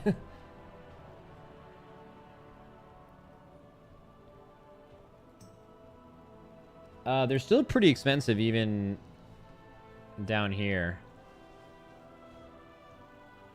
I mean, I could get a bunch of the bronze ones. I mean, you definitely... I'll get silver, because we have some gold. Let's get 6 of the silver ones. Dude, I still feel like this is fucking stupid. That's not worth it. I'll do those bronzes, man. How much are the bronzes?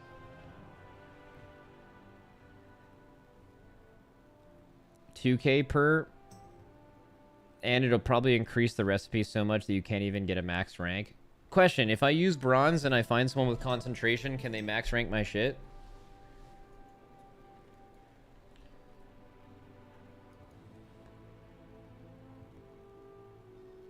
Probably not. With the silvers, yes.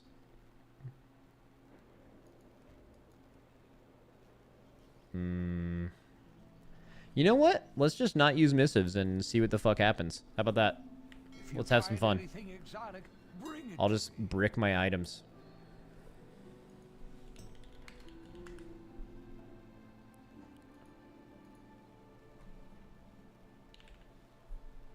I just spent 30k on Storm Dust.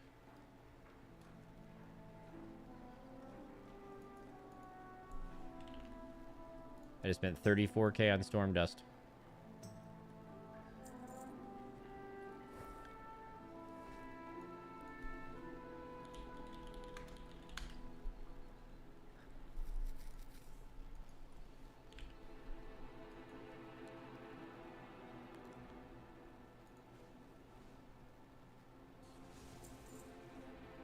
We need 25 gloom shitten.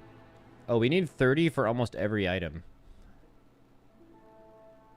So what? 60, 90, 115, 110, because I already have 5. Let's just do 115, because it's probably some shit in the actual, in my war bank. Gloom shitten. Those missives aren't sounding as expensive now that you're dropping fat stacks on the rest of the required mats, huh? Why are you... Are you the person making missives? Why are you so fucking offended by... Wait, are you the person earlier that was calling me illiterate? You were! And then you were like, I'm illiterate, I didn't know the quest was there. Bro, you are fucking LU. LU, buddy.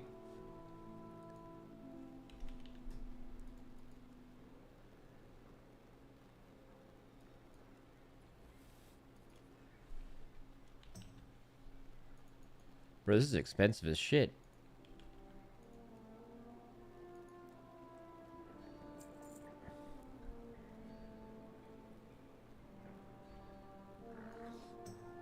30 storm charged leather, I guess. Yeah.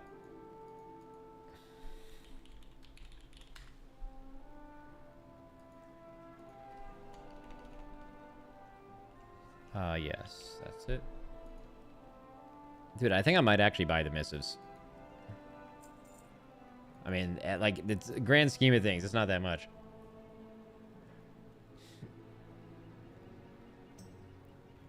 And now you agree. Oh shit. Bro, I've had enough of you, buddy. Why don't you go back to leveling? Bet you're not even max level yet. Fucking launcher. I need a couple core alloy. Level 3, yeah.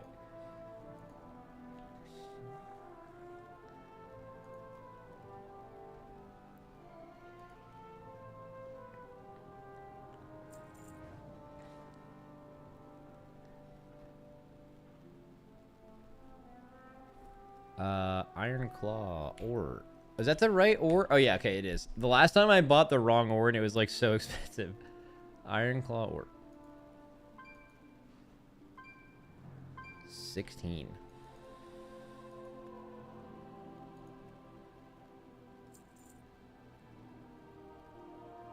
Two sunless carapace.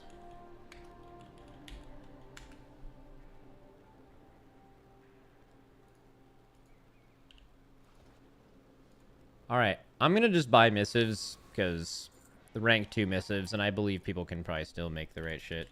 Grand scheme of things, it's not that expensive, which is exactly what that guy said, and I shit on him, but all good.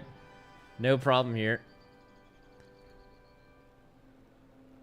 No problems here.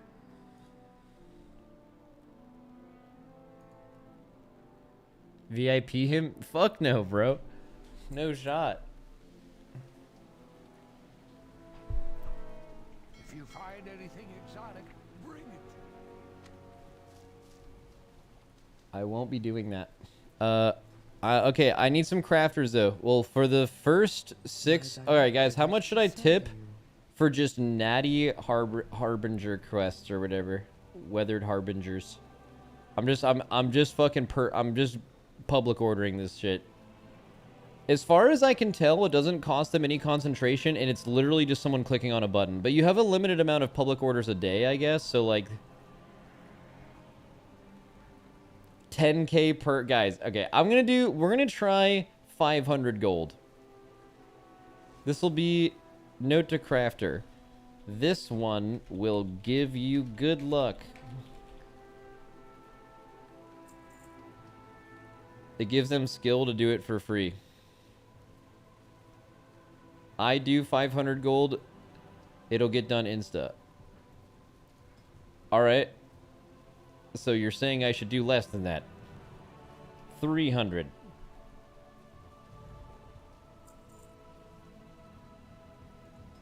250? Alright, yeah, this is a test, guys. We're gonna all learn today. Don't let the crafting cartel get you guys down. We're paying them what's fucking worth. For them, it's free. Fuck everything. Down with crafters. 150, maybe. I'll complete your order, send it personal. No. We're making...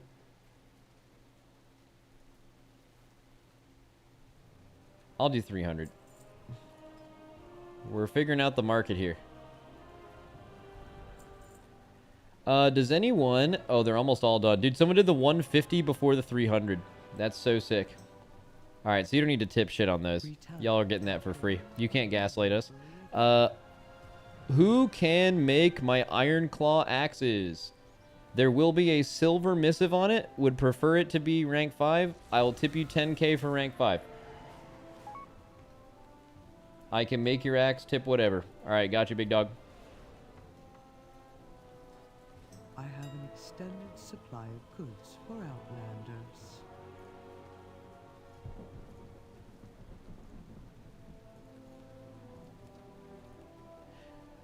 Does the minimum quality thing still... Is it still... Because I'm paying for a 5-star. He said he can craft it. I'm giving him 10k.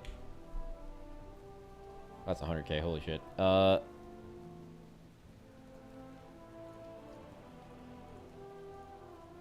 But does this work? It's still fucked.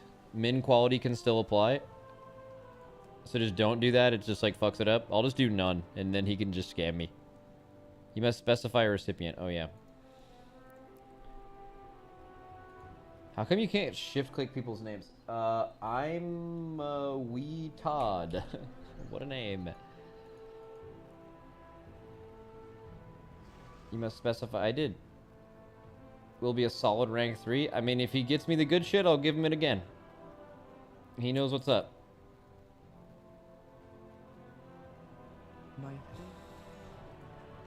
Right click, copy character name. I've had enough of you, buddy.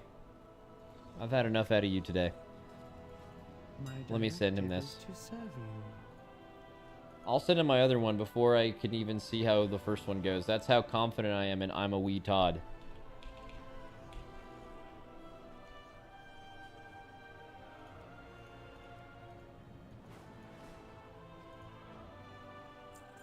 Guy's an absolute monster.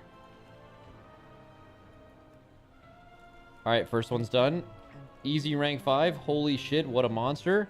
Told you all. I fucking said it. I said he was a beast. I knew it from the second he talked to me. And he did the second one already. That quick. He specializes in axes. He's the best axe maker on this realm. How much was that? I don't know. Extended supply of goods for Outlanders. We now need a girdle. I need a belt maker. I need... Who's the leather worker that can make me... I need a helm, pants, gloves, and belt. Who's got the juice? Leather? Nah, it's male. It's male. Male of all of those things.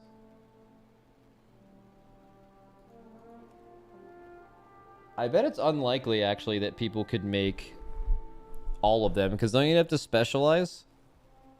Male crafters don't exist? Yeah, I guess that makes sense, because there's just more leather users. But then you can be the only male, right? What is it? I unironically skilled in all of those, but I won't be home for 5 hours? Ah, shit. Okay. Let me actually ask in trade chat. This is how the game's supposed to work, right? Oh, I see I'm a Wee Todd in there fucking posting looking for work. That's a man of his trade right there. Looking for... What do you type if you're looking for something to be made? It's not LFW. That's what the crafters are saying. LFC? LFC, looking for craft, I guess. Okay, LFC, male, belt, gloves, pants, and helm, tipping 10k each for 5-star. Let me know. See if anyone responds. Let's see. We're doing it the natty way.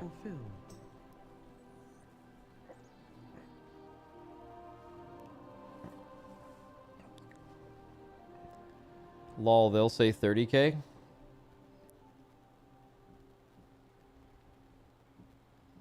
Fuck them. Are there any crafters in Liquid? Oh, there probably is. Haggle them? I say I don't want to do that. Guys, haggling sucks.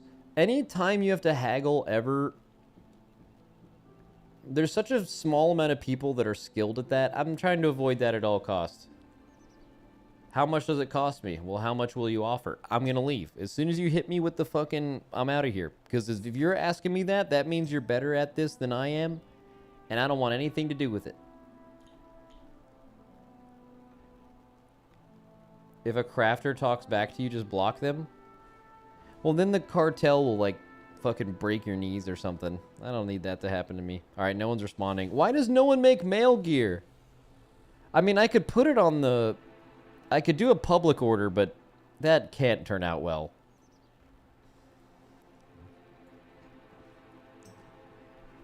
Alright, let me try a different post. LFC. Leather worker. Specializing in mail armor. Multiple crafts. Don't write the tip amount, just say will tip. Okay, will tip.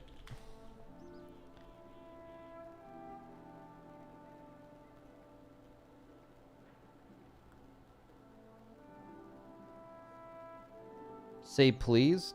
Fuck no. Oh, this guy's crafting rings with the right stat. That's actually probably pretty fat. What are my rings right now? Crit haste and crit mastery. Yeah, that's fine. Nothing wrong with that. Dude, my stats are so low. I guess that do be happening at the beginning of expansions.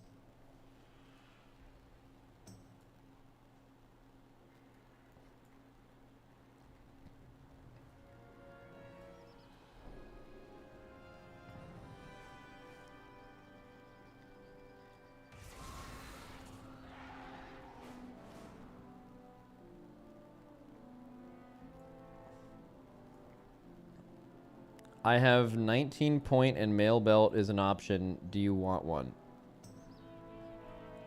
Bro, I have no idea what you're talking about. Can you make this shit or not? I don't know how many points it takes.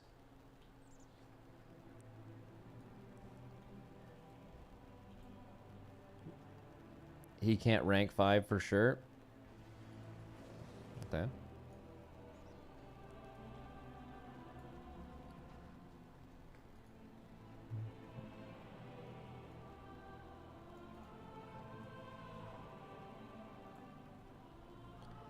Max guild crafting orders can be filed cross server. Wasn't sure if you knew. Yeah, I know. All right, well, no one here can make this shit. Wow, it's actually crazy. If I was a leather worker, or if I was like a leather using class, this shit would be already done. Chat, I'm thinking about public ordering it, but like just to like get the gear and move on. Recrafting is a huge pain though. Just do it. I mean, I guess I could just tip almost nothing. The mats cost a lot, though.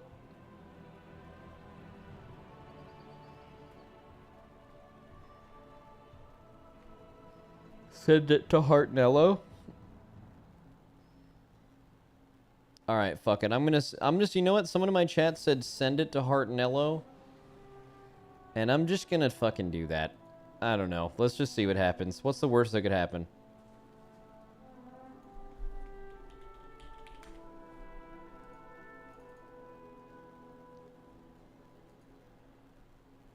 Hartnello, how much do you want? You know what you're actually providing me, and I don't. How much do you want per item?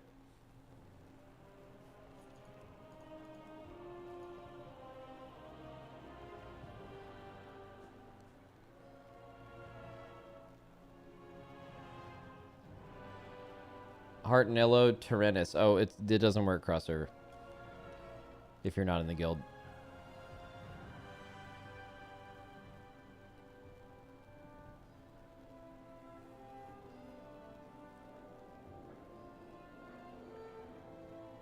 Invite him to the guild? No, it does, right? I mean, I can try. I was pretty sure you have to be in guild. Tyrannus.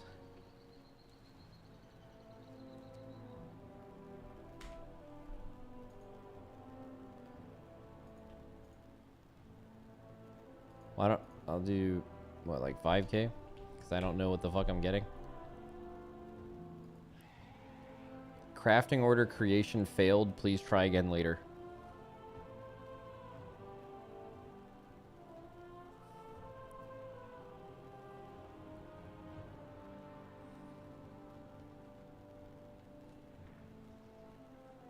Misspelled server? Maybe. What people are saying is you can do cross-realm crafting, but it can't be a personal order. Personal order is only on your realm. You can guild order cross-server, so they have to just be in your guild. That's what I think is true. All right, you know what? Fuck it, chat. Let's just do it. This is an experiment. 5k commissions, which means this will get slurped up by someone that knows what they're doing. There's no way this is a rank 1. Public order, let's fucking send it. Let's fucking send it. Fuck it. I'm gonna send all of them. Sending it all. Gloves. Putting a fucking missive on that bitch, too. 5k.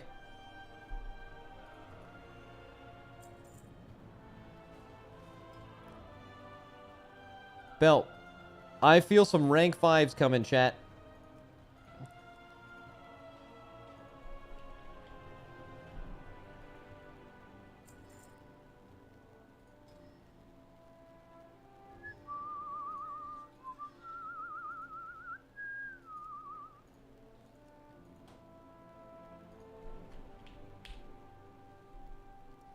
Just please no rank 1. That's all I ask.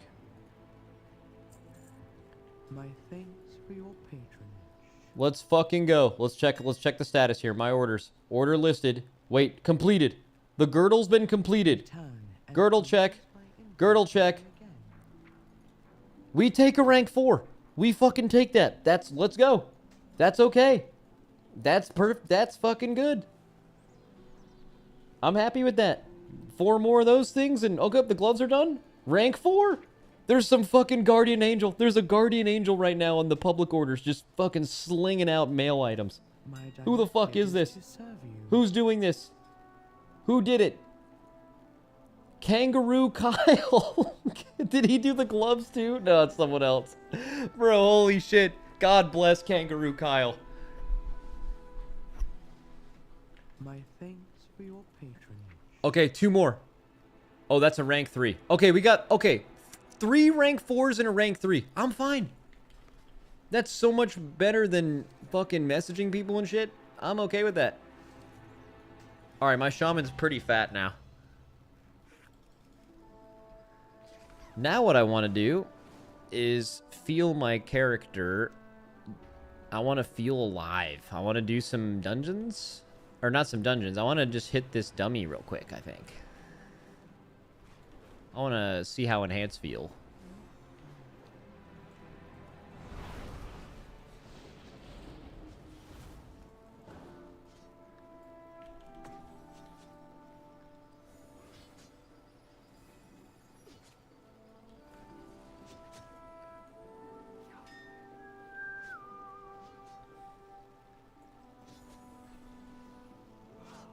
Let me get a little build. So right now, what is this build I'm running? This is like, I copied this off Wowhead. This was the Elementalist Stormbringer Mythic Plus build. Are enhanced players in here fans of this for that purpose? Guess I could just, I called it Beans, I think.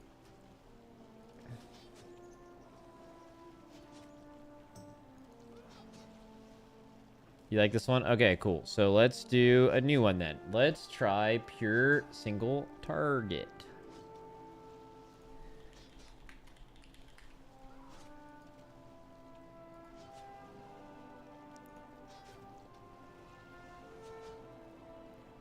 Okay, so Elementalist. We can also do Storm single target. Let me try both. Import. So this is the Storm. This is Elementalist single target. We'll call this one Taco.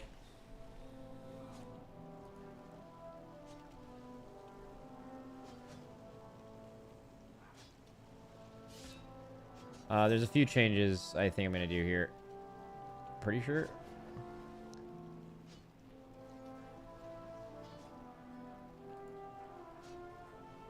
What do I want? Okay, so I don't... Totemic Recall is one more bind that I don't want, so I'm going to remove that. Even though it's quite good. I'm going to grab Thunderstorm and Dispel. Okay, this one... Oh, this one plays Ice Strike. That's fun. Okay. It also... Wait, what is this? This is Elementalist single target Stormbringer. I don't think I want Lava Burst. I don't think you press Lava Burst with this build, so let's remove that. Take Hex, fuck it. Oh, remove that too.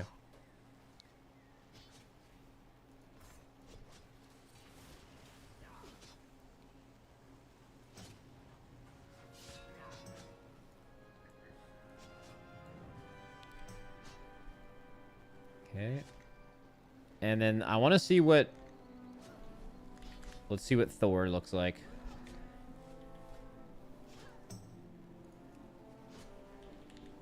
Oh, nope. Oops. It's... Ooh. Oh, you play Doomwinds? See, I don't even like this, though. I feel like Doomwinds is... Oh, this plays Deeply Rooted Elements. That's fun. We'll do the same thing here, where you get rid of all this shit. That doesn't matter. Let's just do the same thing. So Thunderstorm, Talent, and Spell. Does it save this? Or does this make it no longer Thor? I think this is... No, it does do that. So let's see. We got Thor. We got Taco.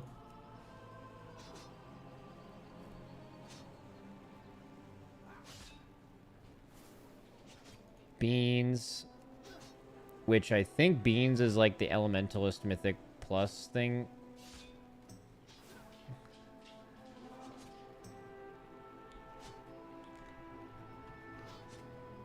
There's a Delve build. I love that. Let's try all these out. So let's try the Elementalist one first. Or no, that's not what this is.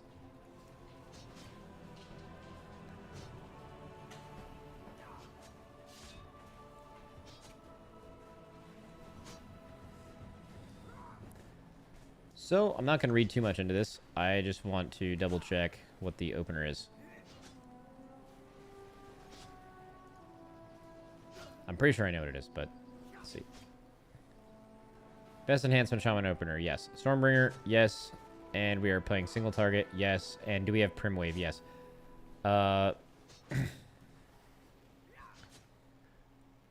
There's one thing that's weird with this. I kind of want to just not... I'll just use Primwave initially, but the thing is when you do Primwave on openers on Wowhead, it assumes that it's the talent that's going to give you 10 stacks of Maelstrom, but it's not. So you actually need to press like a couple more buttons before you Ascendance, but it doesn't matter. It's all good. This is like really, really easy to play. Enhance is a really hard rotation. I think it's harder than most things, but it's not bad. Okay, let's just... fucking slam it, right?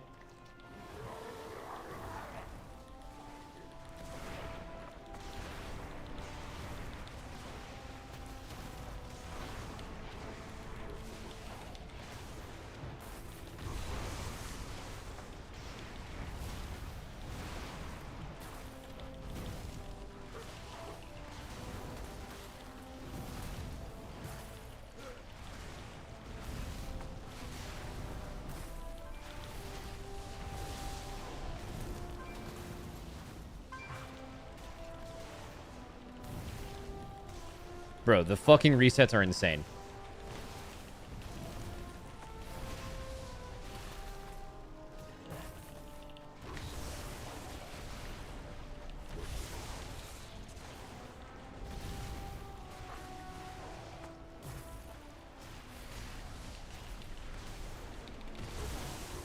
Okay, Ice Strike feels... What are these resets? Ice Strike feels so stupid with this build because you're just wasting, like, every 10 stack Frost Shock on Earth. Like, just from the amount of resets.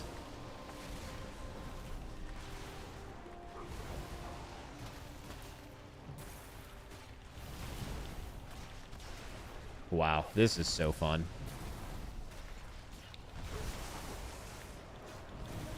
This is so fucking good.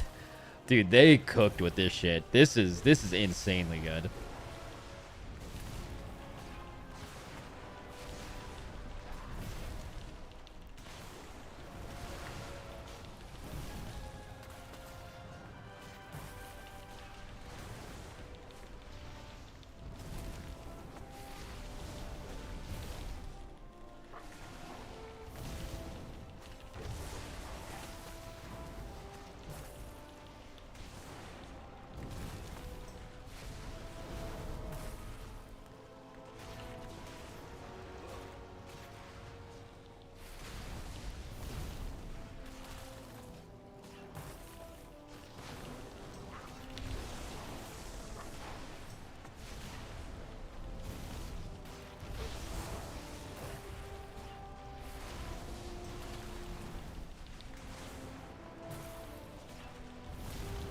He didn't even use the B trinket once. Well, yeah, that's not like rotation defining. I'll fucking do it though.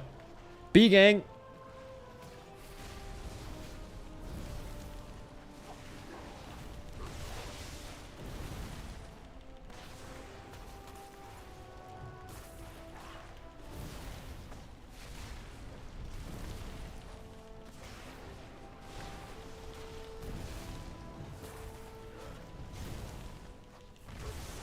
Wow. So fun, man. What's my breakdown? Lightning Bolt and Tempest. Sweet. Wow, okay, that's really good. Okay, I want to try the... I don't think the Storm version is going to be much more fun. Does anyone else feel like Doomwind stinks? Like, it's a button that you press that makes you stronger, but it's like completely not interesting at all. It just like you press it and you do more damage for the duration. It doesn't look sick, it doesn't feel sick, it's just there. I feel like they need to change that.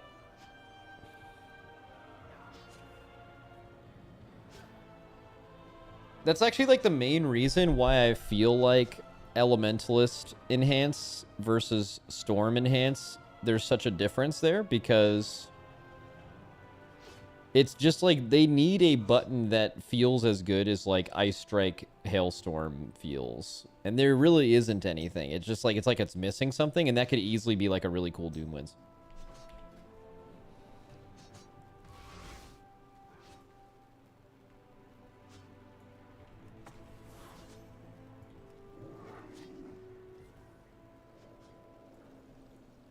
I bet the suburban dads love Doomwinds.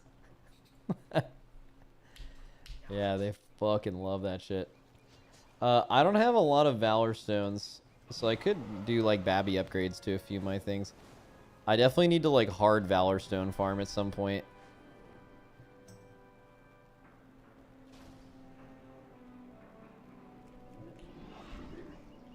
Did that feel better than Windwalker? I mean, they're very different, but it's really, really good, yeah.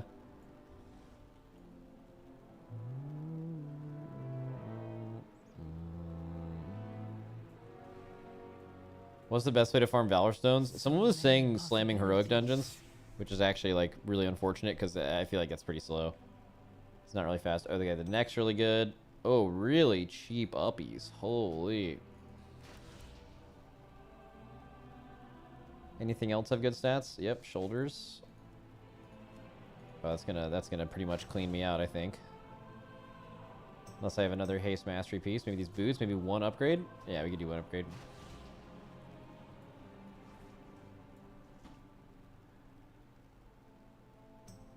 Good.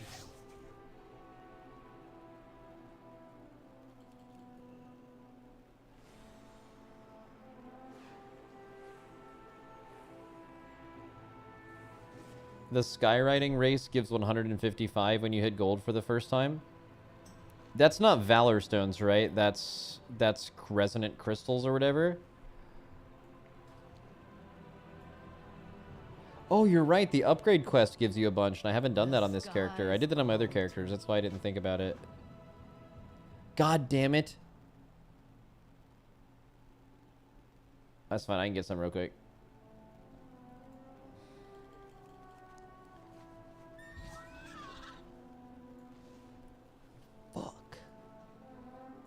Buck. Max, when playing Windwalker, do your channels also just cancel for no reason all the time, like spinning crane kick, fist of fury? I mean, they will cancel if you press buttons during them. Unless it's like a bug that I'm not aware of. There is a macro you can do. You have to like macro every single one of your buttons with like an exclamation point in front of your ability, and I think it makes it so it can't interrupt a channel, which makes it a little easier to play. But I don't really like that because there are times where you actually do want to interrupt your channel, so I never play with those. Wait, some of it cancels and it has nothing to do with... Okay, it's probably some kind of bug then, which is iconic. Windwalker is permanently bug-ridden. Not Fist of Fury. I mean, ideally you never want to cancel Fist of Fury, but I mean, hey, if I'm in the middle of a Fist of Fury and if I don't Flying Serpent Kick and I die, I'm gonna cancel that Fist of Fury every single fucking time. So I just play without it. I don't clip, ideally, but there are times where I want to cancel anything, potentially. 100% full channel, I yearn for death. I do not.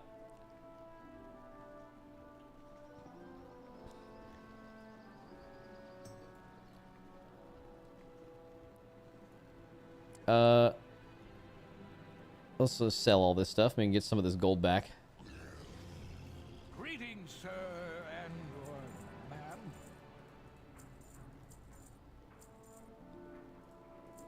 Wait, this is a BOE? Yeah, I should sell this shit, huh? 564 leather?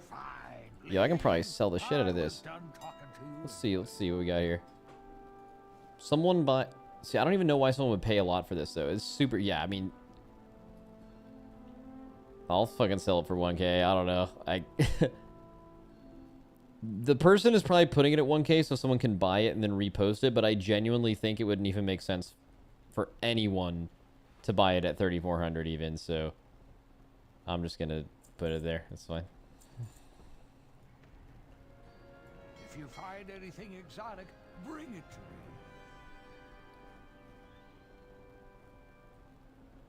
It's silly season. People will buy it. Yeah, I actually wonder how much gold you could make at the beginning of an expansion.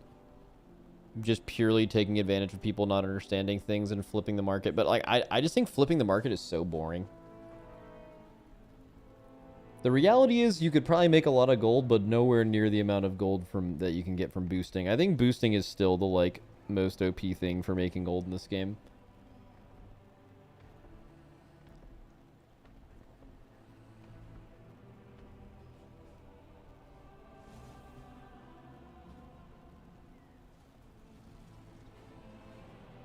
Some of our players have more than 100 million gold, and they don't even, like, you just don't even know where it's even coming from. It's just like playing the game like you normally would, but you just have gold.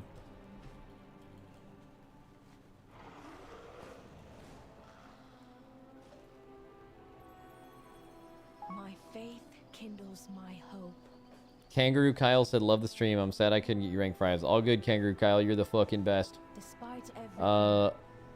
They banned the boosting community I was in. Yeah, so unfortunately, a lot of the boosting communities, like, they make sense by nature. Like, people, it's so much easier to find groups to boost, and it's good for everyone. The only problem is every single one of the leadership of people that are in leadership of all those things are just definitely taking money off the top, and they're selling that gold because, of course, they are. It's like it's billions of gold for these people, and at a certain point, you're just going to sell it for a couple reasons. Number one, there's actually a lot of countries right now where you can play WoW, and running a sales thing in WoW will make you more money than you could make as like a pretty good profession in those countries. So, like, people were doing this for sure. Blizzard definitely knew that. I know they kept on saying, like, no, it's all gold. Here we have all this proof. Like, bro, you must think Blizzard is so stupid. It just only makes sense that people are RMTing. It'll always turn into that.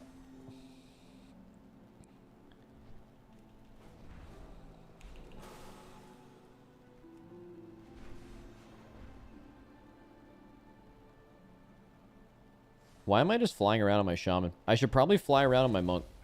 Let's go fly through some balls on my monk, craft the rest of his gear, and then I want to look at some Windwalker single target dummy stuff too. I want to feel that out.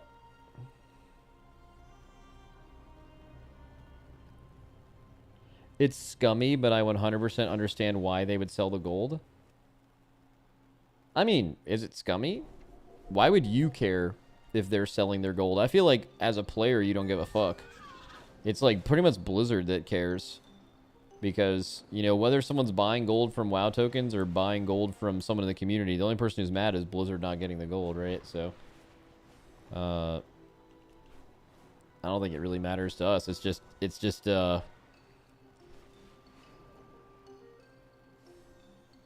makes sense why they get rid of it, though. All right. How long were NA servers down yesterday? Well, I don't know.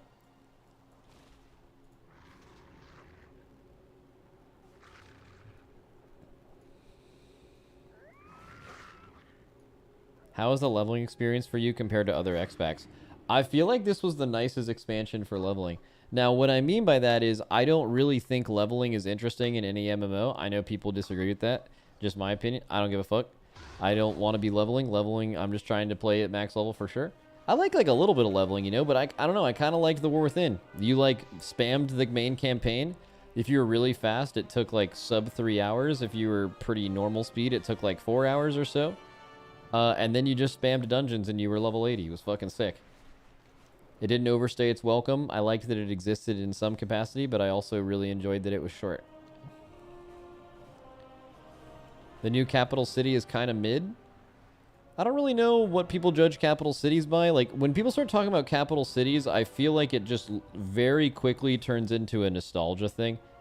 Like, they're not even talking about the WoW cities for what they were. They're just like, I liked this time in WoW the most. I liked this time of my life specifically. And it's not even about the WoW city. Like, Dalaran, I think for sure has a bunch of that. Like, bro, people gobble up anything to do with Dalaran. But, like, Dalaran didn't even have a fucking auction house unless you're an engineer, right? Like, Dalaran had its problems. It's just people nut over Wrath. Right. I think, yeah, I didn't really like Oribos. I actually liked Dazar'alor. I know a lot of people liked the functionality of Borealis versus Dazar'alor, but I don't know. To me, Borealis was like super lame thematically, and I think Dazar'alor was like really fucking cool. It's like a big old fucking pyramid. I don't know. I liked it a lot.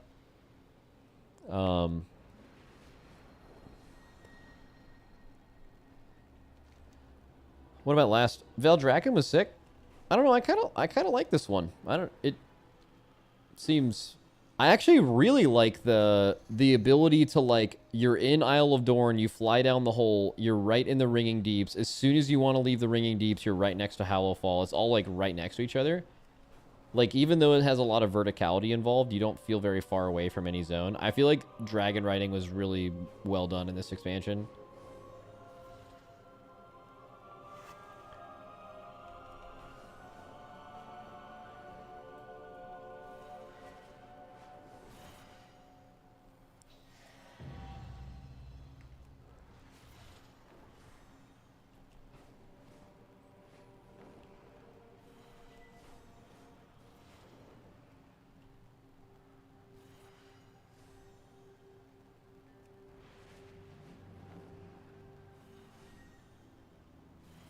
Wish there was a way to go straight into Hallowfall. I mean, I feel like the trip to Hallowfall and the trip to Ringing Deeps is the same. As long as you go down the hole, you're just right next to the Hallowfall door. You're just as much in Hallowfall as you are in the Ringing Deeps.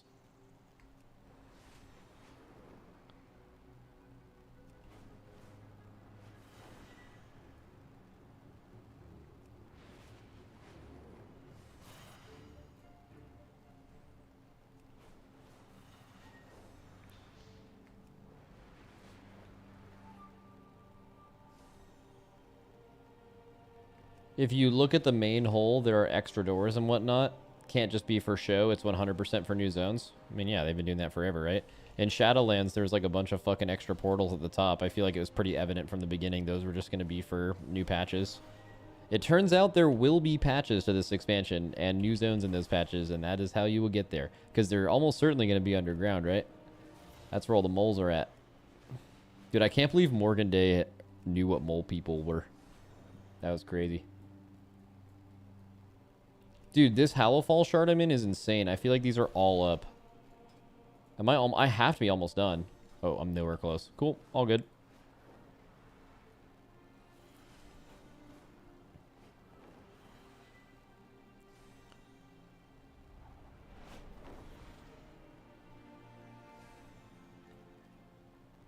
It'd be really cool if they did an underwater zone out of Hallowfall. What do you mean? Like, oh, it's like underwater under Hallowfall? I think WoW players generally get really apprehensive when it comes to underwater anything, but I like underwater zones. I think underwater zones are cool. Like, Nazjatar was actually pretty... I think Nazjatar was great. Right? Wasn't Nazjatar great? What was bad about Nazjatar? I mean, obviously, like Benthic gear was dog shit, but that had nothing to do with the zone, really. Oh, it was not underwater. Was it not? I guess you're right. Waterways have Vashir. dangerous in Hallowfall. Fierce predators I like Vashir too. Maybe I'm just cooked. prey upon the fisher folk. Or maybe we can all have different opinions. No, that can't be it. You're either cooked or you're not cooked. The creatures in the dark use fear to hunt the Why am I going so fast? Dude, my boat just like lagged out for a second and it was going super speed. and farmer alike. The hunger of the Cobus knows no bounds. Oh, dude, you guys want to go check the castle? I feel like there's no ops in this entire zone. Them from our shore back to their abyssal home.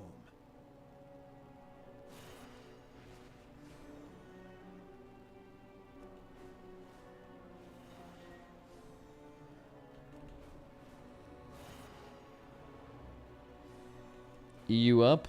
EU up.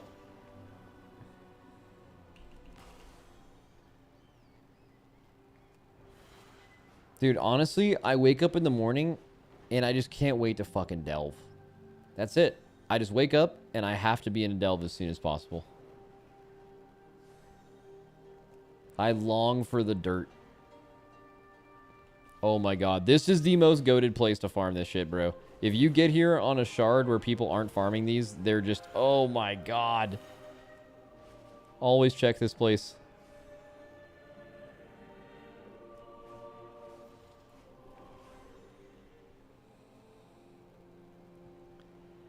Do you guys ever think that there are people in Twitch chat that don't use Twitch a lot and don't have the 7TV extension and just wonder why there's so many people just spamming these random phrases but they don't see anything?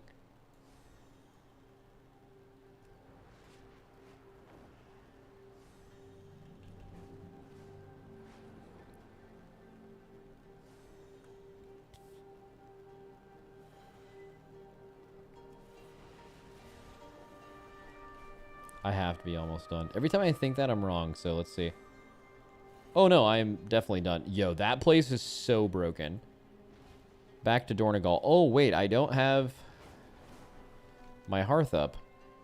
I could do some portal gymnastics, or I could just fly back there. Let's do that.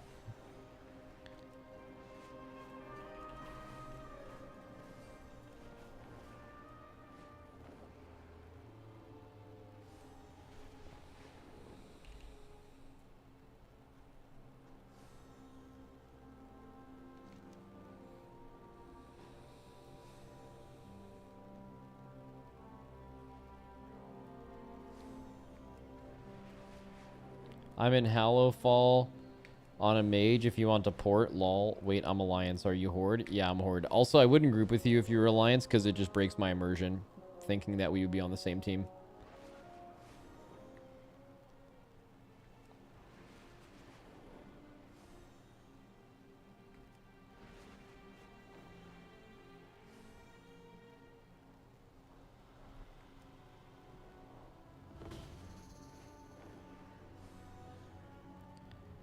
Alright, back to the Dornegal.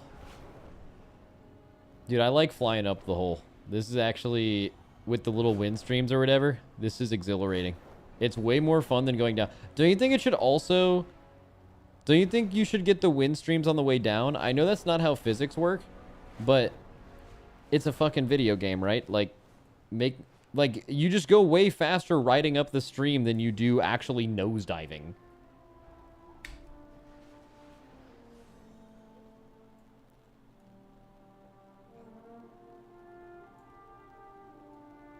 It fascinates me that you could be so engaged with the game and only care about raiding outside of a few rare things and the occasional Mythic Plus. Does it really? Like, dude, being in my position in the Race for World First, I actually think for anyone who does with their work, okay? Anyone who creatively problem solves. You could be a boss of so many different industries. You could be an engineer. There's so many different jobs that involve constant creative problem solving, and really when you break it down, that's actually really what you like about your job, that it's always different and you're having to be creative on how to figure that out. But I swear to God, being like a Race to World First raid leader guy has to be like fucking crack to people who like doing that or like the process of creative problem solving. I don't know how many more things on this earth are more engaging than that. Like, there's almost nothing like it. The amount of things you can do and be involved in and decisions you can make and how much that impacts you. It's crazy. It's fucking nuts. Like, I don't have anything else like this in my life. So that is probably the answer to your question of like why that doesn't make any sense to you. But even as a raider, I was deeply obsessed with all the things I'm obsessed with in the game now a long time ago before I even was in that position. And it's just because like WoW's gameplay in PvE is just fucking insane. There's no other game that even comes close to this like tab target level gameplay. It's insane. You can just endlessly do it. And that's how I feel about it. Love it. What is it? I feel like it's quite temporary though. You get that crack, but then you have to wait for some time for the next dose. At work, I constantly get challenged, which is fun, but not as intense. Yeah, but you know what I do during that time, though? I just fucking do other shit. I stream for 3 hours a day, fucking yap, and then I just do other shit. Like, in the last 8 months of my life, I've been obsessed with playing hockey. I play it every day, and I get better at it all the time. That's my only goal in my life during that time. I just, like, kind of bounce around ADHD hyperfixations to stimulate myself in my life, and when the race is over, I just move on to other things, and then I come back.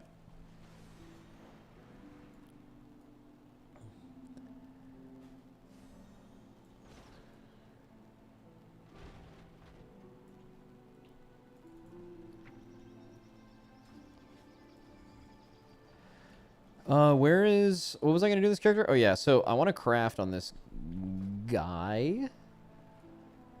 Do we even care about crafting? I mean, I might as well just, like, send the crests, right? Oh, then I'd have to farm Valor Stones. That's not fun. So crafting lets you skip the Valor Stones part, or does it only cost crests? How fare you? Farewell.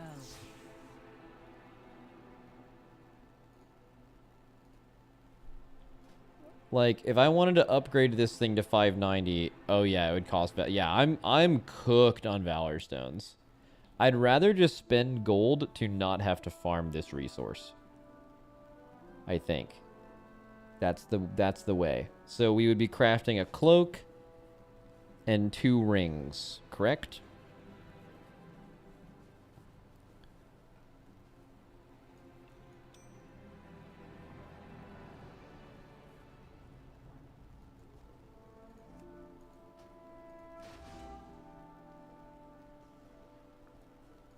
If needed, I will answer the call.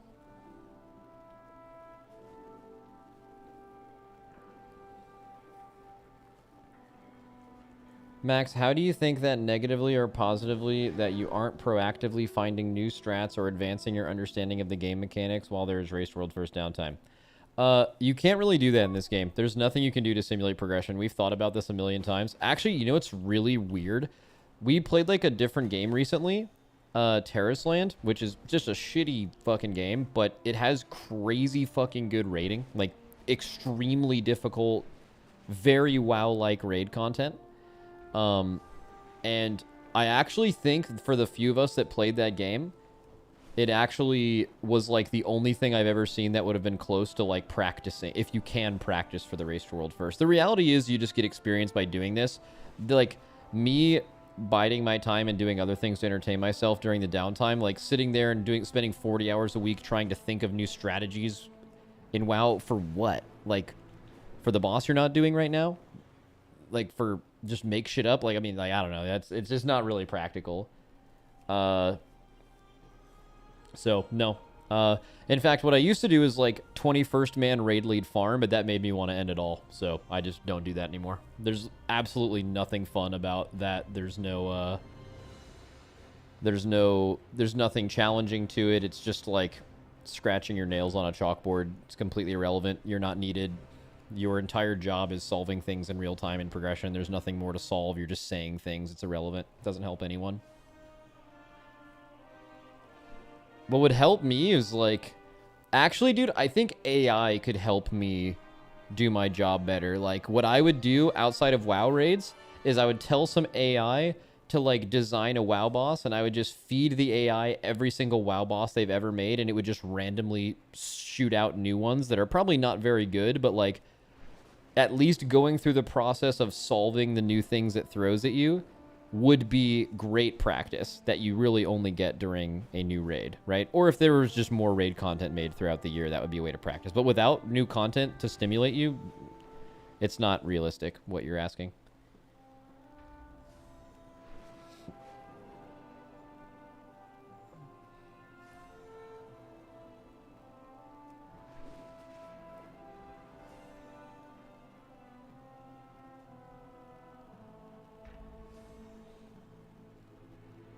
Dude, honestly, that would be insane stream content.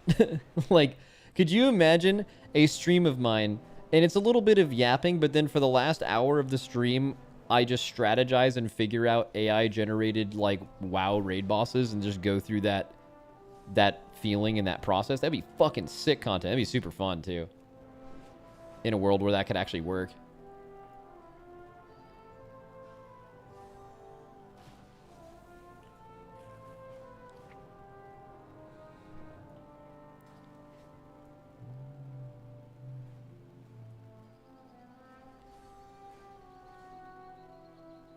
Oh, what was I doing? Oh yeah, I need to go to the bank, which is right here.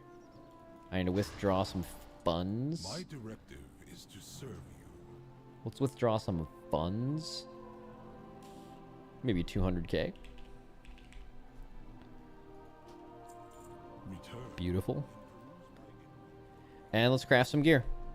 Any jewel crafters that can make me 2 590 rings. Question, what is monk stat priority? Let's find out on Wowhead. People keep saying haste verse, but I really want it to be something that isn't verse. So I'm going to look elsewhere to see if the information changes. Windwalker monk. Cheat sheet. Sure. Love the love buzzwords. Agility is haste greater than verse greater than... God damn it. Okay, so we need haste verse rings. 2 haste verse rings made. So let me buy the missives for that. Have anything ancient to trade? I can also just go ahead and buy the shadow dust or whatever. What's haste verse called? Does anyone know on top of their head? That's versatility and haste. There's Aurora. We need a rank 2 Aurora.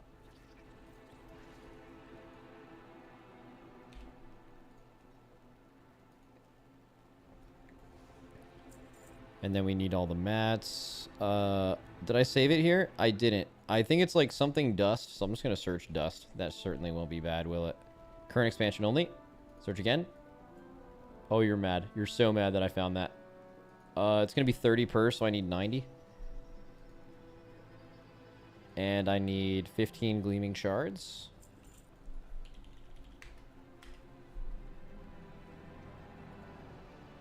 Why do rank 3 gleaming shards even exist? Do you use them for other crafts? Oh, you probably do. I just answered my own question. That's definitely what you do.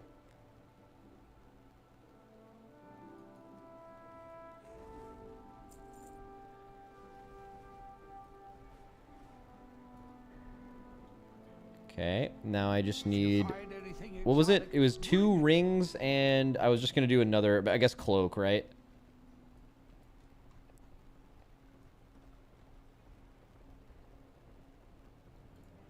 Where did you get the WoW mount promo banner on your Twitch stream? I really like how it looks. I can show you the whole process on how I got it made.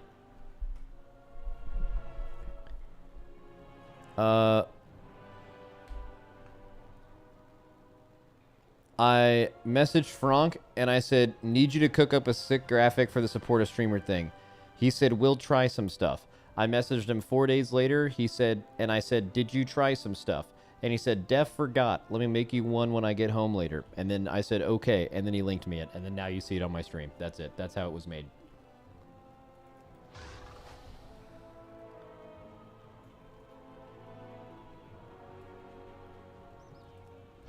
I have calibrated my prices to be reasonable. Okay, we'll message him later. Actually, okay. That is not what I wanted you to get from this, but I can see how it turned out that way. Do not do that. He will not like that at all.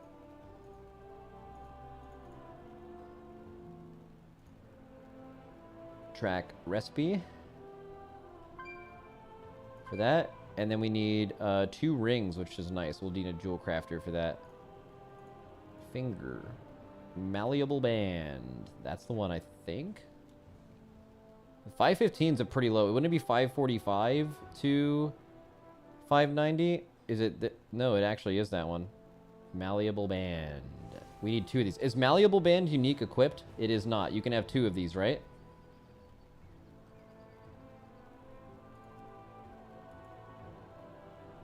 You can equip 2. Cool. All right. Let me grab that shit.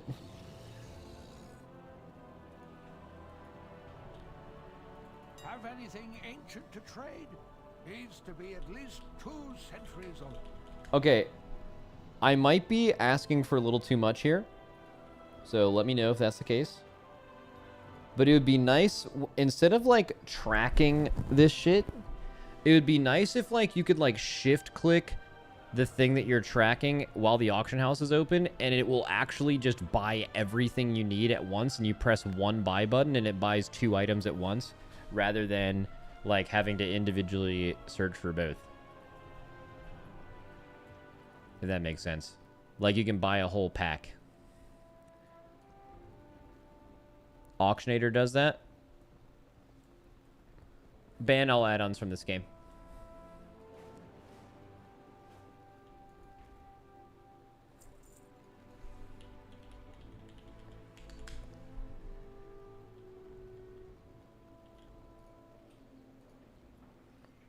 It's so expensive. Holy shit.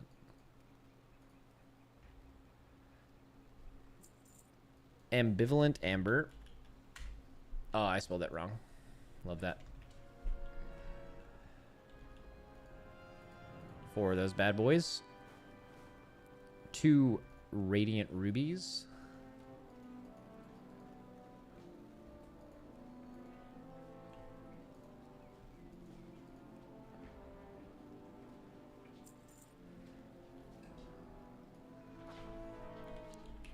People are buying my augment runes for 1k. What content do you need that for, doggy? Could just be random people trying to own in dungeons. That's always a thing that people do. Or it could be a Race World First Guild stacking up for the race, just buying them at prices they think they will remain cheap. Technically, people shouldn't want them right now, so shouldn't they rise in price in a few weeks? I don't know what server you're on, but...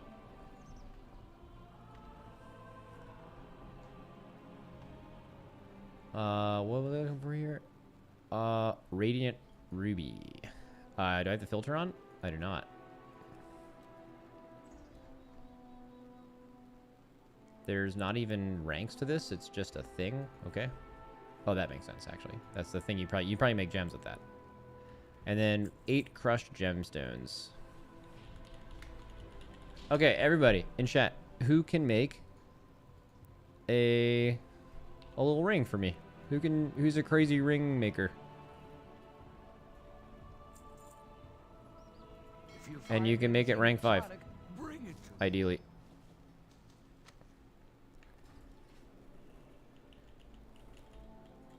I have an extended supply of goods for Outlanders. Max, long-time watcher, first-time chatter here. What's the purpose of getting big now? Just to replace everything with Mythic 0 launches? I don't know, man. What's the reason to do fucking anything? What's the reason that everyone at the beginning of Dragonflight farmed rares every day and digged dirt and did all this other shit? Because sometimes you're just trying to play the fucking game. You know what I mean? You're just trying to game. Inventory again. Fuck. Sir, why exactly would you do this? Fuck out of here.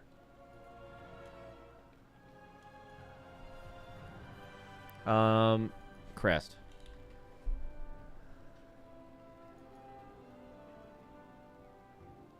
Why do I not? Oh, I need to go buy him. Yikes. I think it's here. Is this right? This looks wrong. Oh, I was so close.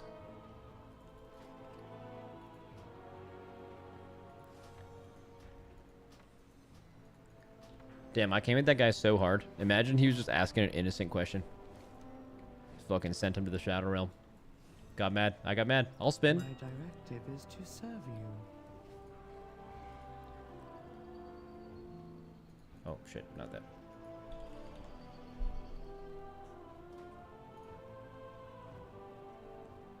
Remember, we did this for like 300 earlier. We did this for 150 and they got filled instantly. Don't let these crafters gaslight you, man. Just put them up for however you want. If they're doing them for 150 instantly, don't let them try to convince you that they will. Don't let them try to convince you that it's worth any more. Look at that. Order in progress instantly. 150. That's how much that shit's worth. Try that in a month. Good luck. What? Are we gonna fucking spread the word? My thanks for your patronage. By the way, Twitter is cooked right now, apparently. Oh, you're right. It literally won't load. for me. The cartel has been informed. Sounds about right. I had calibrated my prices to be reasonable.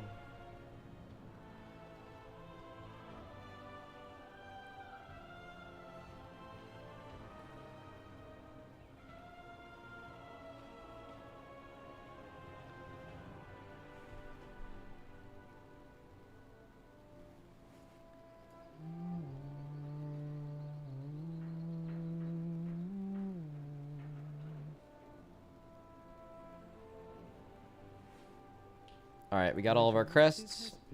Now we're gonna have people craft my gear. Alright, jewel crafters, rise up.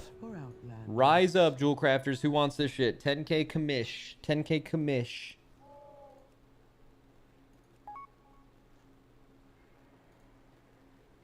I can do 1 at 590. You have an alt code in your name.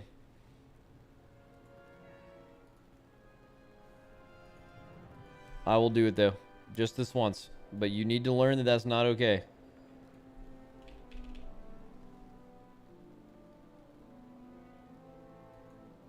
Got you.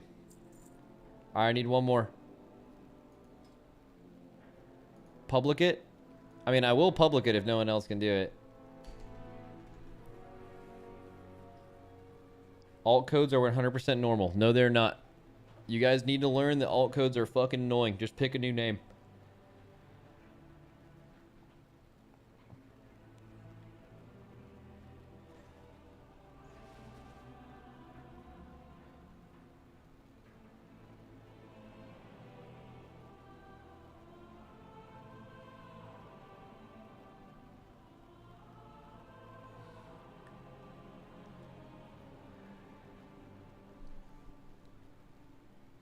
Alright, no one's messaging me. Alright, no one else can make this. So, public order it is. Less of a commishi, though. 5k commish. Rank 4, please. Oh my dear God, I hope I get rank 4. At least. And what was the last thing? It was a leather helm, I think. The practiced hat.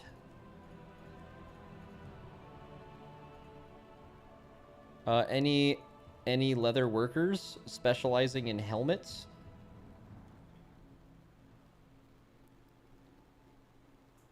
Max, put rank 5 and it will have to be filled rank 5. That's changed from Dragonflight.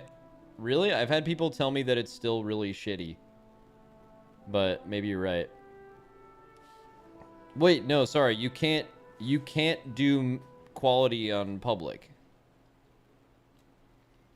That's what it is, right? Public orders, you can't even recommend quality. I can get you a tier 5, possibly. Possibly is good enough for me. Are you on Illidan? Or in my guild?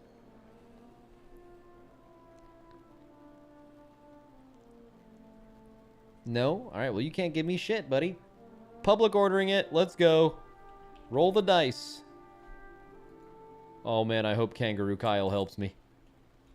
Return Wait. and peruse my inventory. Okay, the other ring was done. Public order. What did it hit? Alright, first one was 590. That was from the alt code guy. Second one was public order, and it's rank 4. We take those. We hard take those. That is okay. My directive is to serve you. Alright. Spelunker's practiced hat, also done. Public order. And it's rank 3. That's not good, but okay. All good, all good. No problems here. Feeling very good, feeling great.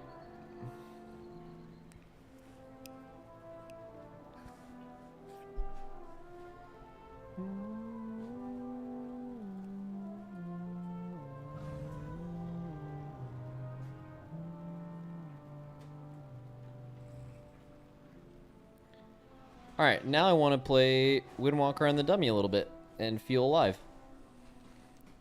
Just like my other character.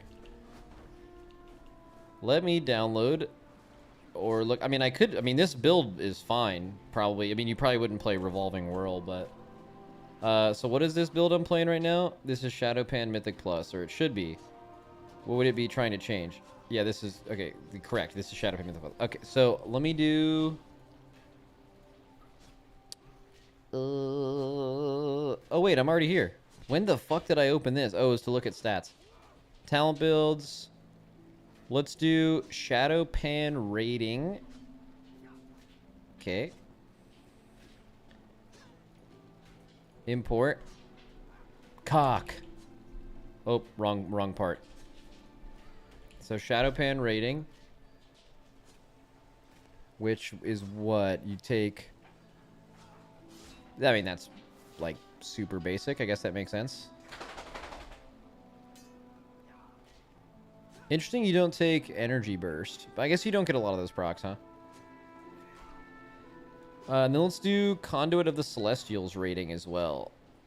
Import new build. Animal. That is... Oh, so Conduit, you actually... I mean, I guess that makes sense. That you... Conduit rating is actually playing Revolving World. That's really interesting, actually. Gain Rushing Jade Wind during that. Why do you play Spinning Crane Kick exactly? Something with your hero talent. Rushing Jade Wind and Spinning Crane Kick give a chance to cause Chi-Ji to generate energy regen by 20% and quickly rush. So you just basically want to press Chi-Ji in your regular rotation, and if that's the case, you want to get extra procs of that, so you want to press Revolving Whirl. That's why, right? That's really weird. I don't know if I like that, actually. That's kind of strange. Let's try the cock first. That's something to say, isn't it? Just fucking saying that. Let's do it.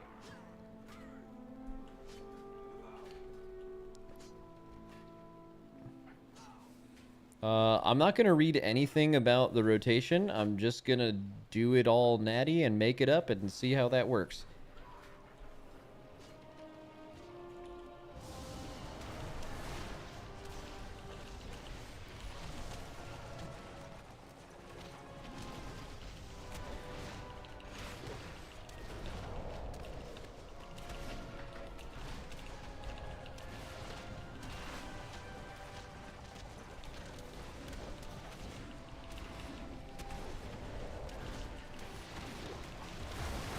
During Lust, you'd probably immediately CD again. I'm going to wait until the Strike of the Windlord for this.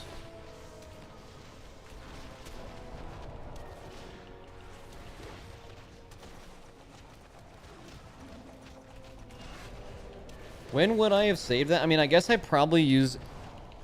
You probably spend it again in Lust? Your clones? For your second Strike of the Windlord? But maybe what you do is you actually hold it for a Wisdom of the Wall proc? I guess it's random what you get, though. Or does it rotate? Does Wisdom of the Wall rotate between the different things you can get from it?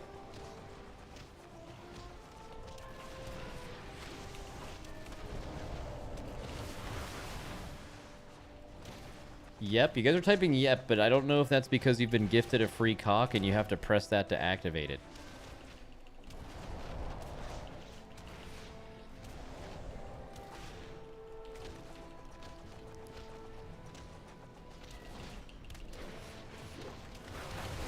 I probably should have held that Strike of the Windlord, probably. Ooh, let's clones here. Oh, no, that was not the right move. We're about to press, we're about to Zwen in 20 seconds with no clones now.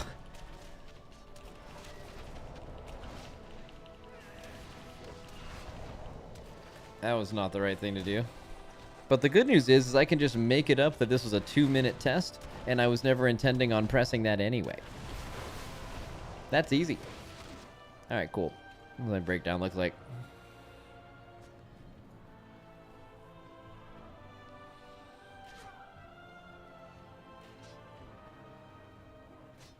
Okay, at least it's like pretty balanced across a lot of different stuff.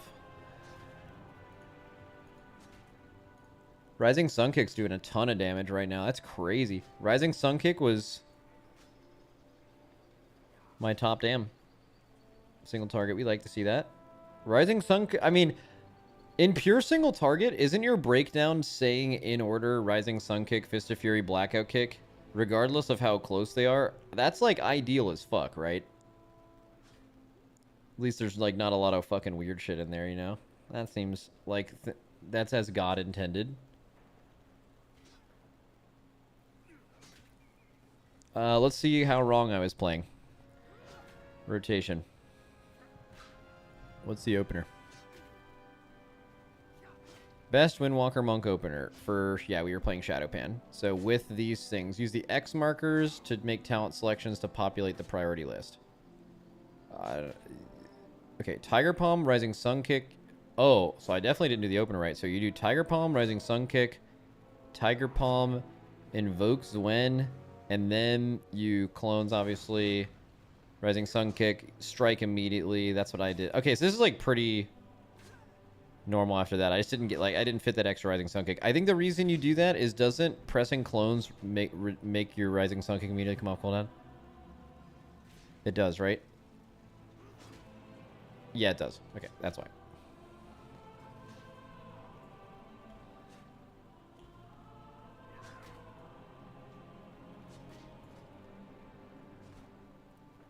Interesting that you don't play Transfer the Power.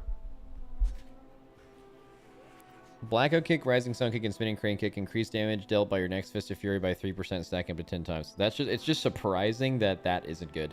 I bet it's close. Maybe it's really just because Darting Hurricane is just really good. That has to be close. I bet Memory of the Monastery is not very close. I bet Zwen's Bond is not very close. Maybe Zwen's Bond is good for, like, close-ish for Conduit. Anyways, let's play Conduit for a run. Oh, let's just have BattleNet bug out. Alright, so that one's Animal, right? Alright, let's try Animal. So, let me see what the Conduit of the Celestials opener is. So, same thing. There's just the same shit. Well, when do you Conduit the Celestials? You... Oh, interesting. Oh, because it does so much damage, you Strike of the Windlord it. That's fascinating. So, Tiger Palm, Rising Sun Kick, Tiger Palm, pop your CDs, Rising Sun Kick, Strike of the Windlord, cast your Generator, then Celestial Conduit. Alright, let's see if I remember all that. I won't. That's fine. I like just not remembering things, so it's actually pretty okay.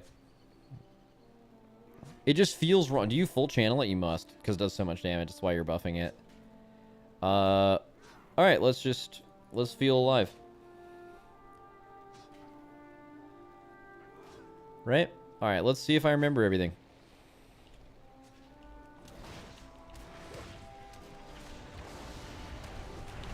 Oh, dude, fucking easy. Oh, I don't have it bound. I actually did it perfectly. I just didn't... I just simply didn't have this button bound. Okay, well, if that was different, it would have been great.